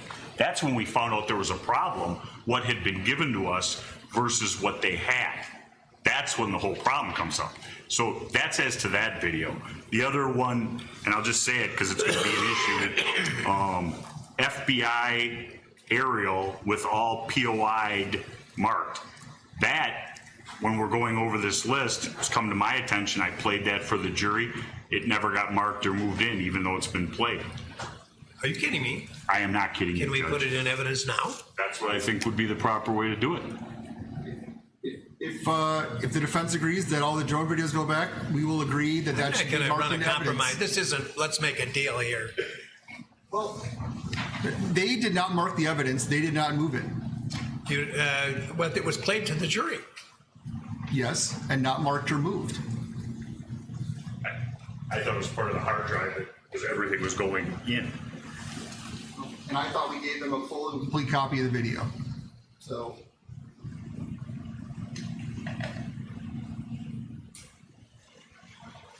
Well, I'm going to reopen the evidence and admit what they saw. Give it the next sequential number. Well, how can I not give it to them? You tell me. I mean, then I would ask that evidence that's been admitted also go to the jury. That has been legally admitted in front of the jury and follow the proper procedure. Let's take one thing at a time. Your Honor, just for the record as well, there was an additional difference that we found in the metadata between the two videos, is that if you look at the metadata from the file that we received from the state, is their create date is 11/5/2021 at 15:10:31. If you look at our video that we were provided, the metadata, the create time is 21 minutes and 19 seconds later. Judge, we're looking at the Tucker Carlson interview with Attorney Pierce. It is not black and white, it is color, and it actually does seem to be high definition like this video. We're watching, it's online, you can watch it. Completely sidesteps from the creation times. Mr. Rittenhouse's attorney has seen the real version. What about that? If his prior attorney, he's got it. I don't know. They said that Tucker Carlson bought it. And that's what goes to this whole thing, this urban air. We sent out an investigator to interview the owner of Urban Air to try and get this video. And I can get the report, I don't have it with me. And the individual lives out in the Lake Geneva area. And he lied to our investigators and said, we are mistaken that the drone permit wasn't for this video. And now it's come from his company. He shut down his company 17 days after this video was released. We've tried to get this video, and then it shows up on the Friday after the trial has started. And it's dropped off by his employee, not the person who we interviewed who owned the company.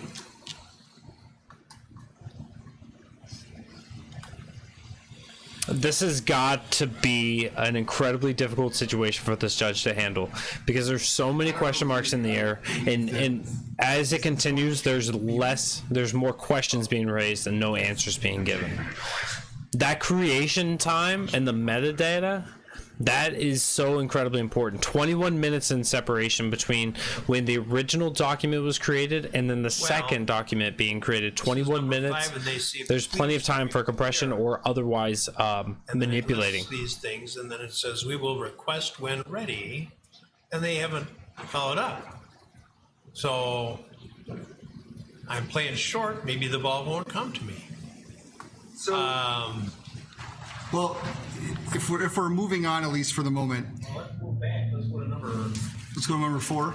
Yeah. So it seems that the request, it says view video, but I believe it's actually 3 videos. I did not hear you, sir.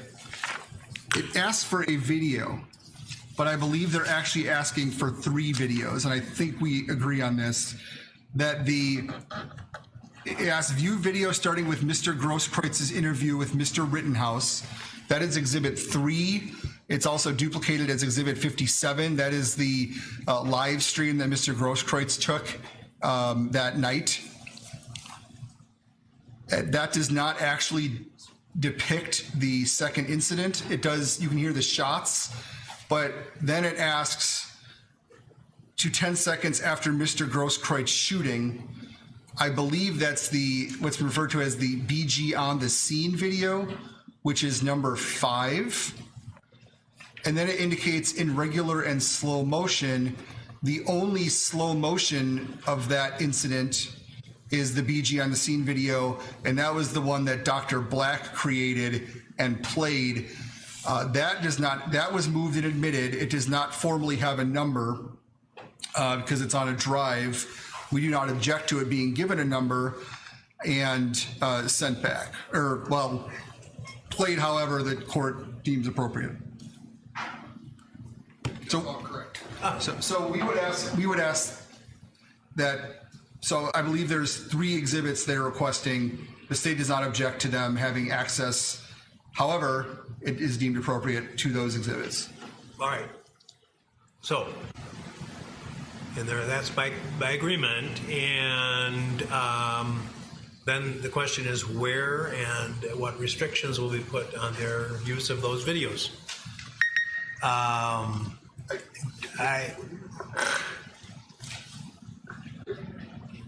What's up with the sound effects? They should be given the exhibits or told what numbers they are. The courtroom should be cleared. They should watch them on the monitors they've been watching the whole case on.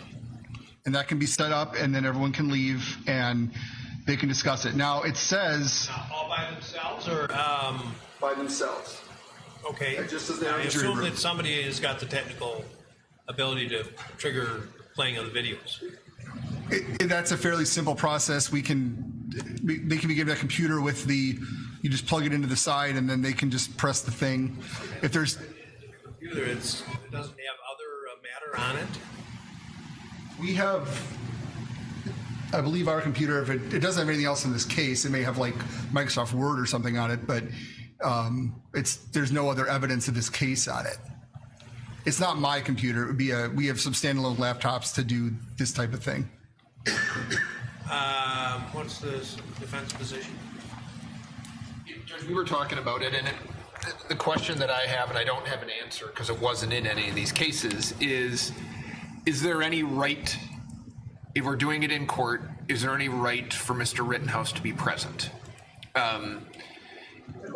More than if they had paper exhibits and they were discussing them. And certainly the defendant can't be in the room when they're talking about them. Well, I agree with that. Why is the video different? Well, if you clear the room and say this is now the jury deliberation room, which is what they've asked. No.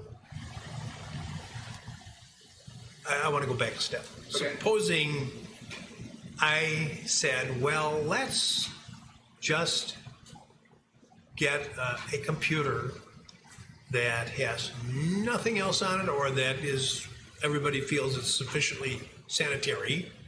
And let's put these exhibits on a flash drive or download them onto the computer, whatever, and then send that upstairs. Let them do it just like they would if they were paper exhibits, and they can play it and discuss it as much as they want.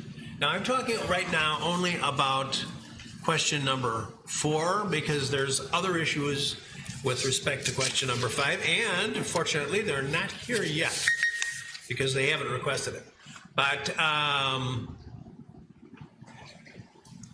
this would be a departure from the Anderson case for sure. That would not be incompatible with what I did in the Flint case. Flint. Who's okay with that? I'm sorry? Who's okay with that? We are okay with that. Is based on what you said, so we're not waiving anything on 5. You're not waiving anything on 5. Then that's okay for 4. Okay, now we just need to get a clean computer. And you say you have some available, Mr. Kraus? Will the file names change? Look at it. Well, I'm going to go and do something else. I'm not going to go. I'm going to stay. I'm going to stay and do something else. And I'll let you fellas try to work this up. And At this point, Your Honor, they have not requested what we're fighting about. they have not requested. At this point, they have not requested what we're fighting about. You are correct. Okay.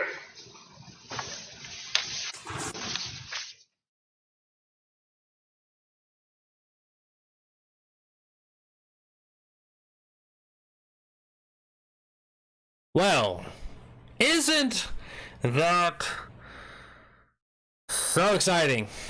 All right, so they, as you guys saw, if you guys came in the middle of that, we reconvened with the judge, the defense, and the plaintiff, or the prosecution, coming together to determine how they were. There we go. There it is. Came back together to talk about how they were going to get this viewing done. So with specific videos, how many times it could be watched, could it be paused, could it, the whole 9 yards with that.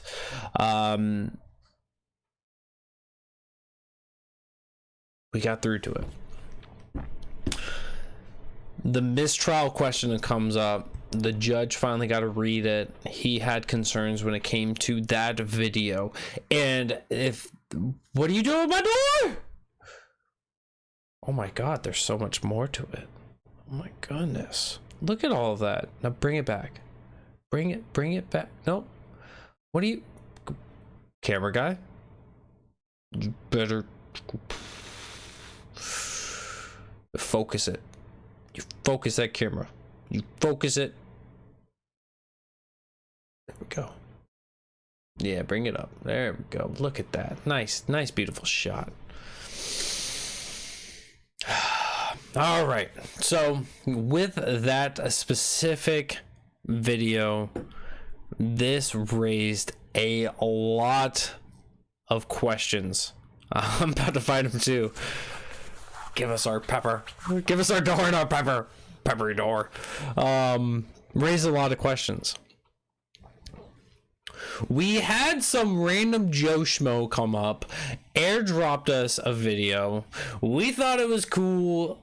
We told them about it. They didn't know how airdrop works, so we just went along with it. Dropped it off, put it into the courts. We have no idea.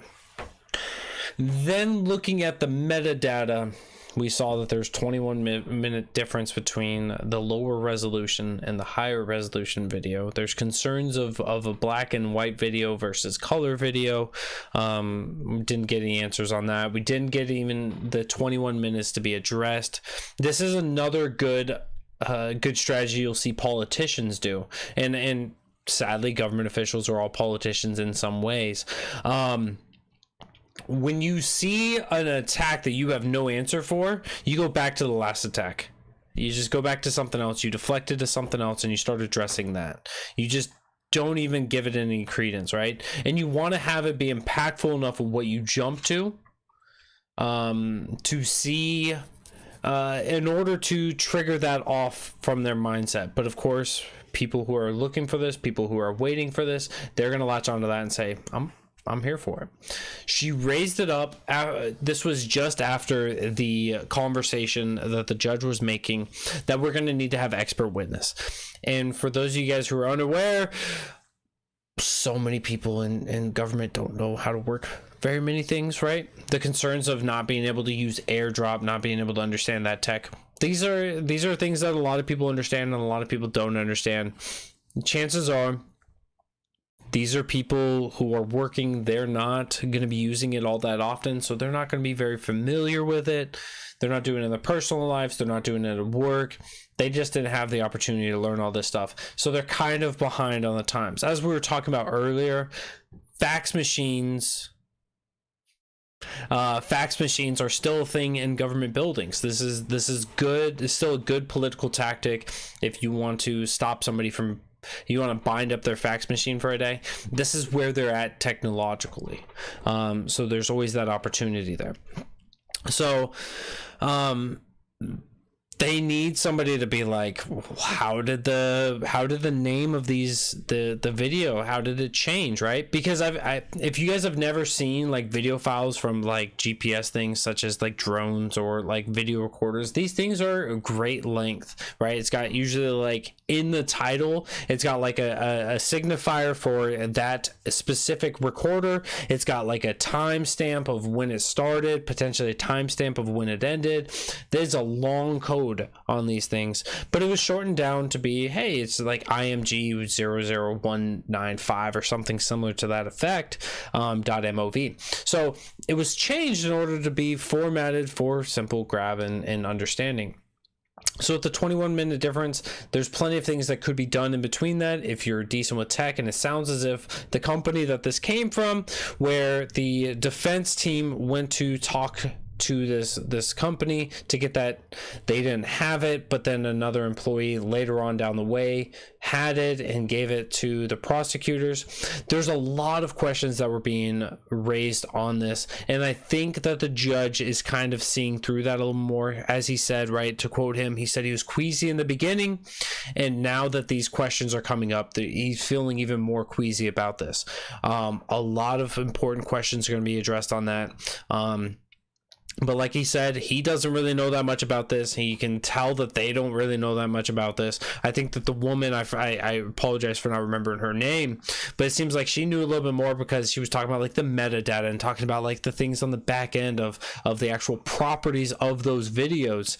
Who knows to the extent of what she knew. So getting these people in there in front of, on testimony, getting them to swear under oath on that specific issue, I think is going to be important. Is it going to be able to run simultaneously as the deliberations? No, of course not. It's going to take some time, but who knows what's going to come of this in the long run. Maybe some perjury, maybe something, or maybe, as we expect with a lot of things that comes with government officials, nothing at all will come about. Of course, qualified immunity protects from civil cases, and they're not going to push for anything criminal. It's going to be Millibite woman, she knows a lot. Exactly. She may not know like signifiers, but she may know a little bit about some of the other stuff. But I can see some people are still arguing in the comment section. Welcome to libertarianism. But so there's a lot of good stuff in there. A lot of questions being raised. They're not going to be addressed before this verdict, and I think it's going to. Here's the problem when it comes to all of these different timelines running. Is you have the court case itself, you have the deliberation for the jury flying at one speed, and it's going along. And this sidestep of, look, there is an actual substantiated, right, and by the virtue of those that back and forth that we saw, there is something that has to be addressed. They can't just stop the deliberation, stop the verdict, and go, we need to handle this, figure out if this is actually going to be damning for the court case itself, and put the entire country in suspense over this. It's going to be difficult to grapple with both of these ideas at the same time. So while we're nearing the end of the timeline for this ruling, this mistrial, this potential mishandling of video evidence could be enough to give a mistrial, that if there's a verdict that's given that's not in favor of Rittenhouse, right? Or regardless, really, however that verdict comes about, if that video is found to be justifiable to the level that would justify a mistrial, we could see a reversal on that. We could see a retrial. We could see a mistrial with prejudice, and just the ending of that. We could see a lot of, there's so many different possibilities with that of how this can unfold. Derek Rhodes is trying to claim that he's just one of the fake libertarians, and I agree. There's only one real libertarian, and it's me. Natalie Wisco, thank you.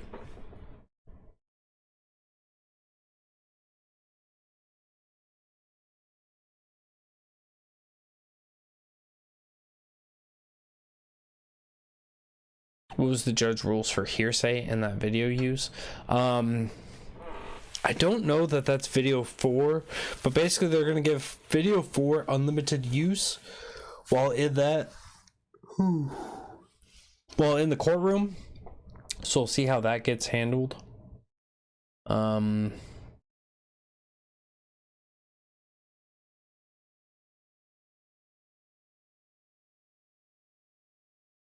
That is the opposite of what you said, bad sir. Oh, I'm a good sir. Thank you. I appreciate it. Appreciate that.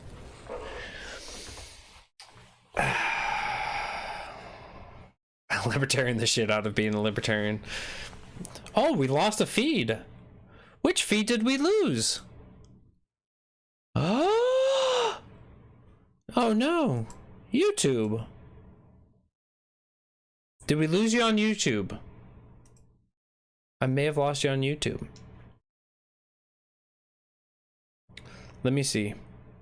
Let me see if I can get YouTube back up.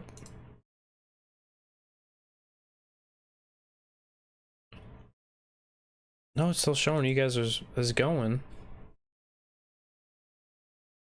I've got... Please don't hate me, YouTube. I lost your guys' chat on the main stream. And I'm gonna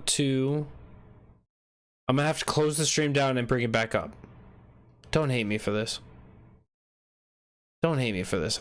I value you guys. I love you guys, and I don't want you guys to miss out on this.